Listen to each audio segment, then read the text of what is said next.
Good morning, dear participants in the forum. We are very glad to be here today with you at this very interesting session. We are going to talk once again about how the world has changed and how we are going to do business in the new format. In reality, the large-scale changes which occurred to the world in 2020 surprised everyone, and many companies made it through the pandemic very successfully. Even in January 2020, when the previous Gaidar forum took place, such a topic was not on the agenda, and the modern technologies, in essence, allowed to streamline the new format of the workflow and to maintain the contacts with the suppliers, with the clients, and hold the meetings which before were held regularly only offline. And all the decisions at the Board of Directors meetings would be taken only in presentia.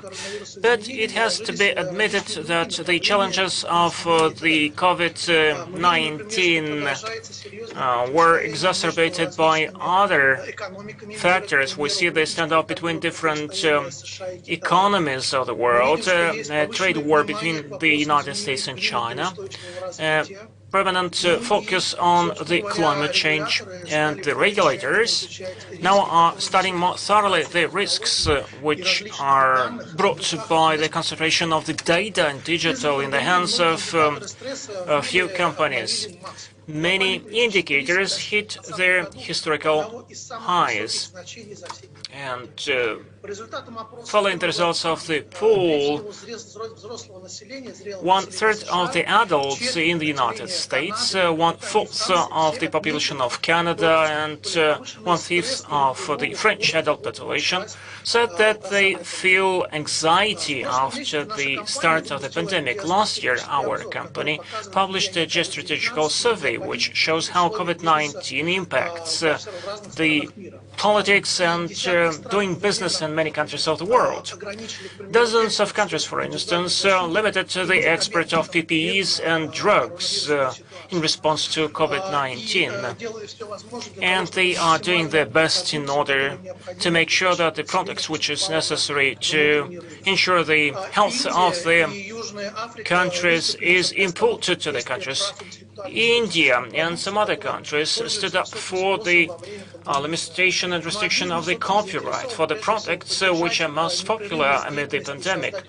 And business certainly has to create necessary preconditions for the growth after the pandemic, when the worst of the crisis is over.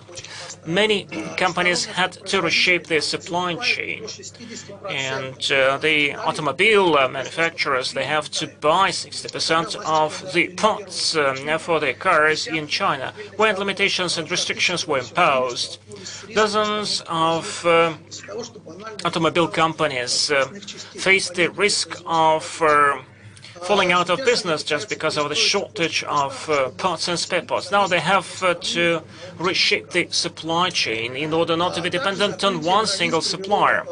Closing of the borders resulted in the fact that the programs which used to work quite well, such as say, employees' mobility, came to a stall, and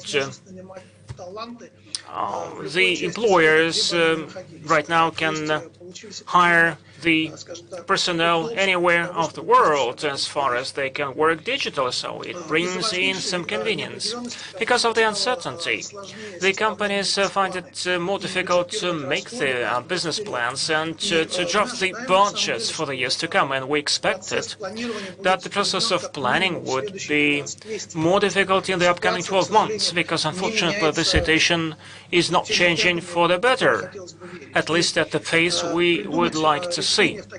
And it is very difficult to come up with a remedy, with a solution amid such a situation. Now, the business has to actually use big data-based analytics. The inequality and the access to healthcare is another quite important topic for all of us. So the pandemic is not only the healthcare challenge, but we have to look at the international special relations in a way. The countries which managed to develop their own COVID-19 vaccine, Russia, United States, and China, they are using their supplies as a new kind of a currency, as a new argument in the relations with the allies, in order to take a bigger stake in the international markets. And for instance, within the framework of the Council on the Foreign Investments, we wonder what is going on in Russia in terms of coronavir, the drug. The companies said that actually it's quite convenient to do business in Russia, even amid the pandemic, amid COVID-19. And the Russian market is quite convenient for 92% of the companies which took part in the pool, and half of the companies which took part in the pool said that they are going to expand their presence in Russia. The pandemic, the volatility of prices, commodity prices, macroeconomic instability did not affect the plans of these companies. The share of the companies which believe that the Russian market is of strategic importance for them remain the same or even goes up. And the consumption patterns and behavioral patterns are changing. More and more people are shopping online. More and more people mobilize in order to use internet technologies to do shopping. They prefer to use online money transfers or credit cards in order to pay for the orders. And here among the panelists, we see the representatives of the companies which are producing the consumer goods and the food. I think that we will get firsthand that how the paradigm of doing business is changing with the COVID-19 in Russia and elsewhere in the world. What is so important for the consumers right now, what lessons we can learn from the pandemic, and what we can expect after the pandemic amid the new reality, what changes may occur to the command chain. And this is with great pleasure that I'd like to introduce to you our panelists. Today with us is Juvencio Mensu, Chief Financial Officer, Deputy Chief Executive Officer of Inc. Group, Henrik Frank Nielsen, Senior Vice President, Head of Installation Northeast Europe, Rockwool Group, and Charlie Capetti, Senior Vice President, CIS in Turkey, Middle East, Essential Dairy and Plant-Based Products, CEO, Danone, Russia. And my first question goes to Mr. Maitsu from Inc. Group. Before the pandemic,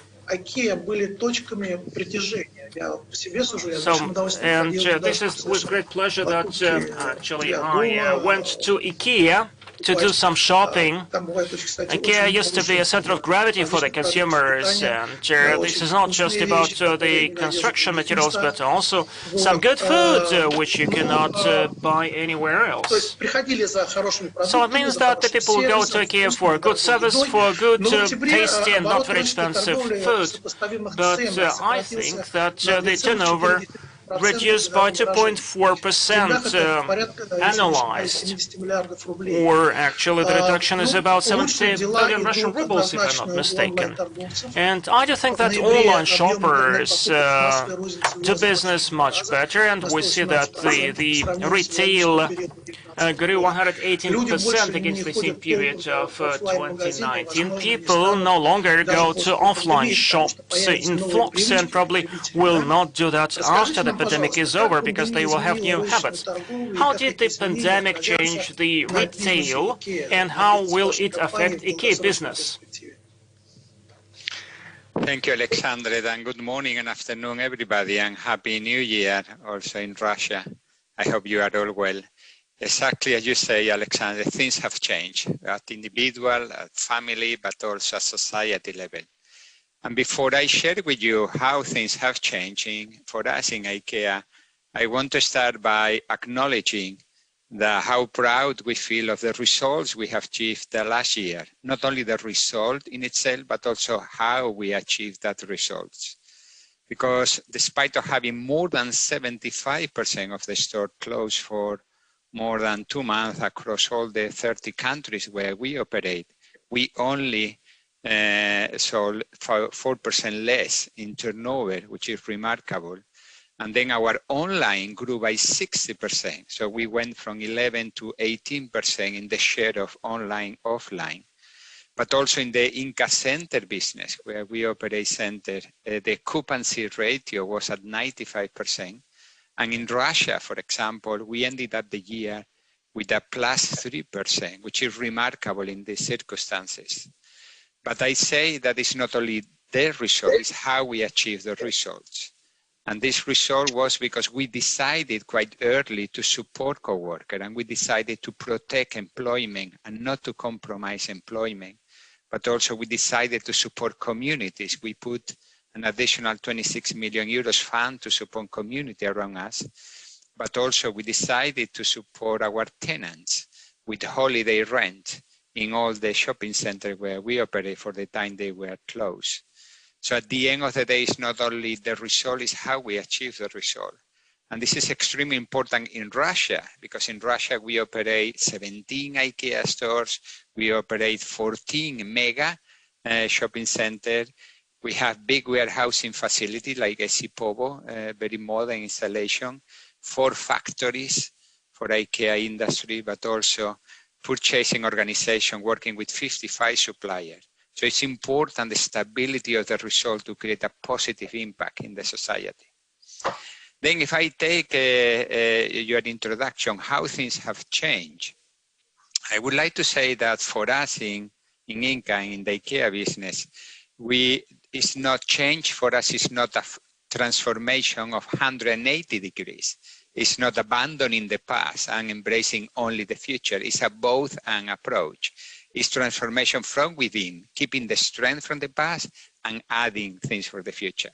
And I want to pay attention to 3 blocks. What we will keep and what we keep, what we will amplify and what we'll add, because it's the 3 of them together, what we call transformation. So what we keep forever the concept of democratic design, which is offering products that are affordable, which are with good design, good functionality, good quality, but also sustainable. So this we will keep. We keep the concept of the stores. The store will play an important role in the future. Maybe adding new functionalities like fulfillment, like we didn't have in the past, but the role will still remain in the backbone of the IKEA business. But also we will keep not only the range and that we offer, but also our understanding for life at home, how we present the range to meet the needs of the many people. This we will keep. What we will amplify? We will amplify the IKEA direction. And the IKEA direction is about making IKEA more affordable, more accessible and convenient, and more sustainable.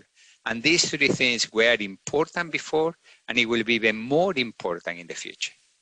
And also we will keep and amplify our culture and values, which is the glue that makes everything possible. And then what we add that we didn't have before, and this is a response to your question as well, we will add the omni-channel capabilities. So it's not only the store, it's about new formats, smaller formats, but it's about services, but it's about all the digital capabilities, and it's about the fulfillment solutions where the store will play an important role. And the totality of omni-channel, it will be greatly developed. We have been working for the last 2 years. We will accelerate this. Thanks to that, we have been able to go through a remarkable year due to COVID. And also what we will add, sustainability much more integrated into the business model, inside the business model. It's not sustainability by design, but integrated, because it has to be good business to be good business. If I take 2 examples, one example, we are famous for the meatball. We launched the plant-based ball, which is 96% less footprint than the traditional one, and carbon footprint, and on top of that, great price and great taste.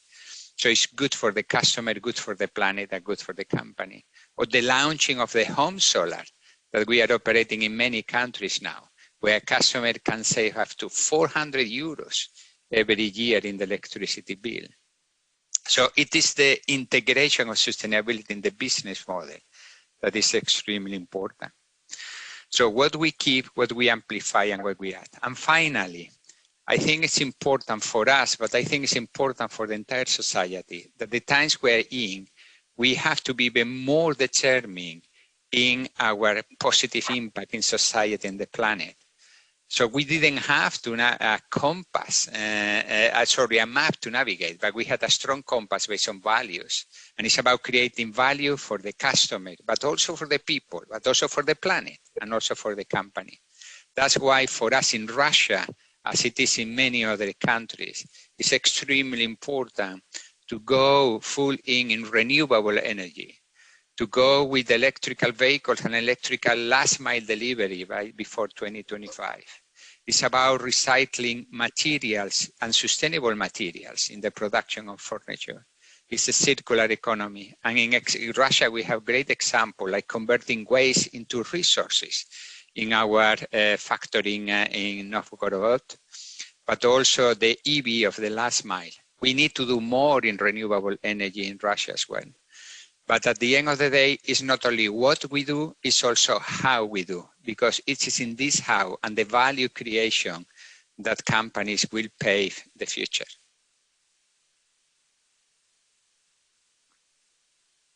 Thank you very much for your answer.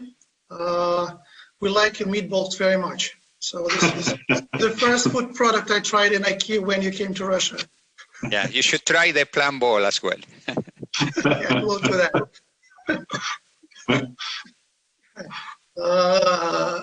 Henrik Frank Nielsen, Rockwool International, I have a question for you. I'll ask it in English so it makes it easier in this case. So Russian manufacturers of building materials grew more quickly than the market in 2020. Despite the lockdown and the decline in purchasing power due to pandemic, demand for building materials was stable, and I could see it myself. Living outside of Moscow, I could see that people start to think, why do I live in Moscow? They start building up a lot of houses in the neighborhood, and I could see that the consumption of materials like your company materials was pretty much stable and good. The concessional mortgage program has become one of the key drivers for the residential real estate market in Russia. Further, the growth of real estate prices since the beginning of 2020 has exceeded, I think, 10%, and the regulator has even started talking about market overheating. So, despite the pandemic, it was a good year for developers, construction companies, and materials manufacturers. How has your company copied? How has your company basically managed with the challenges to overcome the pandemic situation and be successful? That's my question to you. Thank you. Thank you very much, Alexandra, and also thank you very much for the invitation, the opportunity to participate here. Unlike IKEA, we unfortunately in Rockwool, we cannot offer our customers things we can eat, but but we have indeed many others offers on the table. And you're right, the luck, you can say, from our point of view is we're in the construction industry, because for sure that industry has been less affected by the pandemic than many others, not only in Russia but also globally. I think it's fair to say that of course there has been variations from country to country, but overall, pandemic of course have given us challenges, but basically we have been fortunate that many countries look at the construction industry also as a vehicle to keep the business active in a period of crisis. So that has been an underlying positive support for us. And in Russia, indeed, as you say, the Russia state program for mortgage program for new residential buildings, but general renovation of government and private buildings, as well as the erection of new hospitals and medical centers have been a really strong driver and supporter for the market. That said, in a pandemic situation, I think it's important for us being a heavy industrial producer. Safety and health has always been a prerequisite and the first priority. And in a pandemic environment, I think it has proven to really be a really good priority because it has made it really easy for us to make clear guidance to our employees about what to do. We have defined what we call gear 1, 2, and 3, depending on the progression of the pandemic. That has really made everybody quite clear on what to do and what not to do, and being able to focus on the business tasks. As said also before, digitalization was already on the run, but we have also invested heavily and scaled up during the year. It is super important in a period like this, and in general for development going forward, that marketing, sales, and customer service is being readily and easily available for customers. We have also used digital technologies in areas which is super important for us. Namely, we have quite a lot of big CapEx projects around the world, and new technology has for sure made it possible to supervise and make sure we can do the CapEx projects despite the pandemics, which have limited travels, etc., etc. In Russia, specific local sourcing of raw materials and spare parts has always been a really important element for us. It's becoming increasingly difficult to actually get it, but we're still happy that we actually achieved to source more than 90% of all our needs in Russia last year. And with, I think I said before, also with agility, flexibility, and creativity from our people, we really managed to keep all our production lines running, because that was really important. As you said, there was quite a lot of demand. We did not have any shutdowns during the pandemic, and we managed to keep supplying, coming to all our customers. So we were not forced to lock something down like for instance IKEA has been. We have managed to operate throughout the period. And you can say we in a way, back to what I said before, in essence what Rockwool does is that we help provide modern, fire safe, and energy efficient and comfortable buildings, from the big hospital to the small sauna in the dacha. And energy efficiency and saving of energy in buildings has become more important than ever, and is one of the key levers for many countries, also including Russia, to meet the ambitious targets set in the Paris agreements. And that has also been helping us through 2020 in general. So I'm really, as you said, underlying business has been good. It has also been good for Rockwool in Russia, and I'm happy to say that we did a really solid result in Russia in 2020. Thank you very much. That's good to know that your company is successful. It's very important to know that there are companies which are happy with their business operations in our country. And now I have a question for one more company which has been historically very successful in Russia, Danone. I have a question to Charlie Capetti. Many companies found it difficult to maintain international sales at the same level in 2020. The pandemic increased uncertainty and consumer uncertainty about the future to its contributed decline. And as a response to the new challenges, Danone announced a new anti-crisis plan for a few months. Then the plan provides for a greater autonomy for the company's regional offices, reduction of investment decision-making levels, and other measures. So is the new plan a global restructuring of your business, or is it a response to the crisis that everyone faced in 2020? And to which extent COVID situation has impacted Danone's business? And your priorities, did they change significantly since the beginning of pandemic? Thank you, Charlie. That's a question for you.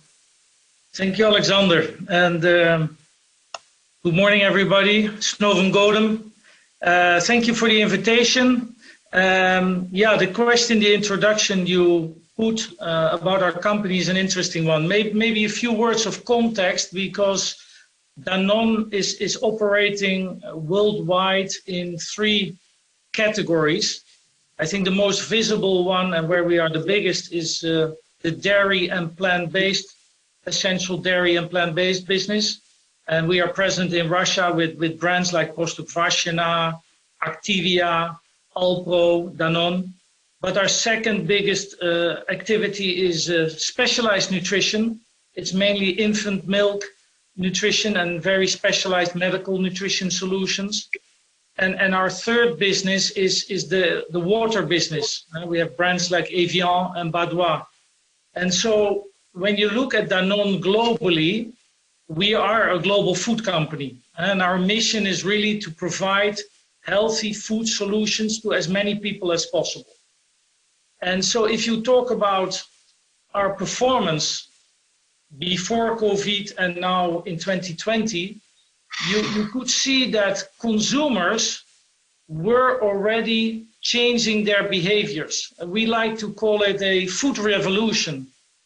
I mean, if IKEA starts to launch their famous meatball in a vegan alternative, you can imagine that we did a big acquisition in plant-based products. So there are big shifts taking place in food. And so Danone was already anticipating this and working globally on adjusting the portfolio and thinking about how to adjust to this. Now, it's fair to say that the pandemic has sort of radically accelerated certain behaviors, which were there, but have been really accelerated. And this also happened in Russia, by the way. And I think like the other speakers, we are quite satisfied with our performance in Russia because our portfolio is adjusted to the realities. I mean, it's fair to say that we are dependent on the HoReCa channel and everything that happens in cafes and restaurants with a part of our business. And obviously, this was negatively impacted. But other effects were very positive, where people were cooking more at home and using our products like smetana and tvorog, and of course masla. So you see a balanced portfolio performance. But overall, it was a good year for Danone in Russia.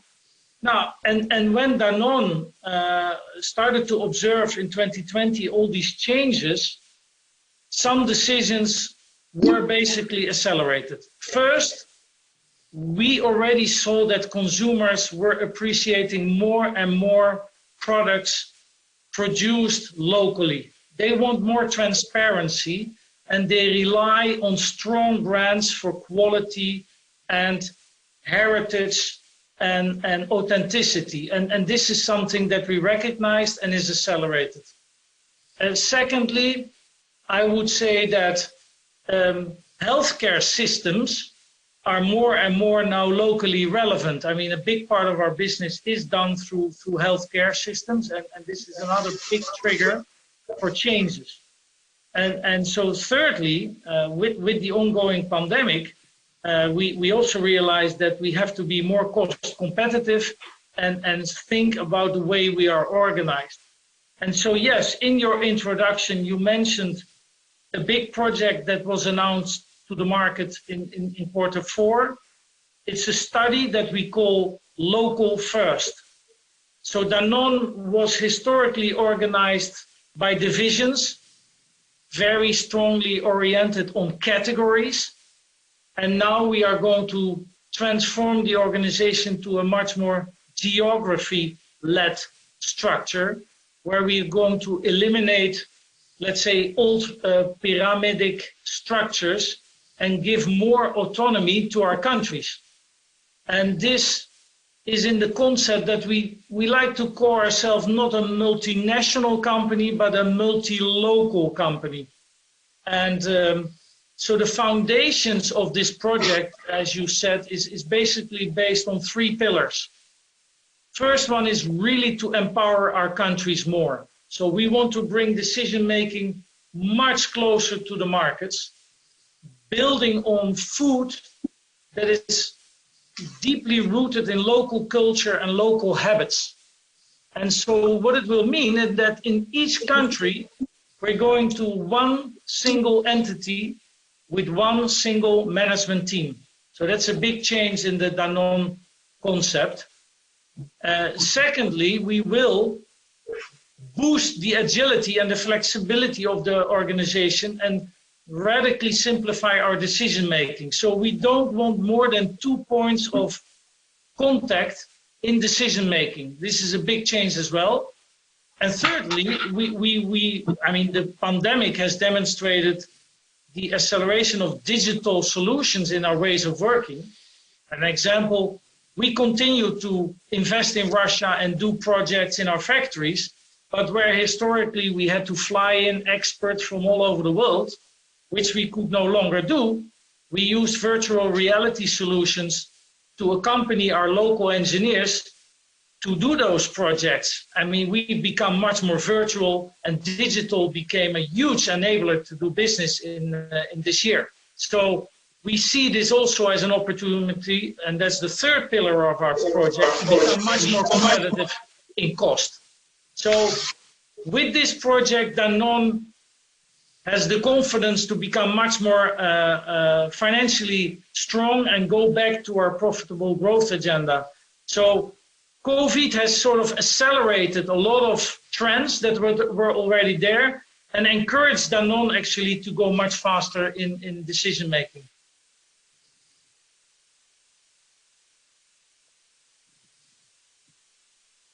So it's basically saying think global, act local. Yeah, I think that's a nice way to summarize it. But I think indeed that food is so local, and I think we are very well placed to capitalize on that trend, and the entire company will move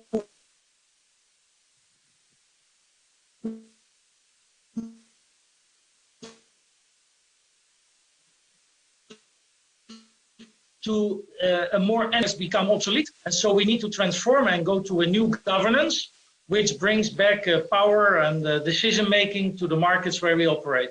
Indeed. Then I have a question, just starting additional questions with you right now. So when it comes to the technological maturity of the business and the digitalization of processes, has Danone Russia implemented any developments with great potential which can be used in other parts of the world rather than Russia? So basically, do you have anything from Russia which we are using uniquely in this market to offer to the Danone organization in other parts of the world? Yeah, I mean, yes, it's fair to say that we're also still experimenting a lot with artificial intelligence and virtual reality solutions, but we have worked with startups in Skolkovo, and we have implemented in our sales organization, which is really a big organization, a new Salesforce automation system, which works with photographic technology. So we do image recognition of all the products in the supermarkets, and this image recognition immediately downloads into the systems and allows us to very fast analyze in-store situation and support the retailers like the Magnites and the Lentas and the Auchans of this world to improve the in-store execution and work together on improving profitability. And that's a solution we're very proud of developed in Russia and hopefully can travel in different countries in the world. Thank you very much. So now I have questions, the same question for each of you. I'd like you briefly to answer the same question. If we talk about your business in Russia, what are 3 main challenges and 3 main opportunities which you're facing here in this market? And briefly, I'd like you to cover them like in the last, like for each person, like 3-4 minutes.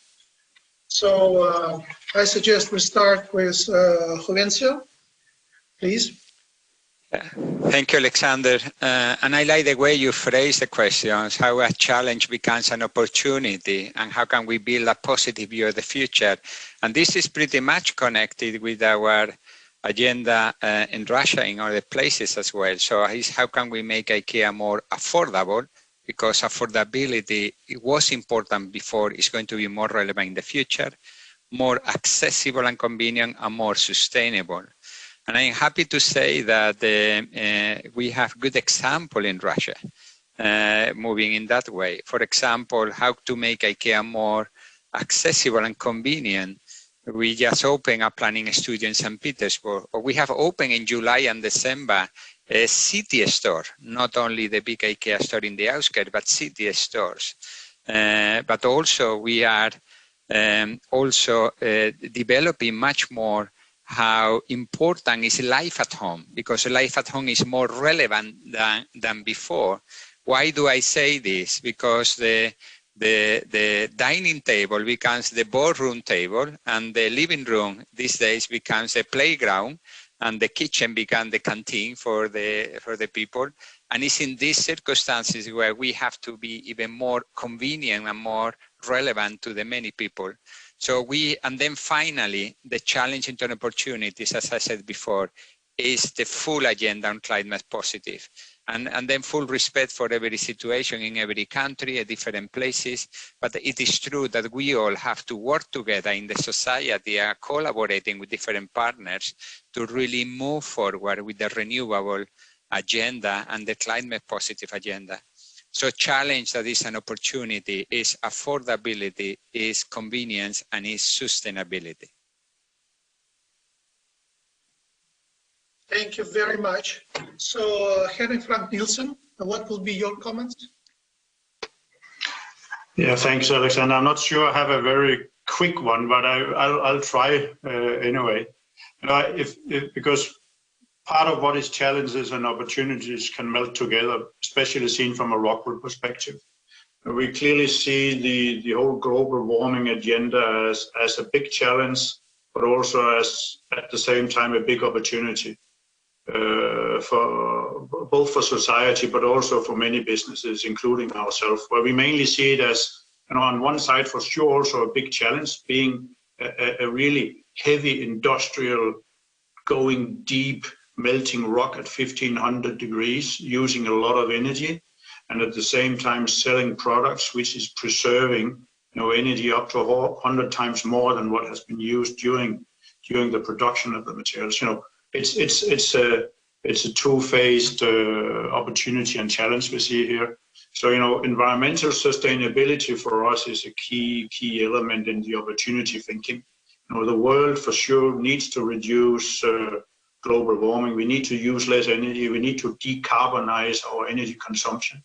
We need to preserve the use of natural resources, create less waste, and et cetera, et cetera. And that is actually what we think is the cornerstone also of Rockwool in Russia. And I think being curious, continuing looking around the corner, and being ambitious is for us super important in the cooperation with also the Russian customers and the Russian authorities to try to bring this opportunity forward. At the same time, that is also a challenge, obviously. But we for sure see it as an opportunity that we can extend our experience and expertise in the area of decarbonizing buildings and constructions, and we are happy to engage on that journey with the construction ministry and the DOM-RF, et cetera, et cetera. But it's when I really deep dive look at it, that's the point. We have such a big opportunity, at the same time a really big challenge, where we need to bridge what the society and governments want and what is possible in business.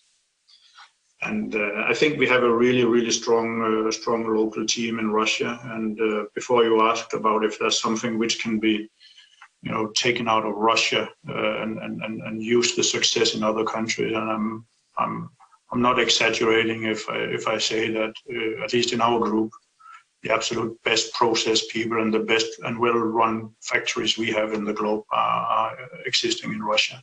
So we export a lot of the process know-how we have in Russia to other markets. And that's an opportunity, I think, as well.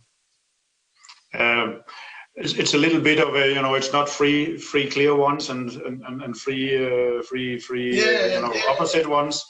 But maybe last comment is a little bit. I think it's super important in a period like we are in a kind of a crisis.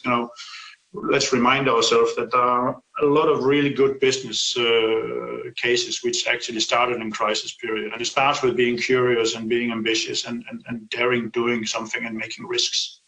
And a small example from Denmark in the Great Recession in the early 1930s, there was a carpenter who had very little jobs to do, and he had a lot of wood waste and cut off in his shop. And he started making small pieces of toys for his kids. And he did that quite well, because doing that, he actually founded what we today know as Lego. So, you never know what happens. Yeah, thanks a lot. Thank you. Charlie, how's your turn? Yes, I mean, I think it was Winston Churchill who said, never let a good crisis go to waste. But indeed, I mean, if you ask me really three examples, I think there's a lot of consistency, because I think what IKEA and Rockwool see as a challenge for all of us, it's around sustainability. Danone has a famous vision that we call One Planet, One Health. And for us, I mean, it's very clear that the health of our planet, and if you think about it, humanity as a whole is one and the same. And I think this very philosophical big concept drives a lot of our decisions today. So one of our main opportunities is to do something in sustainability. I mean, our business model, working with farmers on sustainable and regenerative agriculture, for example, is critical. Reducing plastics in our packaging agenda, but also water consumption are big topics for Danone to work in our ecosystems, and also here in Russia as one of the big challenges and opportunities. So that, I would say, is a big one for us, number one. Second one is what I said earlier, is to adjust to those changing food trends. Younger generation is demanding more transparency. They are changing their ways of eating. I mean, we have a big portfolio of dairy products. We are now moving aggressively into plant-based. I'm happy to announce that Danone is going to produce Alpro brand locally here in Russia. We used to import it from Europe, but now we're going to source, produce, and do it here in Russia. So that's a great news for us here, because we believe that plant-based categories will emerge very fast. So that's a great opportunity as well. And I would say the third big one, it's also about now working on a portfolio that remains in reach for the majority of Russians. I mean, COVID obviously has created a lot of stress, economic stress. I mean, spending power is under pressure, and we need to stay with our portfolio and reach for all the Russians. So affordability and working on product propositions that are still relevant is, I would say, a third challenge for us. So yes, sustainability, changing consumer habits, and affordability would be my list.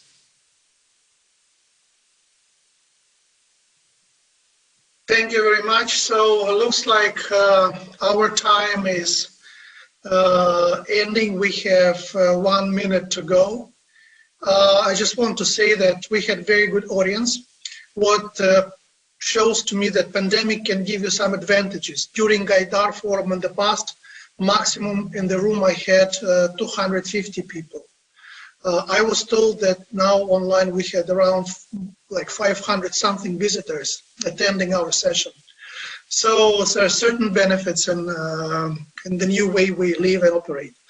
But as I said in the beginning, the world has changed, but the good thing is that we learn every time where the new change in the environment we operate. there were 4 industrial revolutions, and every time people were saying, oh, Jesus, automatization, computerization, digitalization will leave a lot of people jobless, we will be living in a different world, everyone is in panic, but every time things worked the best way for the humanity, and people enjoyed the new standards of living, and business was operating in a new environment in an efficient manner, and people had enough jobs. And I'm pretty much sure that we would be able to survive pandemic world, which will definitely change things how we operate, but we all will be successful if we stick to main basic rules of having business integrity, taking care of the environment we operate in, taking care of sustainable business, and thinking about the future. So tough times never last, tough people do. So saying that, I'd like to thank all the participants of the session. I'd like to wish everyone successful 2021, and I'm sure that the Russian market will offer us more new opportunities to be here for a long, long time. Thanks, everyone. I'd like to thank the audience for being with us today, and have good more sessions at Gaidar Forum. Thank you. Thank you very much. Thank you very much. Thank you. Bye-bye. До свидания. До свидания. До свидания. До свидания.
В Российской академии народного хозяйства и государственной службы при президенте Российской Федерации проходит Гайдаровский форум, который в начале года традиционно задает вектор общественной и научной дискуссии. Здесь собираются известные эксперты, представители органов власти, общественные и политические деятели, предприниматели из разных стран мира. Гайдаровский форум открывает обсуждение деловой повестки на ближайший год. Для гостей из-за рубежа форум выступает важным источником информации о главных тенденциях социально-экономического и политического развития, состоянии бизнес-среды и инвестиционного климата России. В ходе открытых и плодотворных дискуссий участники форума смогут обменяться положительным опытом и лучшими мировыми практиками, предложить конструктивные подходы к решению приоритетных ключевых задач, стоящих перед Россией и миром на старте нового года, нового десятилетия. Ключевая тема форума этого года – «Россия и мир после пандемии». Какие уроки мы извлекли с 2020 года, что нас ждет после пандемии и как мы можем подготовиться к этим изменениям? Станет ли дистанционная занятость будущей моделью рынка труда? Как ограничения и принятые в условиях пандемии законы повлияют на права и свободы граждан? Кто является реальным бенефициаром пандемии в долгосрочной перспективе, а также глобальные вызовы десятилетия и национальные приоритеты России? Эти и многие другие вопросы будут обсуждаться экспертами форума. Смотрите прямые трансляции 14 и 15 января. «Россия и мир после пандемии». Гайдаровский форум. Не пропустите.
Good morning, good day, good evening, ladies and gentlemen, depending on where from you're connected in this virtual world. Very happy to welcome you at the session at the Gaidar Forum on topic what does business expect from a business education.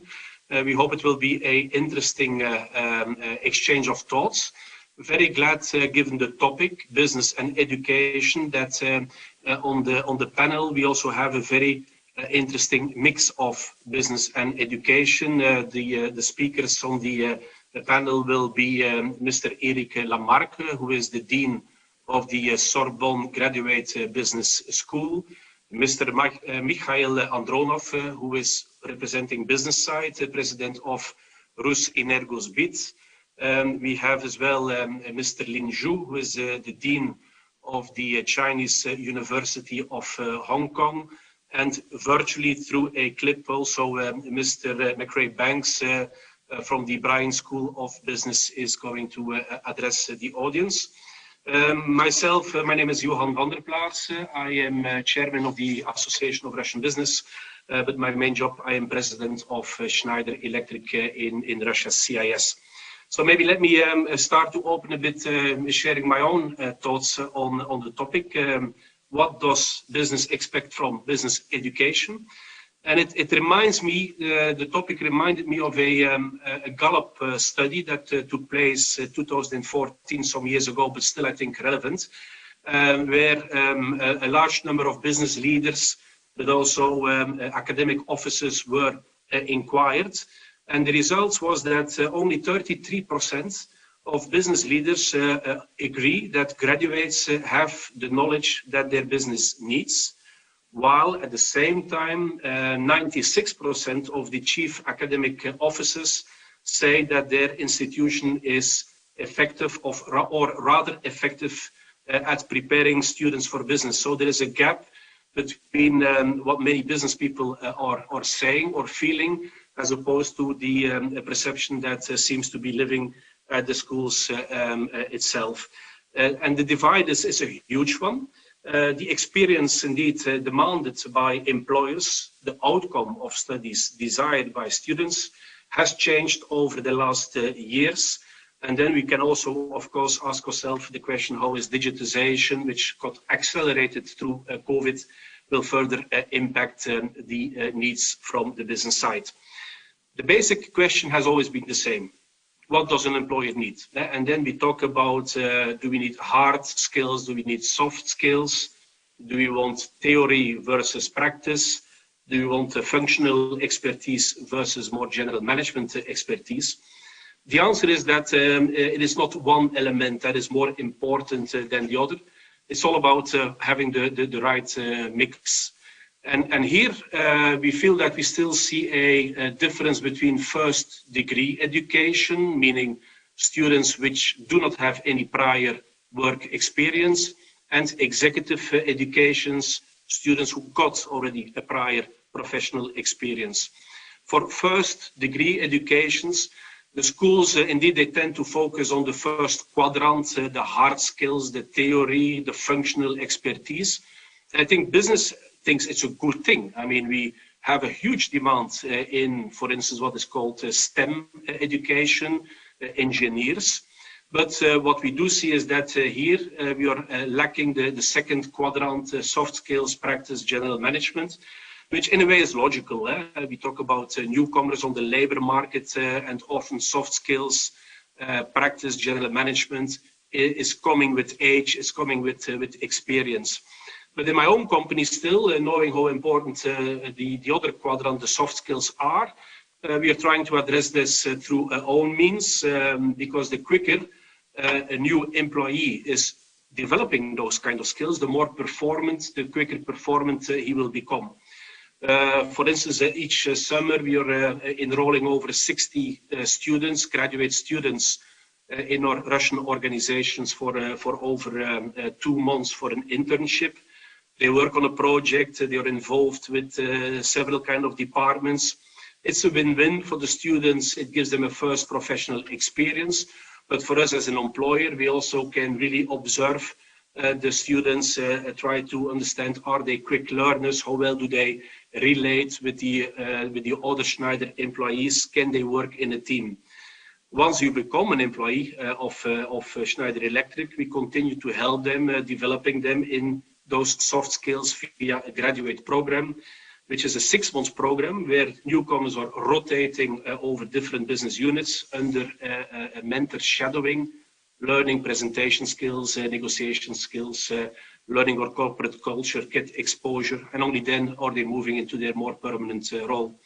But that's the thing that we do, that at the end of the day, I think soft skills, also the schools could step up.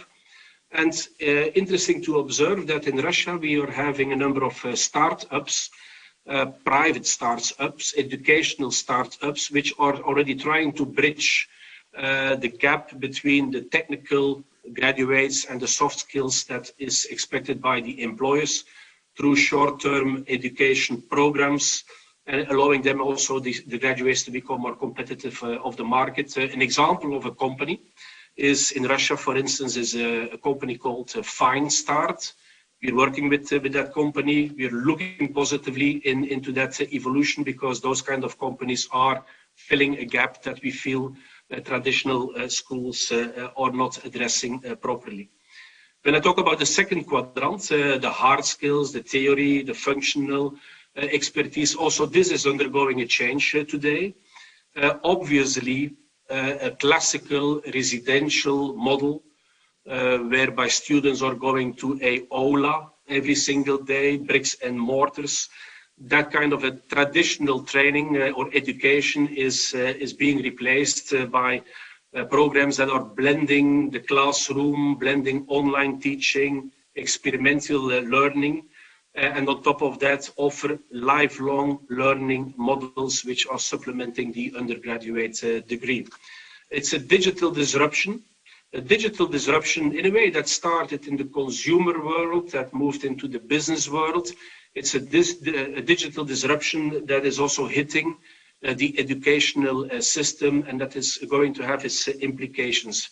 What I talk about things like virtual learning by using virtual reality headsets, allowing, for instance, if you're teaching a course on supply chain, the student to virtually enter into the factory, enter into the supply chain, follow the logistic chains of getting the equipment to the end user. A number of applications, augmented reality technology, digital twin technology, the use of holograms, perfectly possible that a professor from Harvard is in a hologram represented at a high school of business in Moscow or another place in the world. Customized training models through advanced intelligence is a thing that is going to become more important. And it's no longer the future. It's a reality. It's a reality that started by some schools, but it definitely is something that is already a reality in the business life. When I look at how, for instance, we are training our own customers, it is through enhanced technologies. Good example, in April, we will organize in Moscow our annual innovation forum.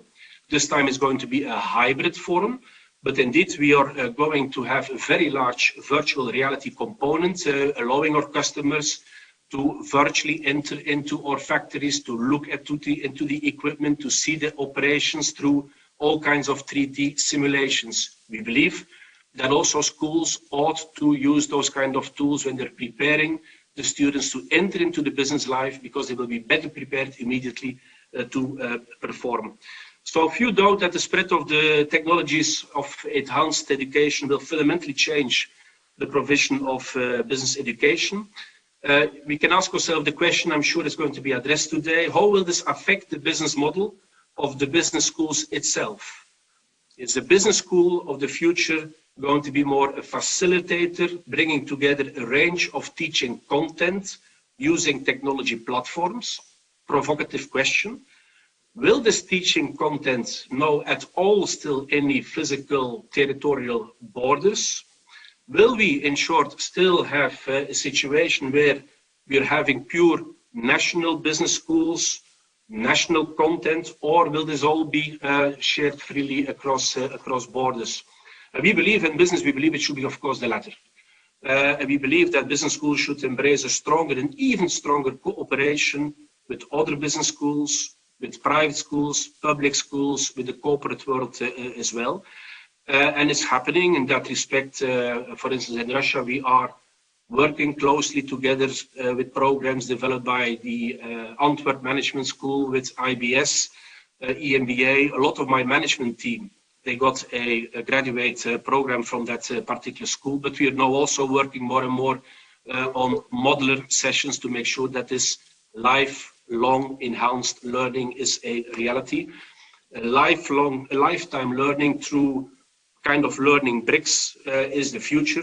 And by the way, when we look and we talk to the late generation Y and today the generation Z, we also see that from their perspective, the willingness from their side to invest themselves a lot of money in a traditional full-time 1.5, 2 year MBA program is going down. They're also looking into different kind of digital learning methods. So yes, indeed, we believe that the traditional model of teaching is under tremendous pressure.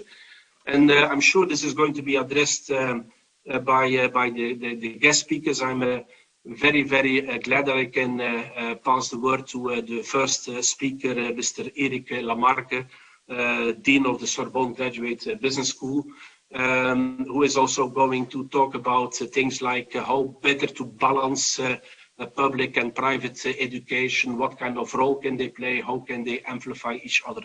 Eric, glad to pass the word to you. Thanks a lot, Johan, for this introduction. First, I would like to thank Ranipa and Sergey at IBS Moscow to have invited me to participate to this panel, and I am very happy to be part of this panel with you and the two other members of this panel. And it is always interesting to speak about all the challenge and all the stakes that we have as the business school level. You have already mentioned one of my points, which is the now the injunction to manage hard skills, soft skills, and if I can add something, just something, soft skills, it's also we ask more adaptability, more flexibility, more capabilities in change management, transformation management. We want also graduates should be able to deal with urgent problems inside organization, such as climatic change, corporate social responsibility, diversity. Wow, really, I don't know if this kind of people are existing today, and I'm not sure, in fact, but is it really possible to have now these people with a good level of hard skills, with a high level of soft skills, and able to deal with this problem. And sometimes, and for me it's the first problem, if business school have to fill the gap with all of this and with what has not been done before at the family level, at the society level, I have more and more the feeling that we face an injunction to teach more and more things, and finally less and less basic hard skills. You say that normally for executive education it should be more soft skills, but me at in my business school at Sorbonne University, I see professionals coming back to the school to learn hard skills also. The second problem for me is what we know now in France. We see that, like in other countries, we see pure profit educational companies, sometimes owned by investment funds. They want to deliver sometimes diplomas, certificates, recognized by the French state. And clearly, I'm not fully comfortable with that, because me, of course, I am from Sorbonne University, and Sorbonne University is a public university, and my business school is a public business school. And I think also that we have to teach, we have to think and ask the question of what we have to teach as public business school, perhaps, considering the offer of business education, also coming from for-profit companies. I am member of the French Ministry of Higher Education, actually, and I see that this private business school, of course, respect a pure market logic, and it seems normal for me. In this case, students are buying something. They buy their diploma sometimes, and of course, how to say to somebody who have paid, I don't know, 30,000, 40,000 euros a year, and tell him or her, you have nothing at the end because you have not the level to be graduate. And what I see, it's that in fact, they buy the diploma or they buy the certificate, and graduation in this case is no more based on merit and effort. It is also a question we have to consider, is education a traditional good or not? From my perspective, a key issue is to find, in fact, a good balance between perhaps public and private offer to build what you call this Z generation of graduate in business and management. But I think also all the manager of very different organizations. We are speaking a lot about companies, but we have also to teach and to give, to help people to develop capabilities in non-profit organization, also at the state level. It's not only for company staff and manager of private companies. And in fact, I consider me that the basic skills has been to teach, has been to be controlled, if I can say, by public institutions. And far from considering education as a simple business. And in this case, my objective and my duty is to deliver diplomas with a real value, funded on the merit and efforts of students and all participants to program.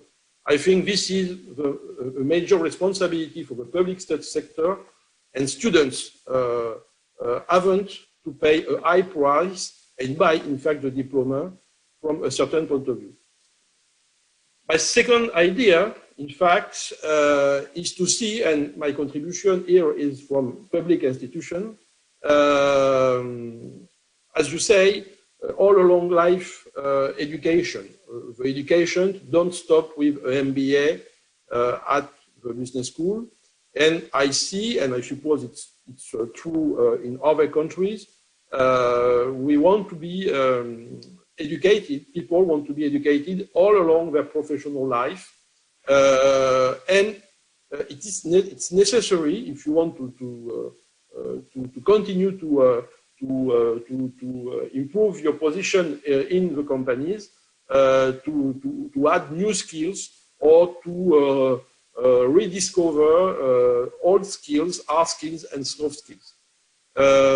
In fact, I think the field of executive education, perhaps at the beginning, the idea is that they should be developed by more for-profit players, but also as well as universities. And in this case, you are not delivering diplomas, official diplomas, recognized by states, but more certificate. Like you have, I am a professor of finance also, and you have, for example, the CFA in finance, which is developed by private business education players.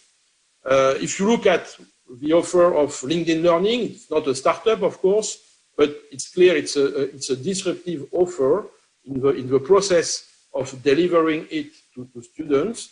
And for example, my students in Paris, we add these topics to the core syllabus, and we offer to our students the opportunity to be connected to the platform of LinkedIn and look at some skills, some certificate decided by professor. And I am agree with you, for a certain extent, the role of a professor now is also, not only, is also to become a coach on skills for executive and perhaps finally for all the students. But I continue to think that it's not a good idea to have, for one side, the coach who integrate different sources of knowledge, and from the other side, people who produce this knowledge. I think a professor has to be able to do the two. And to finish my point, I would like, and it's something I think you have just a little mentioned in your introduction. The question is, in fact, do we have to match absolutely all expectations of companies in terms of hard and soft skills? It's perhaps a provocative question, and I understand that for profit institutions, is yes, the better you match, the better you have customers, students, and you deliver the knowledge and techniques expected by the companies and by the customer, and the customer pay for that. So it's a pure commercial process, but I think it is not the best way for doing change, to introduce change, and in fact doing that, I think that nothing changed. And due to the context, and we know that before the crisis, I think that universities and non-for-profit business schools must take the opportunity to develop other skills, not necessarily clearly expressed by companies. But I think that universities, all universities like Sorbonne, and all business schools like us, we have to develop also things like critical thinking, conceptual basis of action and decision, scientific reasoning, experimentation. I'm fully convinced that in our time, if companies want to have graduates able to transform the organization, to find new business model, they have also to let them taking initiative and think, as we say, out of the box. And for me, only the research culture of universities is able to develop that. And I think that we have to develop also for professional, for executive diplomas like executive PhD or now DBA, Doctorate of Business Administration, but I think it's at a lower level. And to conclude, I think for me, the next step for business education, and this could be delivered only by academics, we have really in mind expectation, needs, and problematic of companies. So it's normal to have regular interaction with companies. But my point is to see really on which area I can compete with pure for-profit institutions and find the fields where I'm not also in direct competition with them. Now, MBA and master degrees became basic professional diploma for future basic manager. And I think we try to be able to apply new things. And the true differentiation in the future for me will be to develop new capabilities and the best way for me to the renewal of our society. Thank you. Thank you. Thank you very much, Erik. I was told that a poll will be taken right now, whereby the audience will have the possibility to vote yes or no. I'm being told that at the bottom of your screen you should see the appropriate bottom. I hope it will work. Let me just ask the question that I'm asked that we have for the poll, and then afterwards, at the end of the session, the results will be communicated. The question is the following: do you believe entrepreneurship can be taught, or is it something that you either have inside of you or you do not have inside of you? So that is the question that is being asked. Again, I understand you should be seeing on the bottom, or you will soon see a voting button. In the meantime, while you're voting, I prefer now to move on. We have limited time with the next keynote speaker, which is Mr. Mikhail Andronov, who is again more from the private side, from the business side, president of Rus Energosbit. And because of the fact that indeed it's more from the private side, question is more around applied education, Mikhail. How do you see how well is Russian educational system prepared to that? And of course, share as well your other thoughts on the topic. Thank you, Mikhail.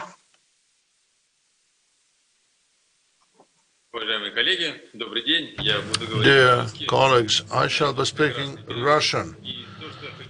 I know that interpretation is good, and I will focus on the Russian system of education, and hopefully this may be of interest to our international colleagues. Let us start with some simplification. Why should we have business education at all? First, we need it to preserve and to multiply as it goes. And this is something that the Russian system of education does pretty well.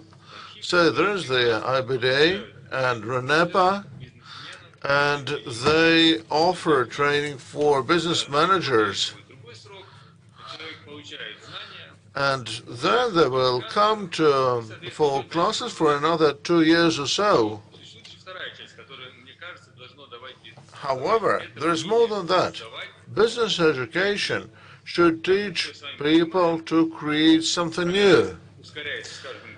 And we see that progress is accelerating year on year. And many large Russian companies like MTS or Sber are setting up their own business incubators where they grow startup ventures. And this is something that is designed to create something new. Well, there are schools for managers, business managers. However, I don't think we can see many business schools that are designed for people working in applied sciences and applied research. I believe there is a vacant niche, and I suggest you take a look at that. I'm talking about business education for other than business people. Let me expound on that. Russia is renowned for traditional good quality education in natural sciences, biology, and maths too. Some time ago, I graduated from the Math Institute, and I can see the dramatic difference between Western education and our education.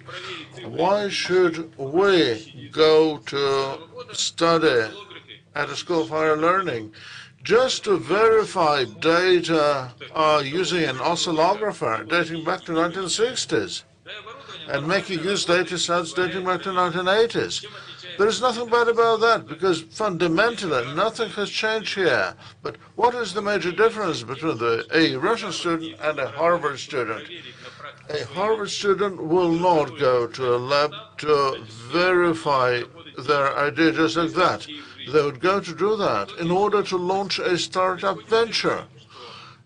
So, what's going on there?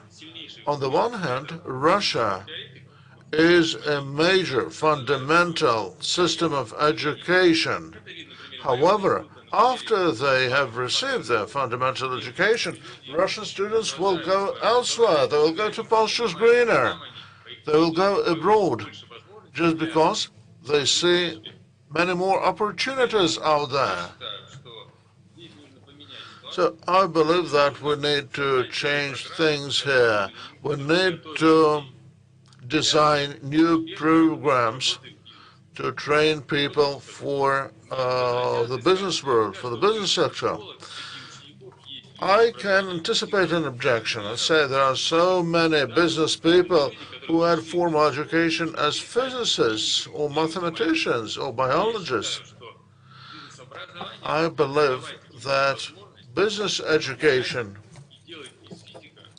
should offer more opportunities for biologists or physicists so that they are well versed in business laws and business flows and accounting and team management. And they will make use of this new knowledge, and that will augment their fundamental education.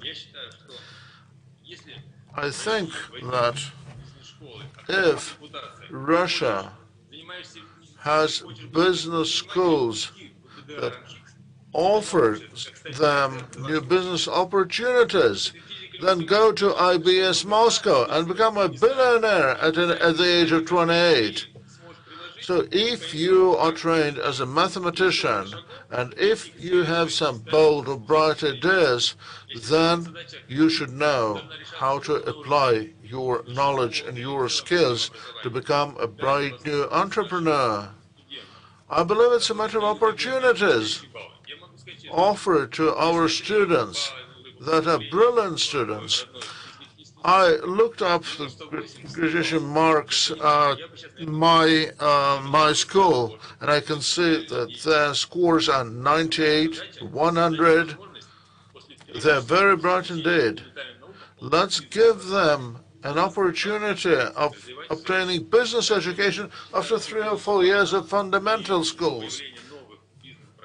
I believe that this requires new programs, practical programs for chemists, mathematicians, and biologists. That's all. Thank you. For a very interesting insight. I can tell you, I mean, I'm sharing your views. We have also, as the next speaker, a pre-recorded address from Mr. McRae Banks. Mr. Banks is the Dean of the Bryan School of Business and Economics. I understand that the technical people will now pull up the clip.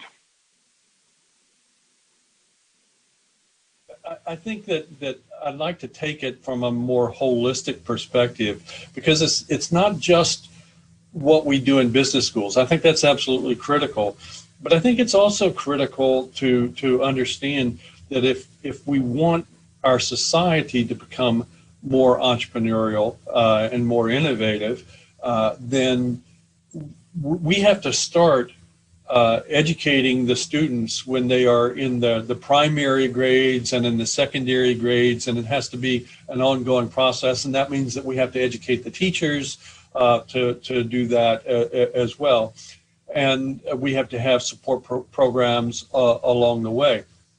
But those same types of things migrate up to the college and the postgraduate level as well, and then into the businesses and other organizations in terms of what they need to do. So there are a couple of things that one needs to make sure that people and even society recognize and accept. And one of those is obvious, that if you want to have more entrepreneurship, there have to be ideas. And probably more ideas. So you've got to have ideas, but there are a lot of ideas out there, and you have to narrow them down. And I think that's one of the things that a lot of people don't understand is that there are many ideas, but that doesn't mean all ideas are the right ideas at the right time. You have to be able to narrow those down in a variety of ways. And so teaching people how to do that is really important. Of course, there has to be investment capital, and we need to educate people about how to create that type of investment capital. It's very different than debt that we would get from a bank if we went in and asked a bank for a loan. The investment capital, people are putting their money into the organization, and it with the understanding that it may not make it, and they may lose that money, or they may make some money, or they may make a lot of money. But having investment capital there is really important. Maybe a better way to say that is the willingness to accept failure. And maybe it's not even failure. It's because you learn something from every failure. So teaching students, teaching business executives, teaching school children about risk tolerance is really important. Business schools probably need to spend more time on. But here's another thing about this. It's not just spending the time on it with the current students. It's also spending time on those things with the current faculty members, and not just the faculty members in business, but also the faculty members in engineering, in science, in public health, in whatever it happens to be, helping them understand these same concepts and same principles. Thank you for the insights as well. And then we are nicely on time. I think it's an interesting panel because of the fact that we don't only have indeed representatives of business and educational schools, but also from different parts in the world. With Erik, we listened to call it representative from the French educational system. We just now learned some insights from the other side of the Atlantic. But Russia being Russia, which is fantastically located in between the East and the West, I'm very, very looking forward, obviously, Mr. Linju, to also appreciate the insights. Mr. Linju being the Dean of the Chinese University of Hong Kong. Glad to pass the word to you. Thank you. Thank you for inviting me to join Gaidar again. And it's a great opportunity. Well, I mean, business education, indeed, a business school faces lots of challenges. And on top of that, we got COVID-19 that disrupt what we do. And indeed, now, many of us question what will business education look like or business school look like after that. And certainly there were a lot of change, and there are positive changes. And one particular thing is it accelerates the digital transformation of many business schools, both in contents, what we do, what we teach our students, and also delivery. How do we deliver our lectures to our audience, to our students? That, of course, would have a huge impact on the future of business models. And it also depends on different type of school. We talked about earlier, public school or a private school. And I think I don't say the distinction between public or private school, but rather the school that is integrated in the university system. So it's part of the university system that offer a variety of programs, undergraduate, pre-experiential master program, and then also some MBA program and so on. But that's one type of business school. The other type is that mainly focused on MBA and EMBA education business school, or to some degree also accept education. I think the challenges would be more for the latter type of schools. If you focus on MBA, EMBA only, and then you have more difficulty in order to be successful in the future. I mean, both in what you can deliver, satisfy the immediate needs of the industry, that's one thing. And the second, whether you will have the stable incoming of students, that indeed many schools now have to question that. The traveling restriction and all the other things. But for us, we are fortunate because we are part of the university system, and the majority of our students are undergraduate students or pre-experiential master students. So the opportunities are still there. Universities are still doing reasonably well, and although we have to change our delivery model, but the students, the market is still there. And the disruption that earlier that mentioned probably applied more to the second type of school. But of course, even within the university system, and we also need to seek opportunities. And earlier, many people mentioned about entrepreneurship, education startup. And that's an opportunity that we actually need to explore, because many young people in the old days, their dream is work for some big companies. But now, since the whole world changed, and many of them want to start their own companies. So how do we provide training to these people? And that's actually quite challenging, but lots of opportunity. I mean, we offer these entrepreneur program to students, STEM students, and to teach them how to transfer good idea into products, how to transfer technology into successful business. And so these are the opportunities that we can do. And we do not necessarily teach people to become entrepreneur, but we certainly facilitate if they are willing to, if they have the dream of doing this, and then we can help.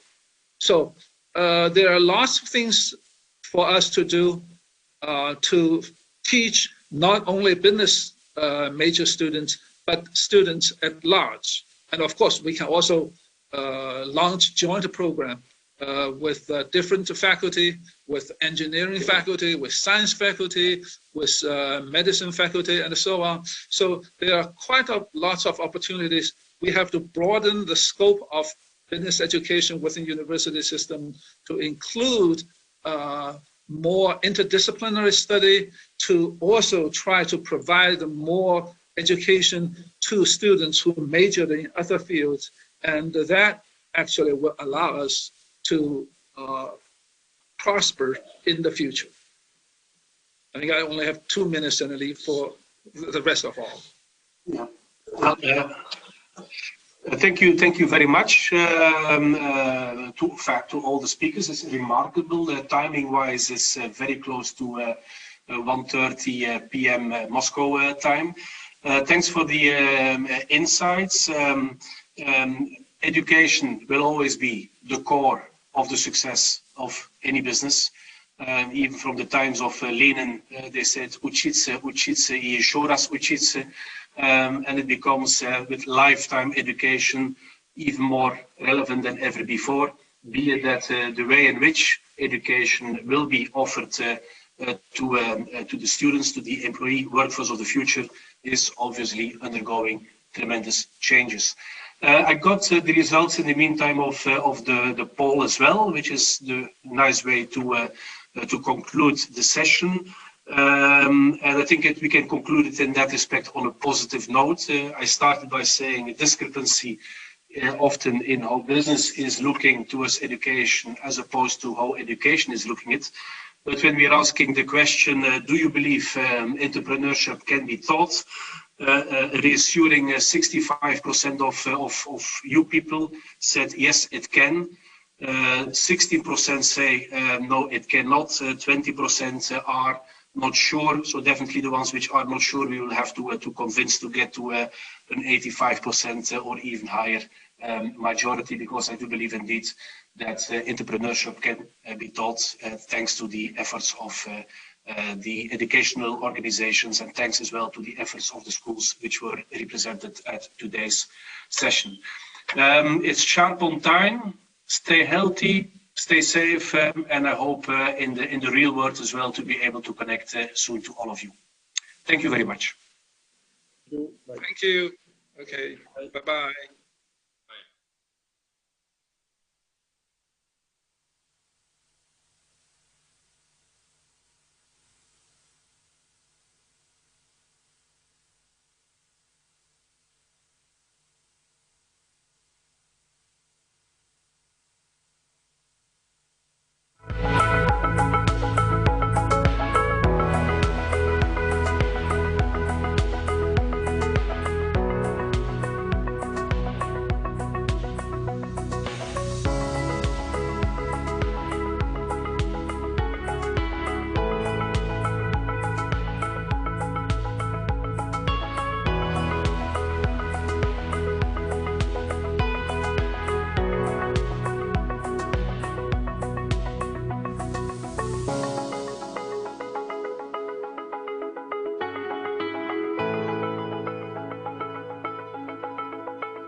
Изменились ли мы?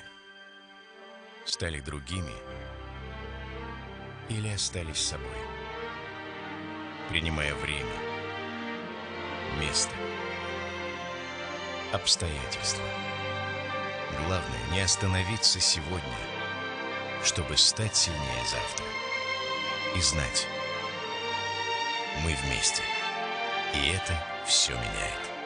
Ваш Газпромбанк.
звуке или в тексте, ушами или глазами, но всегда мозгами.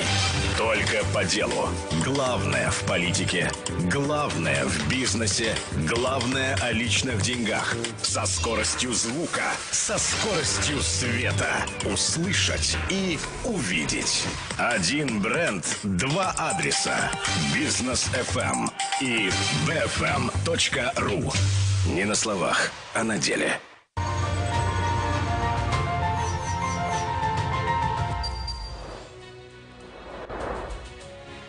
В Российской академии народного хозяйства и государственной службы при президенте Российской Федерации проходит Гайдаровский форум, который в начале года традиционно задает вектор общественной и научной дискуссии. Здесь собираются известные эксперты, представители органов власти, общественные и политические деятели, предприниматели из разных стран мира.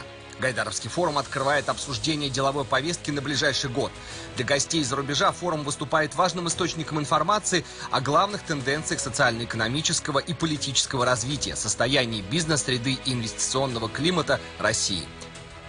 В ходе открытых и плодотворных дискуссий участники форума смогут обменяться положительным опытом и лучшими мировыми практиками, предложить конструктивные подходы к решению приоритетных ключевых задач, стоящих перед Россией и миром на старте нового года, нового десятилетия. Ключевая тема форума этого года – «Россия и мир после пандемии». Какие уроки мы извлекли с 2020 года, что нас ждет после пандемии и как мы можем подготовиться к этим изменениям? Станет ли дистанционная занятость будущей моделью рынка труда? Как ограничения и принятые в условиях пандемии законы повлияют на права и свободы граждан? кто является реальным бенефициаром пандемии в долгосрочной перспективе, а также глобальные вызовы десятилетия и национальные приоритеты России. Эти и многие другие вопросы будут обсуждаться экспертами форума. Смотрите прямые трансляции 14 и 15 января. Россия и мир после пандемии. Гайдаровский форум. Не пропустите.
Hello, everyone. Let me welcome you to Gaidar Forum and to this session on corporate social responsibility and sustainability.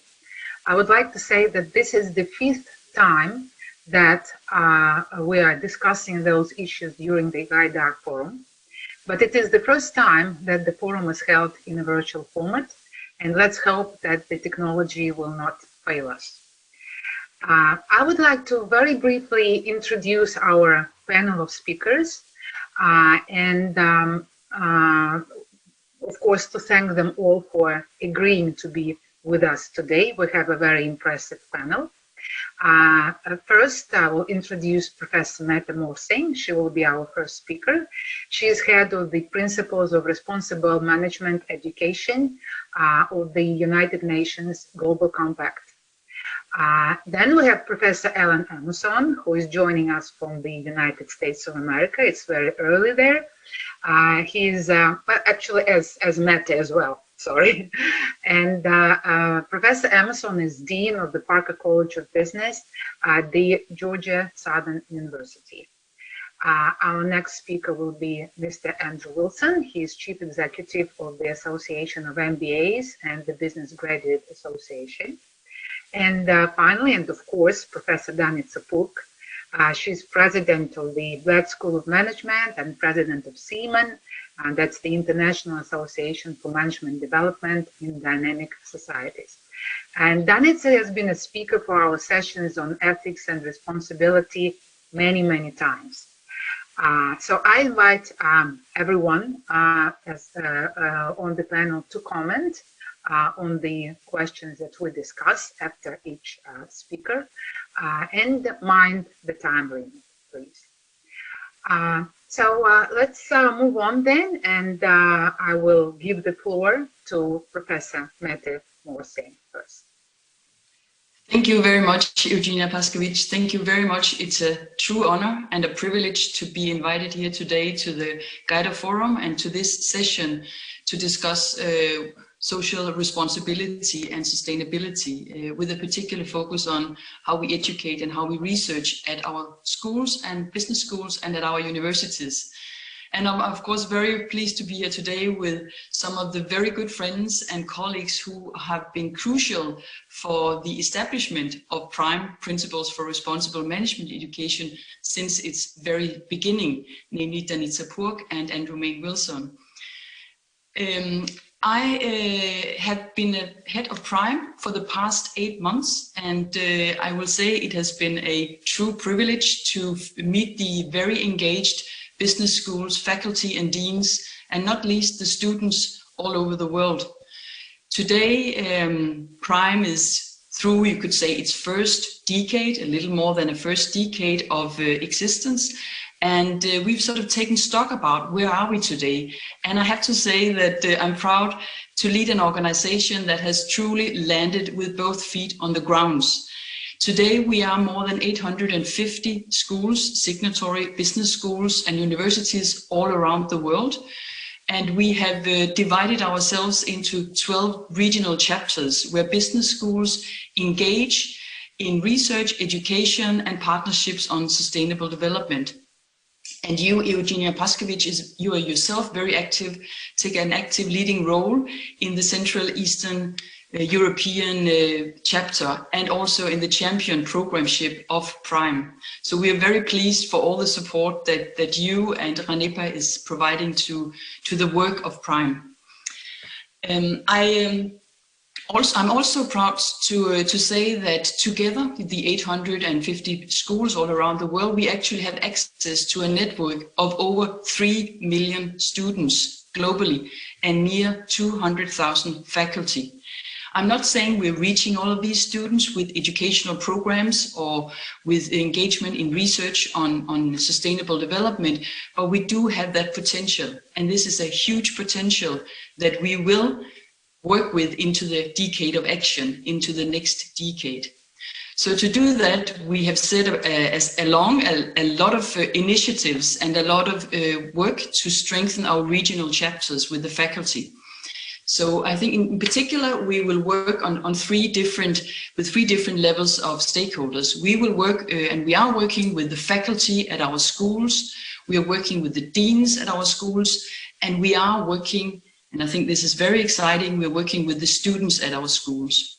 So we have just launched, or we're just exploring, we just launched a new program we call Prime Global Students, where we are inviting students from different organizations locally in their schools, maybe across schools, regionally, country-wise, but also international student organizations to be invited by us to discuss what would they like from a local perspective, us to be helpful in creating an infrastructure for students to engage on sustainable development.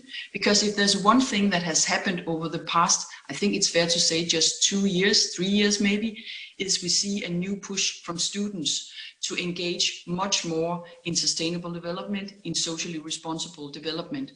It is a push that is felt locally, it's felt country-wise, and it is felt globally. And I think we as an international UN-based organization, the UN's largest initiative on responsible management education, we should be able to, say, sort of welcome that energy and that desire from our students globally to engage and to have programs, educational programs and other types of programs to help them think about sustainable development. I see the other push we've seen over the last 2-3 years is the push from deans, and it is a push that we have not seen so strong before. And I'm telling you, I've been in this area for the last almost 20 years working with sustainable development and responsible management education. And I'm very pleased to see this new push from deans also to engage in sustainable development. When that is said, I mean, we have to ask ourselves, what does that mean? What kind of transformational leadership at our schools is needed in order to actually talk about sustainable development and educate the next generation of leaders in our businesses? And it means, instead of thinking, very basically, it means instead of thinking, what can the world do for my business? You start to think, what can my business do for the world? And I think it is it sounds like a very small twist and play with words, but it in fact requires a transformation of the way we think, the way we teach, and the way we research business models and how to do business at business schools. In his now classic reading, Ghoshal argued that bad management theories destroy good management practices. And what he said was that we sometimes teach the wrong mindset to our students. We encourage what he called a me first attitude, where we teach students that success is getting the highest salary in the shortest period of time for yourself and the highest profit short term for your shareholders. We need to think how we can create a new mindset among our future leaders, our investors, our consumers, and also our students as part of the workforce. And it requires a mindset that acknowledges we are in fact all in this together to protect each other, to advance each other, and to collaborate more across borders to develop new innovative ways of helping the world to advance, and hereby, of course, ourselves. I think that the pandemic, the COVID pandemic has really re-accentuated this kind of need to think more collaboratively. And if you work in splendid isolation, you are likely to be, as someone said, too little and too late. So some of our good colleagues, Robert Strand and Ed Freeman, have suggested the concept of cooperative advantage, say, in response to Michael Porter's well-known idea and concept of competitive advantage. And what Robert Strand and Ed Freeman means with cooperative advantage is that we are all better off if we engage in collaborating together in systems thinking and making our students understand that this is the way to advance the world, but also to advance the markets in the world to help the world progress. So thank you for giving me time for these initial remarks. So thank you, Mette, for this insightful and inspirational presentation of Prime. And using the occasion, I would like to invite schools and universities all over the world, but especially in Russia, because this is a Russian forum, to join Prime, to become Prime signatories. And IBS, as was mentioned, we're Prime signatories, and we're also a member of Prime Champion Schools. And I can say that this was a great decision that we made on our part, and we have really benefited a lot from being part of our Prime community. Madam mentioned the mindset that business schools should be developing in their students. And this relates to the shareholder versus stakeholder driven concepts. Professor Alan Emerson will, I hope, share his views on this matter. Yes, and thank you. Again, I will echo Matt Morrison's comments that it's an honor to be here. I'm excited to be a part of the forum and certainly excited to be a part of this particular topic in the discussion of sustainability. I've spent my career, more than 30 years, teaching and researching strategic management. I now am the Dean of a business school, the Parker College of Business here at Georgia Southern, and am excited to see these principles implemented. Certainly our students are calling for it, as are the faculty. And I'm excited also to think that the change in mindset, for us at least as researchers and teachers, is perhaps smaller than many of us imagine. I'm deeply convinced that the problem, if we can word it that way, the problematic mindset, it owes more to an issue of semantics really than most anything else. In other words, I believe our current framework for understanding business and the theory of the firm and how firms operate is sufficiently robust that we can use that framework and teach sustainability and teach a better mindset for our students, all within the constructs that we have available, including competitive advantage. And to do this, I'm going to point back to something that we're all familiar with, which is the model on net present value. And how the model on net present value does not focus on the maximization of profits, but rather focuses on the maximization of value. And key amongst the variables in that formula, key amongst the variables in that framework, is time. And if we're to focus more on value than on profitability, if we're to focus more on sustainability than on mere extraction of rent, what we have to take into account is time. And so I would ask those who are watching this forum and considering this topic and considering how to implement the principles of responsible management to consider just three ideas, if you will. One is that of extended gratification. In the framework of net present value, of course, the cash flows are earned over time. And I don't know that there is any instance where it makes sense to sacrifice the long-term and unending cash flows of time for mere short-term gratification. It never makes good sense to cheat your customer. It never makes good sense to cheat your supplier. It never makes good sense to cheat society generally, because in so doing, what you're doing is sacrificing the returns that come over time, and those returns over time are non-ending. And so to sacrifice something long-term with many iterations for something short-term with few iterations makes very poor economic sense. The second principle is that of reducing risk. I was thinking just the other day about the airline industry and some other industries where we've seen the focus on extracting profits irritate customers to the point that customers provided a strong incentive for the emergence of competitors, and how those competitors have cost the initial firms in terms of price, in terms of quality, in terms of competitive rivalry. and how so much of that was brought on by the actions, the short-term actions of the firms themselves.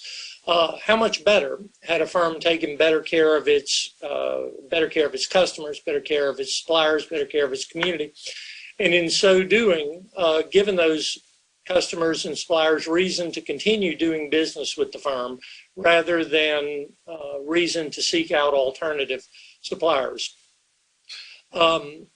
This reduces the risk of the firm, and if you think in terms of net present value, again, reduces the riskiness of any particular business strategy. Same could be said for innovation. How often is it that firms forego innovation because they have to make quarterly earnings estimates, or how often do firms forego innovation because they're not willing to absorb the risk? In terms of the current pandemic, one of the things that governments have done to offset that risk is they've underwritten the cost of vaccine production by guaranteeing to buy certain numbers of vaccine. That's provided an incentive for those firms to produce vaccine and produce it quickly. Firms that innovate oftentimes forego gratification into the future, forego those earnings into the future, and they're reluctant to do that if their shareholders or if their managers adopt an especially short-term perspective. And so by getting them to adopt that longer perspective, they're able to innovate more readily and again lower the risk, which is a key variable in the calculation of net present value. And then the last one is, of course, to communicate all of these principles in such a way that people understand the economic vitality of what the firm is doing. Again, I believe that firms that focus on value and value in the long term actually produce a better economic return in terms of their present value. Present value is a tool we've been using to teach for since I was an undergraduate business student back in the late 70s and early 80s. And that tool is sufficiently robust to capture the superior returns of a firm that's focused on sustainability. We simply do a poor job of communicating it. We use the word profit where we should be using the word value. We use the word maximizing where we should be talking about extended value. Certainly if the obligation of the firm is to maximize value for all those involved, and I believe that it is, then focusing on net present value will also cause the firm to focus on principles of sustainability. I simply believe we need to clear up that semantic problem for our students and researchers and talk about it in a way that has the construct make sense overall. Again, thank you for inviting me to be a part of this forum. I would simply ask people to consider those ideas, and certainly if you have questions or comments, shoot them to me at some point.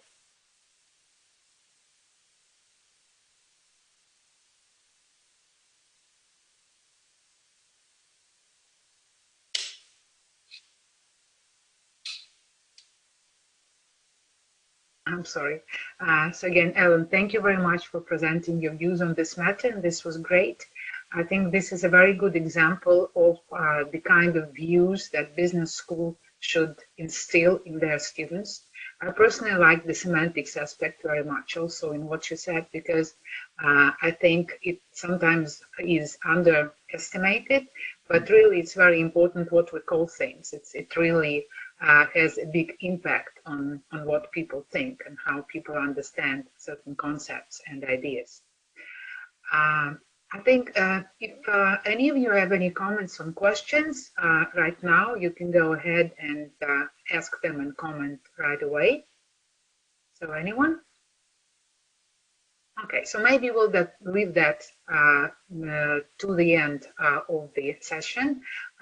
We are progressing according to the schedule. We will have some minutes in the end to discuss opinions and maybe engage in a short discussion. Okay, our next topic that we want to discuss concerns accreditations and rankings. And we all know that this is an important matter for business schools, okay? So business schools are assessed by accrediting agencies and ranked by ranking agencies. So how do these organizations take into account the current trends towards integration of responsibility and sustainable development goals into their processes and criteria. And of course, question is, should they even do this? Maybe there might be an opinion that this is not necessary. So with that, I give the floor to Mr. Andrew Wilson, who is the CEO of one of the most well-known global accrediting organizations in business education. And I'm sure he has a very informed opinion on this matter. Thank you very much, Evgenia. Ilian, could we have the first slide, please?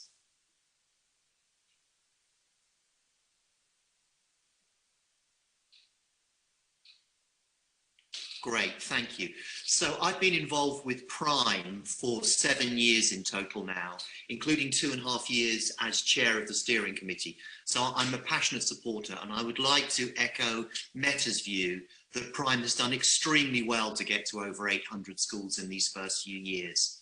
But I'm just going to share with you some major research in this area that we are launching next week, that's been finished. The findings will be out next week. And I just want to share these with you because it shows that there's still an awful lot more for us all, business school students, to do. Okay, next slide, please, Ilian.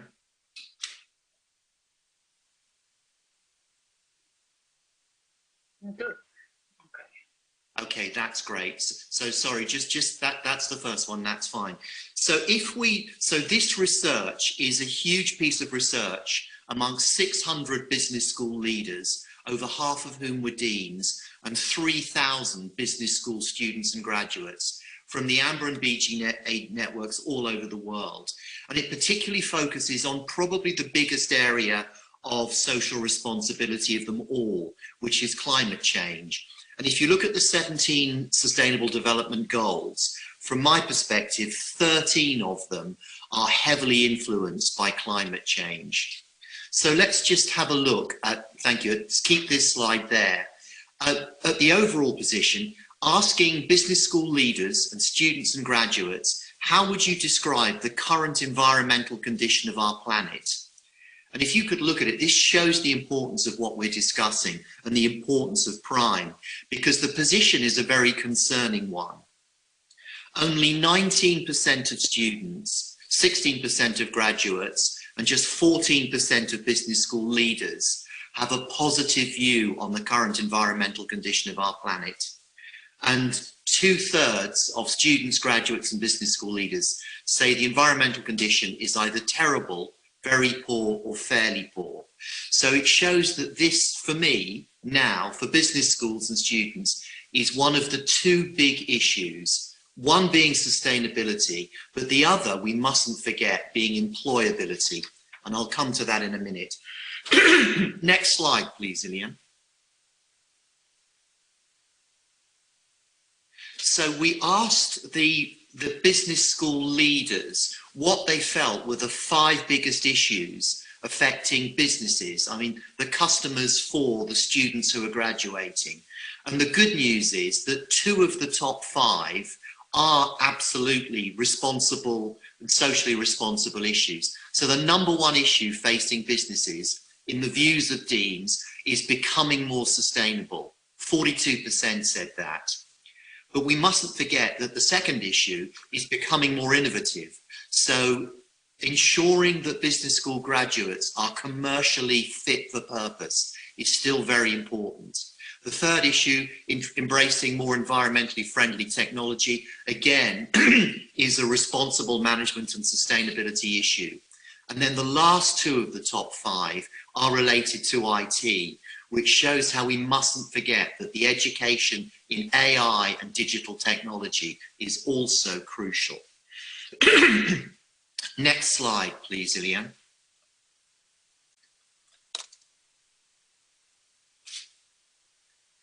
So this asked the business school leaders to rate how good a job the following groups are doing in preventing climate change.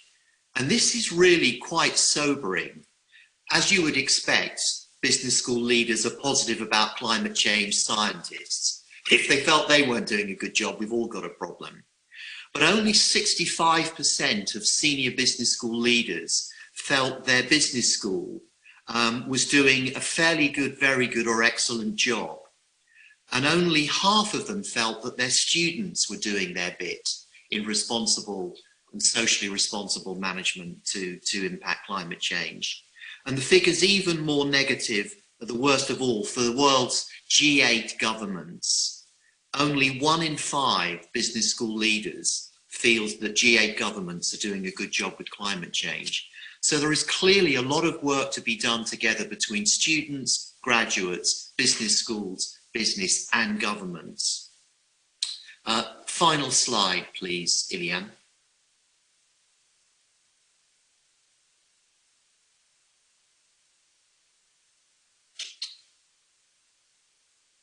Thank you. So the question again is, should accreditation bodies and rankings organisation include social responsibility and ethics in their evaluations? Yes, they certainly should. That research shows that there's still a lot more to be done. So what is being done?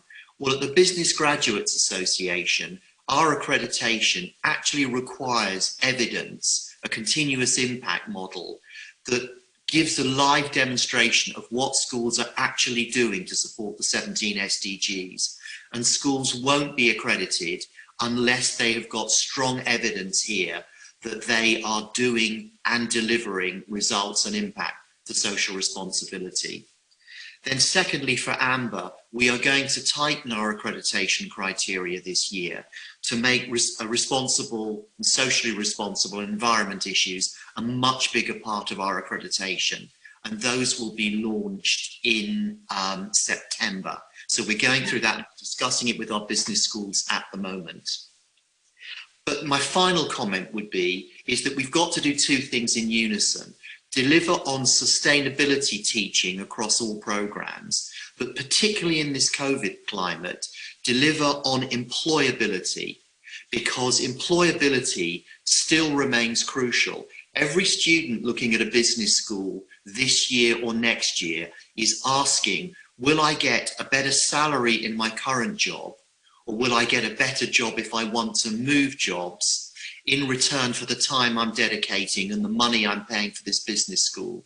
So we have to make sure that as an accreditation organisation, we are evaluating a business school in terms of its sustainability impact, but also its employability impact, making fit for purpose students for what companies are going to need in a very difficult post-COVID growth market for companies. Evgenia, back to you. Thank you, Andrew. Thank you, Andrew, for this brilliant presentation. It's a pity that we do not have more time to discuss this, because it's really very interesting and important issue. Because accreditations and rankings are important for schools. It's imperative, I think, that they take into account these emerging trends and values as well. I would like, because we do not have a lot of opportunities for interaction with our audience, but one of the options that we do have is to conduct a vote or a poll, so to say, where we ask our audience a question and then see what percentage of them say yes, no, or I'm not sure. So the question that we have for our audience is this. The audience will see it, we will not see it, but I will read it out anyway. So should criteria related to ethics, responsibility, and sustainability be as important as alumni salaries in the ranking and accreditation process? So we shall see what our audience will say. If they decide to vote, maybe they will not decide to vote, and it will be interesting to see the results, which I will have by the end of the session. And now I give the floor to Professor Danica Purg for her views on education for sustainability and what business schools can and should do to educate future leaders. Thank you very much, Eugenia.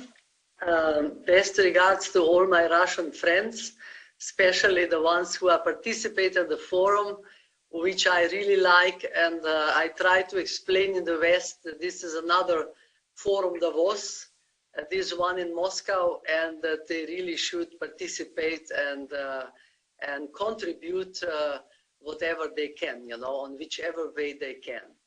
I remember when I was for the first time even leading a panel at the Gaidar Forum years ago, we were still talking about sustainability as a charity, etc. You know, and then I'm so impressed how this notion developed quickly further, and where we are standing today, having here with us a champion and having a very active RANEPA University and many, and Rabo, etc., many Russian institutions who are really doing their best to promote this idea. I would like to say that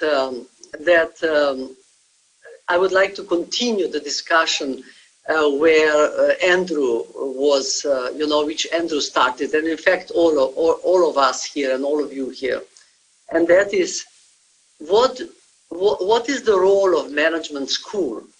And I believe that management school in this process of, you know, sustainability, ethics, developing these ideas and changing the mindset of students and then later, of course, of managers.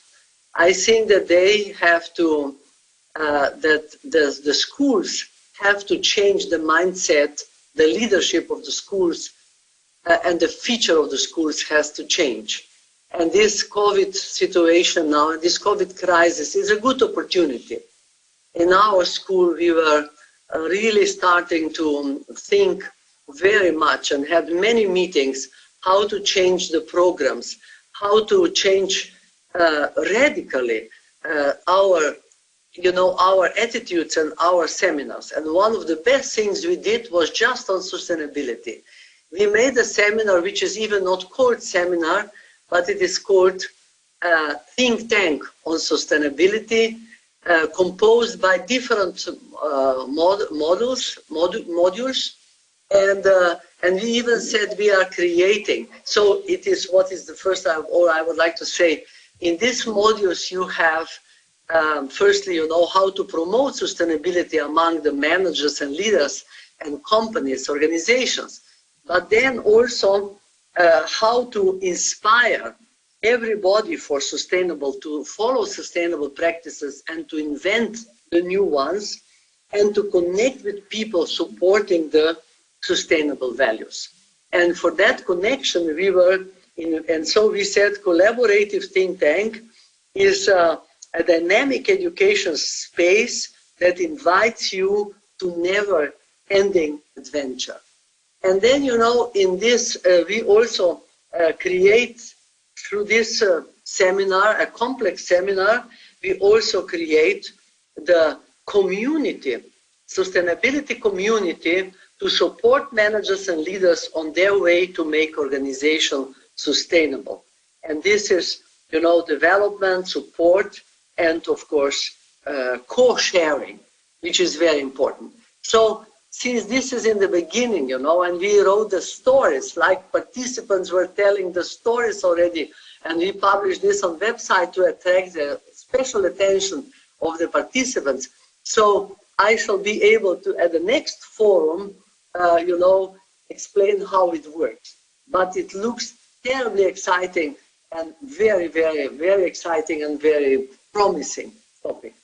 We did, as I'm leader of Siemens already for many years, I would like to say that also with Siemens we are doing our best. Not only that we don't accredit any school which doesn't have sustainability in the, you know, in their DNA, or at least showing the big efforts to have it in, but we also with our manifesto, on, you know, which we take as a, we are even having seminars on that topics, you know, the values of the manifesto. So we want to have, we want to really to create that the member schools are really creating an impact on education. and to help to change the mindset, as I said already. And one of our big thing is big aims is really to help the school to reach embedded sustainability, integrated in all functional and personal management and leadership development, so that it's not only a subject in the schools, but it's embedded. Even, how the school is behaving, how how it looks all the process in the school, of logistic, of everything. Not only that you are preaching and teaching, but that you are really behaving like that. And I'm very happy that this, I see what somebody of you already mentioned, that the youngsters are going for that. So I'm very happy that the students support this. And these days, Meta will be interested to hear that we are getting these days a lot of requests from companies that call us. Before we were calling all the time and saying, why don't you become a member of United Nations Global Compact? Now we get the calls and they say, how can we become? And we will become a member of this association. And this year we helped to the biggest bank in Slovenia, in our school, really to become a member of United Nations.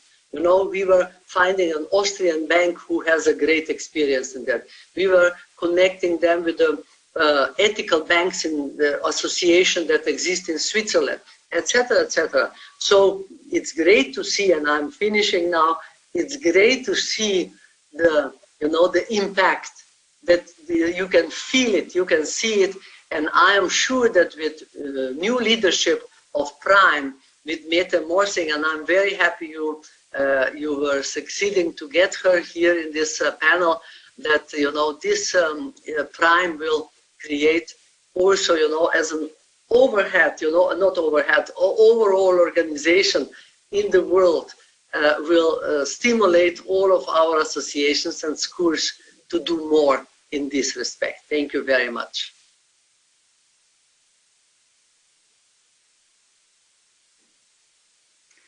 Okay, so thank you, Danica, for this inspiring speech.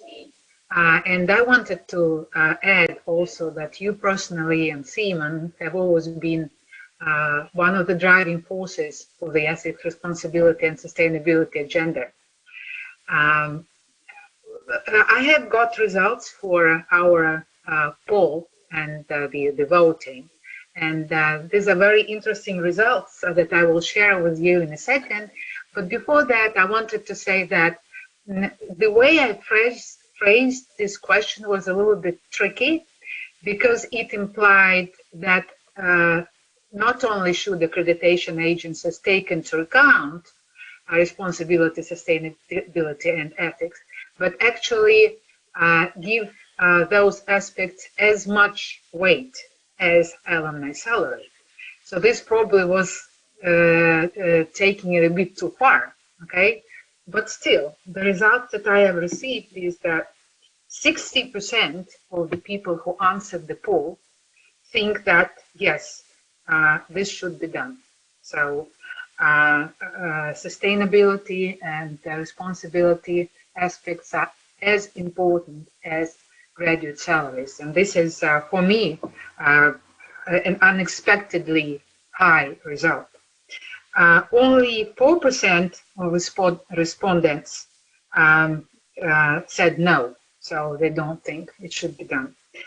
But there was quite a big share, 36% of respondents who were not sure, which is understandable because maybe of the way that question was phrased, because we should not, of course, forget that business schools are educating people who want to work and earn money, have income, but that's also important aspects, of course.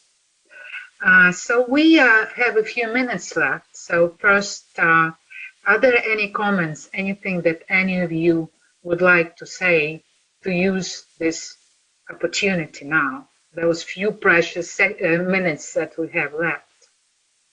So anyone?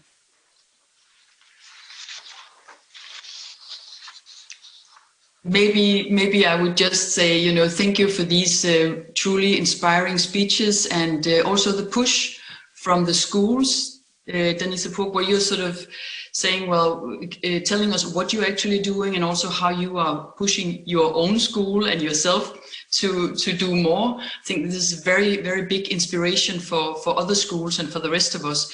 And of course, also, Andrew Main Wilson, the accreditation and the focus on the accreditation is very, very important. So what we are doing in Prime right now is we are reviewing the SIP report. The SIP report is a report we ask all our schools to produce every second year about their sustainable development and responsible management, education, research, and partnerships on the 6 principles that Alan Mason, that you mentioned also before, the 6 principles, and thank you for mentioning those important principles. So those reports have been turn out to be a very good way for schools to report on what they have been doing in the past. What we are now trying to make those reports is to see, could we be sure that these reports are not just reporting about what schools did, but they also become a repository for inspiration in the moment for other schools and into the future. So we post our best practices as we go, so to speak, so other schools can be inspired and get some good ideas for what is going on in South Africa, what is going on in Moscow, what is going on in schools in the United States of America. So it's not just a report we produce and put it, you know, in the drawer and we forget all about it. We want these reports to be an active and inspiring repository. This is a work where we have a big working group over the next 7 months, and we will present to the Prime Board in June, of which Andrew Main Wilson is also a member. So you can look forward, Andrew, to the presentation of this great work that's going on right now, I hope. Okay, thank you, Mette. Thank you, Mette, for this comment. So anyone else? 2 minutes left, so. It might be useful, Mette, if you could perhaps let the audience know how many Russian schools there are now in the Prime network. Yes, we have 2 Russian schools in the network, and we would love to have many more Russian schools in the Prime network. And Eugenia Paskovich and I, we have talked about this, and we have made a little plan for this, and you've been very helpful in pushing the plan, Eugenia Paskovich, to make this happen. But we would certainly love to invite more schools to be part of the network, and to invite more deans to discuss with us the value of being part of the Prime network. Currently, I've had discussions with 22 deans in Portugal and Spain on exactly that matter. In November, I had discussions with 5 deans in Africa on the same matter, and we are discussing if that could also happen in Russian. Thank you for the question. If I may say, this is my big wish, you know, that there are at least 50 Russian schools joining Prime this year, not waiting too long, you know, because on this way you get inspiration, you share the practice, you are, you know, you make yourself important. This is what we are all the time in Siemens for 26 years telling people from Central and Eastern Europe participate, because I'm sure that there are many, at least 20, 30, at least that I know, Russian business schools that are really, you know, how shall I say, having in mind sustainability and working on that and collaborating with the companies on that. So let us, you know, and I'm sure we are very happy to have you, Evgenia Ashkevich, you have to pronounce her name, that we have Evgenia, who is a real hero in this field, and somebody, a real connoisseur in that, somebody who knows the world, what is happening around, and who has, you know, the big wish to change the things. So we support you and we shall help you. And I really hope that next year Gaidar Forum will be face to face, and that next year there will be, you know, 20 of your schools having different panels on that and showing their practice, you know, the best practice so that we shall, with others, so that we shall be even more proud of you all. And Rabo has to help in this respect, and Ranepa with a good example. Thank you. So thank you, Danica. This was perfect timing. It's 14:00 Moscow time, so we've done very well. I once again want to thank all of you for your valuable contribution, for participation. I very much hope and look forward to meeting you all next time at the Gaidar Forum in the next year as speakers, as participants, as contributors. So thank you again. See you soon. Thank you, everyone. Bye. Thank you very much. Thank you. Thank you.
Изменились ли мы?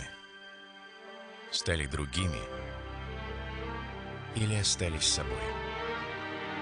Принимая время, место, обстоятельства. Главное не остановиться сегодня, чтобы стать сильнее завтра. И знать, мы вместе. И это все меняет. Ваш Газпромбанк.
В звуке или в тексте, ушами или глазами, но всегда мозгами. Только по делу. Главное в политике, главное в бизнесе, главное о личных деньгах. Со скоростью звука, со скоростью света. Услышать и увидеть. Один бренд, два адреса. Бизнес FM и bfm.ru. Не на словах, а на деле.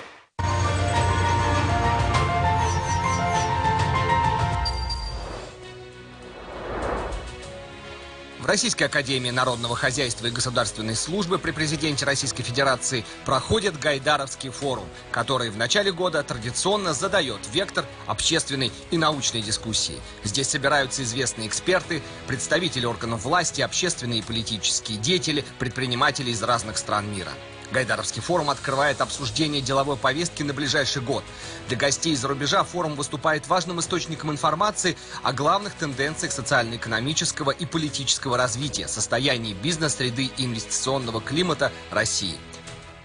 В ходе открытых и плодотворных дискуссий участники форума смогут обменяться положительным опытом и лучшими мировыми практиками, предложить конструктивные подходы к решению приоритетных ключевых задач, стоящих перед Россией и миром на старте нового года, нового десятилетия.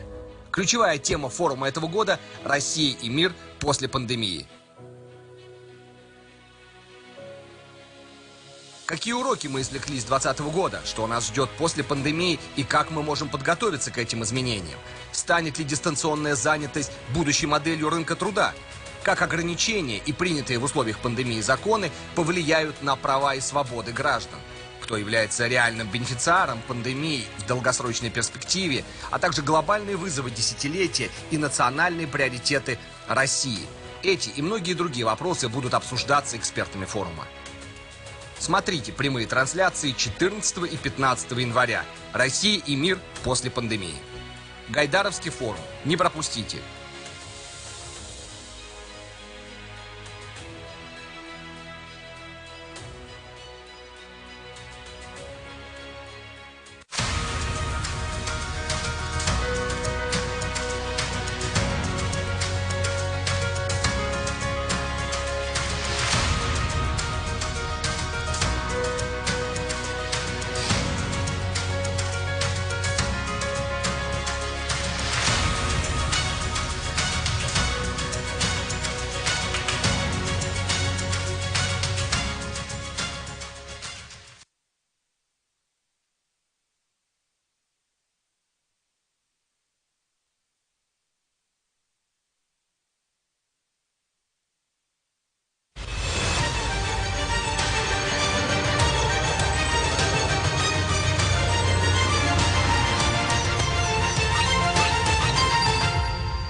Ну что, мы начинаем? Shall we start then? Shall we start? Спасибо. Thank you. Good afternoon, everybody. Let me welcome you on the Gaidar Forum 2021. We are having today the panel about post-pandemic Europe. We have very well balanced the panel of experts with different experience. We have high-ranking government officials. We have 2 experts, and the balance of countries also impressive. We have people from Northern Europe, Eastern Europe, and Central Europe. So welcome, everybody. I have a special question to each of the participants, but I have one general question. What is your perception? What would be the 3 most important challenges for Europe, for European Union in the current year? I guess if we'll have the 4 answers, we could compare and choose the priority of the issues which are on the mind of people, of the government, and in Brussels, of course. So let me start with Ivan Krastev. Ivan, look, the European risk assessment for the last year missed completely pandemic challenge. And as an outcome, shock and returning to the old national instincts among leading member EU states. Practically overnight disappeared such pillars of such institutional pillars as Schengen and Maastricht. People in Italy and Spain were much frustrated in the last year's spring. And the biggest EU economies suffered from the lockdowns more than China, than EU or Russia. However, in the fall, Brussels overcomes initial shock and suggested very impressive economic package. Am I correct saying that demand for stronger Europe today prevail in the public mood? Is it also true, despite or maybe even thanks to Brexit, that this public mood prevails? So please, the floor is yours. No, I'm going to agree with you, and also I have the data of the polling that European Council on Foreign Relations have been doing both in summer and now at the end of the year. And the major conclusion is that nevertheless, that many people have been disappointed with the initial reaction of the European Union, rightly or wrongly. The major conclusions that Europeans got out of the crisis is that the European Union is a community of faith. All of these countries, basically economically, cannot survive in the absence of a bigger European market. So as a result of it, you have the recovery fund, which in my view was going to be unimaginable in the absence of the COVID-19. So from this point of view, the biggest challenge that European Union is going to face in the coming months is first, when we're going to see a normalization, particularly of the economic activities. And secondly, to what extent this normalization is going to be harmonized in the different member states. Because one of the interesting stories that, of course, the pandemic hit all, but it hit differently different member states. And how to prevent a kind of an uneven effect and uneven recovery, in my view, is going to be the major challenge. But I do believe you're right in your major assessment. At the end of the day, European Union gets more consolidated as a result of the pandemic shock, regardless of the first 1 month in which you have the feeling that basically European Union has stopped to exist. Ivan, and what is the impact of Brexit on this mood? Listen, Brexit in general disciplined Europeans in 2 ways. First, if you remember, basically in 2016, 2017, you have at least 16 major European parties that have been interested basically to go for an exit option, asking for the referendum, talking to go out for their own. And the reality of Brexit, basically some of the problems that the United Kingdom faced in the last 3 years, made basically a situation in which there is not a single major European party that is now advocating Brexit. This is on one level. On the other level, the governments in the EU understood that they need a common position because Britain living, of course, is a major economic problem. And from this point of view, everybody understood that now the consolidation is the matter of survival for the European Union. Thank you very much. Thank you. Wolfgang, now is your turn. Look, 6 years ago, I published an article where I expressed hypothesis that maybe emerging world order architecture would be bipolar. And since that time, we are facing many evidence about the US-China mounting rivalry. And clearly, this trend is not in the interest of Europeans as well as Russians. I guess one of the most visible outcomes of the COVID-19 was election of the 46th president of the United States. What does it mean for the future design of the world order, how it's seen from Vienna, from Brussels? Would it diminish the call for strategic autonomy and increased security dependence from United States, or this demand, this call for strategic autonomy would prevail, would survive the election of the 46th president? Please. Thank you, Alexander, for this very interesting and good question. Not easy to answer, by the way. And many analysts say that the future is dominated by two global dominant and competing superpowers, America and China.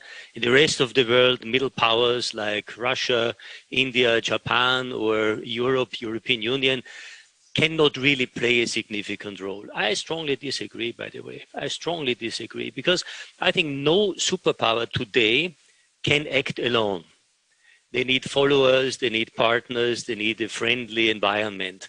And I think this is not our choice as Europeans, and I include now, of course, Russia, because you are European as well.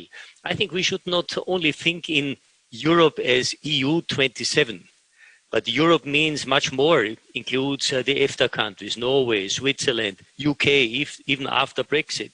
It includes Russia, eventually also the Mediterranean area. And if you have in mind this wider Europe, then the interesting perception could be in the year 2050, this wider Europe would have the same global power in GDP like China, on par with China, 30% of the world GDP, and double as large as the United States. And I think this is something we should have in mind. But it means, of course, to be really autonomous, we have to develop some tools. For instance, we have to develop the euro as a competitor to the dollar as world reserve currency. If this is the case, then, for instance, the Eurozone members could raise their debts without rising or going up interest rates. We could challenge the United States, because no longer would it be possible that European banks should cover the losses of American firms, threatening if they don't do it, they would lose their licenses. And also the same with trade sanctions. If we have an alternative system like SWIFT, it would not be possible that the United States could monitor all international transactions done via SWIFT, and therefore nobody can really escape these threats. So I think to be really autonomous, there are some tools to be developed, and I think Europe has a challenge for that. Thank you very much. It's very interesting. And tell me, please, I still have in mind to collect all experts' opinions about the biggest challenges, biggest issues on the EU agenda in this year. Yeah, look, first things first. The first priority, of course, is to win the fight against coronavirus and its mutations. This is the first priority. The second priority And I think, by the way, now the EU is really in the driving seat, no longer the nation states. This is really a pan-European agenda, which is agreed by everybody. The second priority is, and Ivan already mentioned it, there is this huge amount of money, the Recovery and Resilience Facility, with close to 2 trillion euro, and how to use it in a productive, sustainable, and better way. This is, in my opinion, the most important significant challenge for the future. And of course, the third part is to develop partners outside the European Union, as I said it, including Russia and Africa, for instance, because I think the model is at stake. We have a better democratic model compared with China, and we have fewer divides than America. And if we could really create new existing and functioning partnerships, that would be an excellent way for the 21st century. Thank you very much. Mr. Racha, let me turn to you. My take is that lockdowns, isolation, unpredictability in general, they provoked a lot of fears, a lot of public mistrust. We find it everywhere, and in Russia also, there is explosion of the very wild conspiracy theories. And it seems to me that responsibility after the and during pandemic is in a scarce supply. So, Mr. Racha, my question is, what is your take about populist movements in Europe during and after pandemic?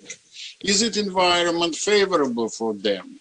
Are they gaining or losing ground? What is your perception? And second issue, looking from Moscow, I may confess that COVID-19 intensified the generation divide between, let's say, Zoomers and Silvers. This divide existed in many senses. Is it true for Finland and for Europe? What is your take about that? Yeah, thank you so much. Interesting questions. I will start with this perspective for the populism or populist movements. I think we have to put that into the historic context. Always when we have a crisis, especially economic crisis and difficulties, populism is doing well. Populism is growing when times are difficult. And we have seen that in the US, we have seen that in Europe, we have seen that in Russia as well, in many countries. And I think the best method to oppose populism is to get things into the house, into the order, to return back to growth, to return back to better employment. And that's why what Wolfgang said about Europe's challenges, I think major challenges to get vaccinations, to get rid of this pandemic. But in the same time, we have to start thinking how to recover economically. And I think that we can do a lot in Europe, together with Americans, together with Russians, maybe together with Chinese as well, because economically we are interdependent. We need certain independence, yes, that's right. Everyone wants to be independent as well, but they are not contradictory. I think that inside the European Union, greater independence for individual countries is not in contrary with interdependence among Europeans. We can increase our sovereignty by using common efforts. And I'm optimistic that we are having capacity to recover quite rapidly now. But it's very fundamental issue how we will spend the money. How we will spend these billions or hundreds of billions we are going to spend. I have two priorities, digital and bio, or sustainability. I think these are the critical areas in Europe. We can speak about that a bit later, hopefully, in a more detailed way. Secondly, about this generational issue, I think we have not fully understood what kind of challenge aging of population is going to be. It's already there in Japan. it's in Finland, it's in Russia. By the way, China is getting the same challenge, or has got that challenge already now. So we have to be able to change the social model in a way that we will better integrate senior citizens into our economic and social model. And that's why I think this pandemic situation has made it a bit more difficult to get good understanding of how to create this silver economy, how to move into the silver economy. And I'd like to add that into the agenda because I believe that those countries who are able to create real silver economy, able to integrate senior citizens in the economic model, they are going to be big winners in the future. Well, I guess it's true for Finland, but for example, for Turkey, they have unbelievable birth rate, something like 1 million a year. So for them is the problem, the occupation for the youngsters. This is very different challenge for those type of countries. Of course, Russia in this sense, in the sense of fertility, much closer to Finland. Yeah. But I find out that, you know, so-called Zoomers and the people of our generation, we are losing some common space of understanding because they are living completely in the social nets, in Wikipedia and so on and so forth. And we are still more attuned to the books, how to overcome this gap. You are right that there is this kind of gap. But if you look at the potential of digital technologies, we can bridge that gap. And I have seen a lot of examples how senior citizens have been able to start using these new technologies. But the problem is that companies until now, they have seen the market only among young people. But the fact is that senior citizens are a huge market for digital solutions in the future. The question is that they have to change the business model. I'm quite confident that there is a market. Market drive will be a solution. By the way, about Turkey, Turkey is a good example of aging challenges. On the short term, you are right. They have a huge supply of young labor force. But even in Turkey, there is a decline in birth rate. India is another good example. India there are hundreds of millions of young people in India, but birth rate has come down so that it's only 2.5 now. It's very close to sustainability rate already. Actually, there is only one region in the world having population growth on the longer term, and that is Africa. All other regions in the world are going to face aging challenges. Thank you, Mr. Rach. Franco. Yeah. Look, COVID-19 used to be a common challenge, common threat. And at the same time, it did not overcome the continent divide. On the contrary, looking from Moscow, it looks like that pandemic cemented Europe just from Lisbon to Tallinn. We also see this different attitude to different vaccines and so on and so forth. So this, let's say, limited Europe. Is it enough for the sustainable recovery? Look, agenda is not waiting for us. The Karabakh crisis have been frozen by Moscow with, let me say, shiny absence of the European Union despite Eastern Partnership and so on and so forth. And for me, it looks like both Moscow and Brussels consider today Russia apart from Europe, but not as a part of Europe. What is your thinking about those issues with all your experiences? Well, many thanks, Alexander. This is a very key question, which is maybe simply aggravated by the pandemic, but it was and it is still on the table among the priorities of Europe. In order to address this very important issue, I would say strong leadership is needed in Europe.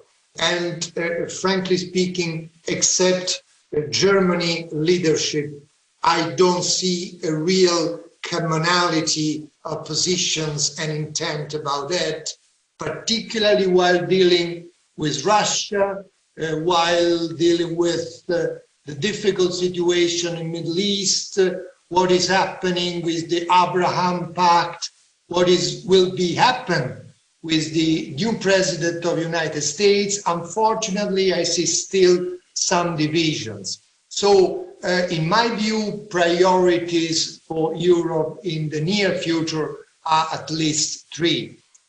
First of all, to show concrete capacity to recover, as Wolfgang rightly said, while combining solidarity among the member states with homework, because very much will depend on how the European funds will be spent, not on subsidies, on the contrary, on added value initiatives like infrastructure, relaunching education, mitigating imbalances, because the previous question you put, Alexander, is very important for us in Italy. We feel the imbalances between the younger and the older generations. We run the risk to have the youngest pupils in the schools deprived from a normal school year. It happened in 2020. It is very difficult to regain ground when you have lost a year and you are a 7, 8, 9, 10-year-old young pupil. So relaunching education, mitigating this divide between generations, spending very well the fund from European Recovery Fund, and not to lose sight on the previous challenges. They are still there. What about the global security issues? What about the environment challenge in a moment where President Biden apparently wants to re-enter the COP25 Paris Agreement? What about Mediterranean, as rightly Wolfgang alluded to, with the Libya situation where Russia was very, I would say, active to regain ground in Libya, while Europe has been losing ground. On the contrary, for Europe, this is our neighborhood. And so our priorities should be not only the simple recovery from the pandemic, but capacity to show leadership. I stress the point of leadership because if we are still on the policies based on new tariff, new sanction, reciprocal retaliation, we go to nowhere. I strongly hope that President Biden will rethink about this sanctions-based policy that is leading to nowhere except to the new chaos, like it is in Mediterranean, like it is in the broader Middle East, like it is in the friction with Turkey. We are doing everything to push Turkey in the hands of Iran and China. Is it in the interest of Europe? It is not. We have an interest to have Russia, Europe, and the protagonists in Mediterranean working together, because otherwise, if you leave in the hands of Russia and Turkey only the destiny of Libya, what about Europe? So let's think about pandemic. Let's think about a common policy of vaccination in Europe. Let's not forget all the previous challenges that are still there. Thank you very much, Franca. It's very, very deep answer. My take is that, look, the Libya is a, let's say, we'll go to the historical textbook as a terrible disaster. from the beginning, because they were violated the United Nations resolution, you know, all the story. And still the lady who was responsible in great deal in Washington, D.C. for this story, she was among the possible nominees for the new administration, unfortunately. So it's a long story. One puzzle bothers me after our initial conversation, that only Franco mentioned environment. No Wolfgang, no Ivan, no Mr. Acha, they did not mention the green growth. This is the key issue as it explained by Brussels. Why this situation we are facing? Mr. Acha, you would like to answer? Mike, please. Yeah, that's right. Now it's there. So I mentioned that, but I used the wording bio because I have a special interest to speak about that because I really believe that we are going to see a rather radical change in that area. There are three reasons for that. First reason is that this Green Deal in Europe is a very ambitious plan, and if it is executed well, I think it will have a major impact. Secondly, we have huge bioresources in Europe, Russia as well. We have huge opportunities to move to a new type of economic model. But the third reason is linked to the US situation. We can see, I think, at least two positive consequences of this new administration coming next week. And first one is predictability. There is going to be more predictability in the future, and it's good for all. I think in the short term, maybe previous administration was optimal for some players in the world, but on the longer term, not at all. Because America should be predictable, and I think we are going to get more predictability. And the second reason is that now, like mentioned, US is coming back to the table. And I believe that this environmental challenge, opportunities to create new technologies urgently needed, I think it will be benefiting a lot when America is going to be on board. It's interesting that I'm looking at statistics before our meeting, and the crude oil prices goes down in comparison with 2019 by 22%. And the gold prices increased the same amount, also 22% with the comparable year. Look, regarding predictability, I share completely that it looks like the Democrats, especially Mr. Biden, they would be more predictable. But when we are having our internal debates here in this town, such question arises. Predictability, yes, but for how long? Till 2024? What is your thinking about that? I think it's a good question, and I think it's too early to say anything what is going to happen on the longer term. I think the Republican Party is going to face now major challenges, and I'm quite confident we are going to see rather radical changes in that party.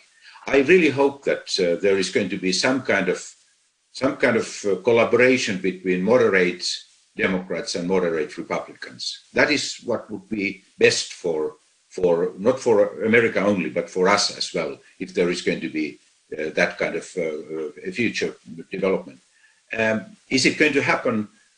I think there are some indications showing that probably this experience will lead to that kind of development, and that will increase predictability. Look, in Moscow existed expectations that with the new administration would be much more easier to reach the agreement about extension of the START treaty. Yeah. And that was in the election agenda of Mr. Biden. Yeah. Recently, a couple of days ago, I spoke with our ambassador in Washington and asking about that. He says zero. Nobody requests anything. Everybody concerned with this transition, with all these bolts and nuts we all watching by TV. So this is a bit contradict the idea that we are having the very predictable president. And you understand that if those treaty would not be extended, that it would be long consequences of events regarding this year conference of non-proliferation and so on and so forth. So this is general question. Maybe Wolfgang, Ivan, Franco would take. What is your take about the possibility? Because this START treaty expires February 5th formally. So we have a very short period of time. So if I may say something, look, all politics is local or domestic, and especially in America today, nobody is today really interested in foreign policy. They are interested how to get rid of Trump. I personally welcome, of course, the change in the American government, but I do not expect major shifts in foreign policy. I mean, China is still seen as a strategic threat to America. Russia is de facto also seen in a very hostile way. I was 1 year ago in America, in the Senate and Congress, and I was really surprised by the unanimous support of an absolute negative approach and view on Russian politics in all parties, in both parties. There is no difference.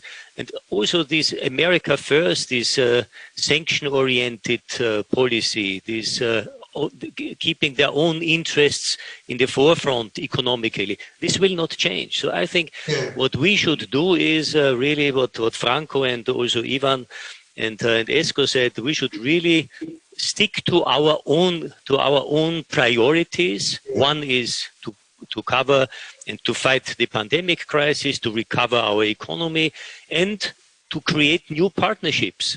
This is the important thing.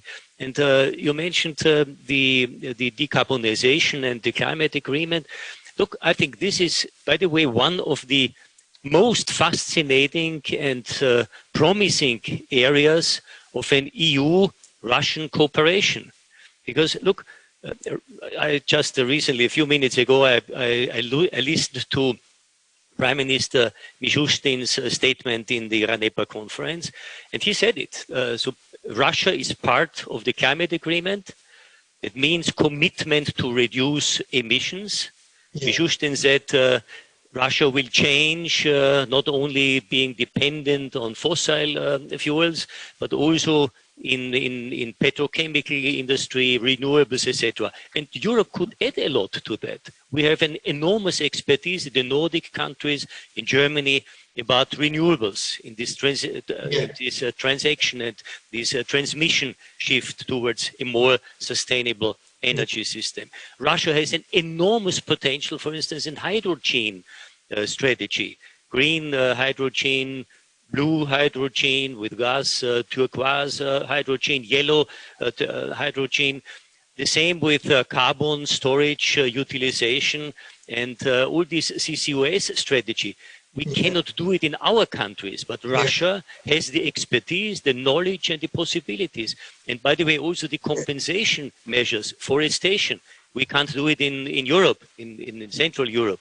Russia has an enormous potential. So why not use this interesting and fascinating area in so extending Ursula von der Leyen's decarbonization deal in a pan-European Green Deal, EU plus Russia and our neighbors. That would be a fascinating story. Yeah, if I may say one thing, to say that not only I agree fully with Wolfgang, but exactly on the START treaty renewal, I think also here European Union has a great potentiality in cooperation with the United States, because we are mostly members of NATO. President Biden, you know, apparently, and I'm sure, wants to relaunch cooperation in terms of security and strategic security between the two shores of the ocean, despite what has been done by President Trump. In that moment, Europeans and NATO members pushing over the new president of the United States to say, is it possible that in a moment of multiple crises in the world, we keep the risk to have unrenewed START treaty on the proliferation? Is it possible that we miss the opportunity to work together, we Europeans, you American, and our Russian friend, to agree on the strategy for the reduction of dangerous and nuclear weapons? So spontaneously, Wolfgang is right, it's difficult for the new president to change suddenly all the policies of his predecessor. The same will apply on the tariffs policy. It's illusory to think about a new negotiation about EU-America free trade space. You will remember the failure of the negotiations promoted by President Obama. Why? Because each and every senator and the member of Congress has his or her constituency, and their constituency are not in favor of liberalizing many sectors. Different is the situation concerning global security, because on global security, the new president will have to decide what to do with the agreement with Iran on the nuclear strategy, what to do with the reconciliation that I welcome between Israel and Saudi Arabia and the other Gulf states, but he has to do with the cooperation of Europe. The same applies to START. So this is the reason, Alexander, why I think Europe can have a role also on promoting a new debate about the need for having a new START treaty expiring, unfortunately, already in February, and just to avoid to run the risk to have another terrible threat to global security, which is the absence of a comprehensive treaty on non-proliferation. So again, Europe can do something in cooperation with the two pillars, the Eastern European pillar, Russia, and the Western Atlantic pillar, America. Can I enter on this? Sure, because sure. there is something interesting. If you see the performance of the American stock market, and if you basically see what is happening in politics, we're in an interesting world. In a certain way, American stock market is overperforming than ever, because they live in the future. In a certain way, people are already buying the cars that are not produced, I mean electric cars. On the other side, when you look at politics, people are very much preoccupied with the past. And I agree with you that, of course, the position of the President Biden is going to be difficult and we should not have over expectations. But the biggest problem is what kind of agendas others also has to the United States. On the European side, we basically obviously decided to focus on two things. One is the regulation of the technological giants. So this is where basically European Union is very much going, and this is an important story. And honestly speaking, what happened in the recent days even can very much strengthen European position that it's up to the government to regulate and not up to the companies to do it. And the other is climate, because climate is also the problem with the next generation. And I very much agree that, particularly when we're taking so much debt, to ignore basically the next generation is going to be a major issue. You are borrowing money from people, but because this new generation is not particularly numerous, when they go to voting, their vote is not as strong as it used to be. But if this is the case, part of the problem is, and this is my question to Russia, is that I also have the feeling that Russia does not have a positive agenda to the United States. Outside of START, what you're saying, because let's be honest, after this hacking story with the American institutions, obviously cybersecurity is going to come. And if this was the welcome for Biden, this is not the best one. And of course, I do believe Russia did recently relatively well compared also with many European countries when it comes to COVID. But the Navalny story really hurt, particularly in places like Germany. So my feeling is that now everybody expects Biden to do this or that and so on, but it is an interesting moment for others to try and to understand what is doable and not doable.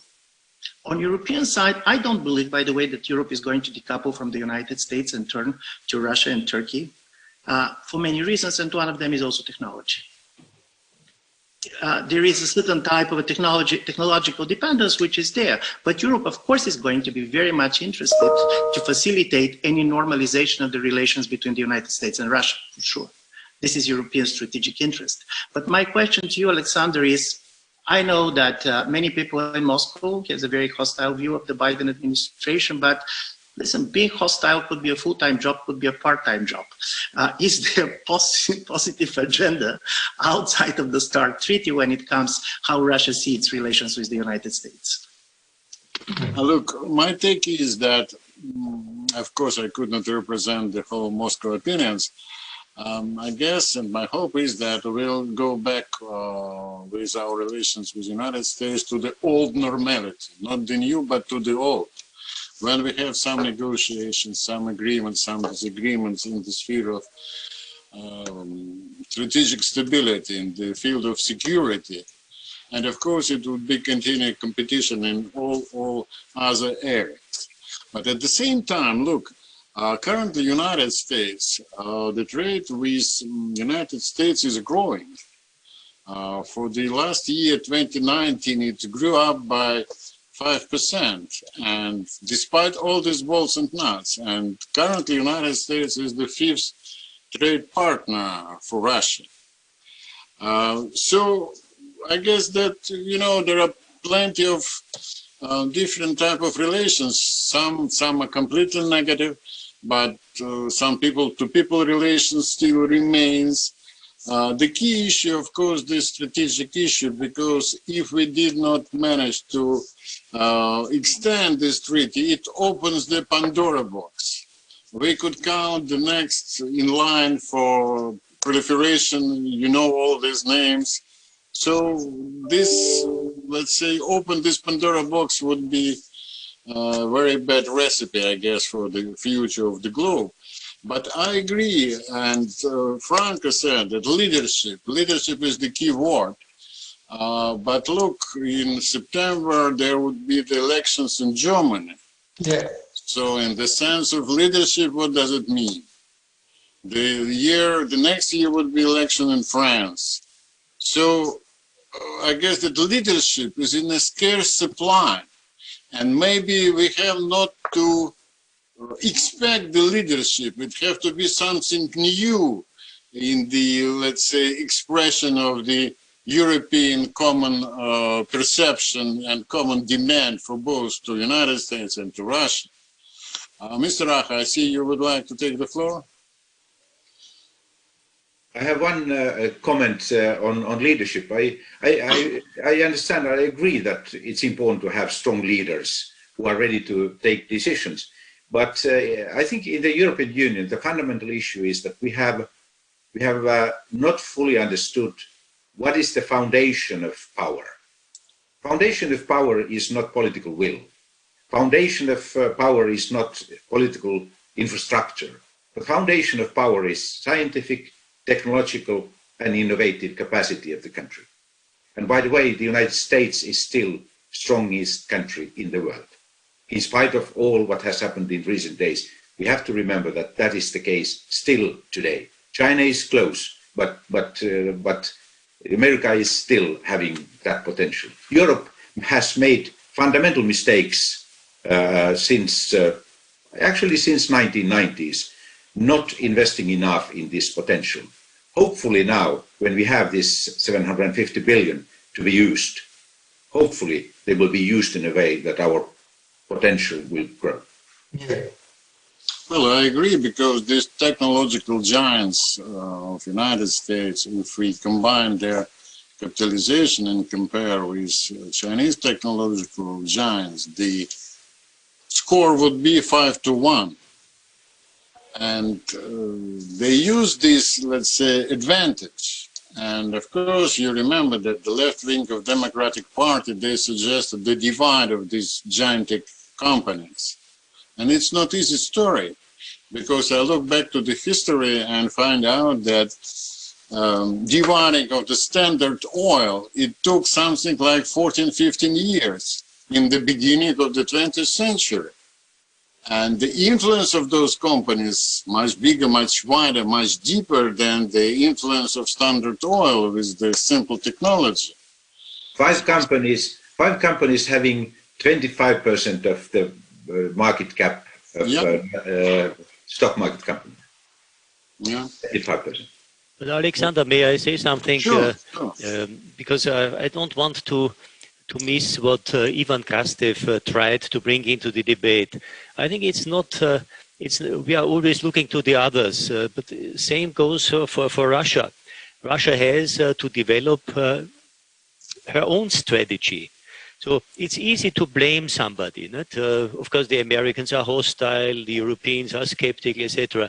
But what is also needed to build lasting and functioning partnerships is, so to say, is a change in behavior, in the language, in the tone, in the efforts to build bridges and to use different channels to communicate. I think this is important. Same goes for us, of course. That I personally see in the future not so much only competing powers. Esko is completely right. The Americans will still be our partner in some areas, but also a competitor. And we have to challenge them in different areas. You mentioned the tech companies. Not everything what they are doing is correct according to our European values and standards.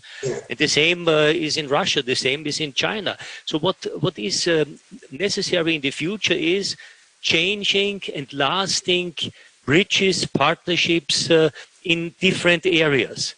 And what, in my opinion, is important is to create opportunities, not only threats and problems. There are so many uncertainties in the world, and I think a little bit more optimism, a little bit more possibilism to make it possible to talk to each other, to develop exchange of views of students, of scientists. And by the way, Russia, with their richdom of scientists in digitization, you are much more advanced, for instance, than Germany or Austria. In decarbonization, maybe the Europeans, the EU is more advanced. So let's do it together. Let's create, not neglecting what divides us, but so to say, really thinking what is possible together. This is something what I really promote. And there's also an answer needed from the Russian side towards Europe, towards China, towards America.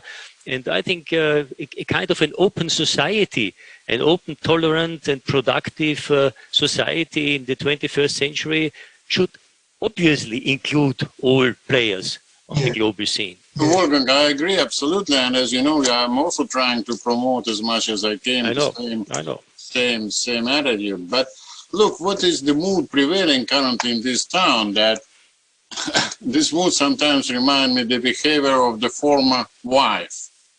If the West is so bad, let's turn all our eyes to the East. We have a great friend over there. And that's it. It's simplistic answer. I call it the former wife answer. And there are plenty of experts who share this and promote this very, very strongly.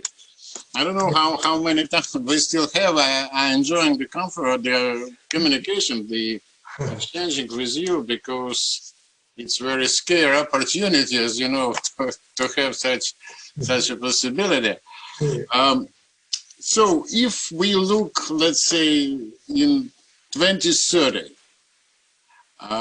what would be your guess? Would be those divide along the line between Bucharest towards Tallinn existed, increase it or diminish it? What would be your opinion? If I may say one thing, Alexander, first of all, the precondition is to have a vision reaching 2030, because in many cases we have a limited vision. I speak for my country. Unfortunately, we run the risk to have plannings concerning the next 3 years, the next 4 years, 5 years.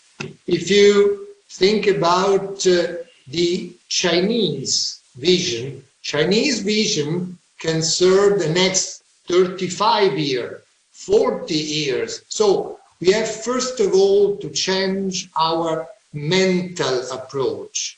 We Europeans have to start considering what will happen in the hands of those that are now the pupils in the primary schools.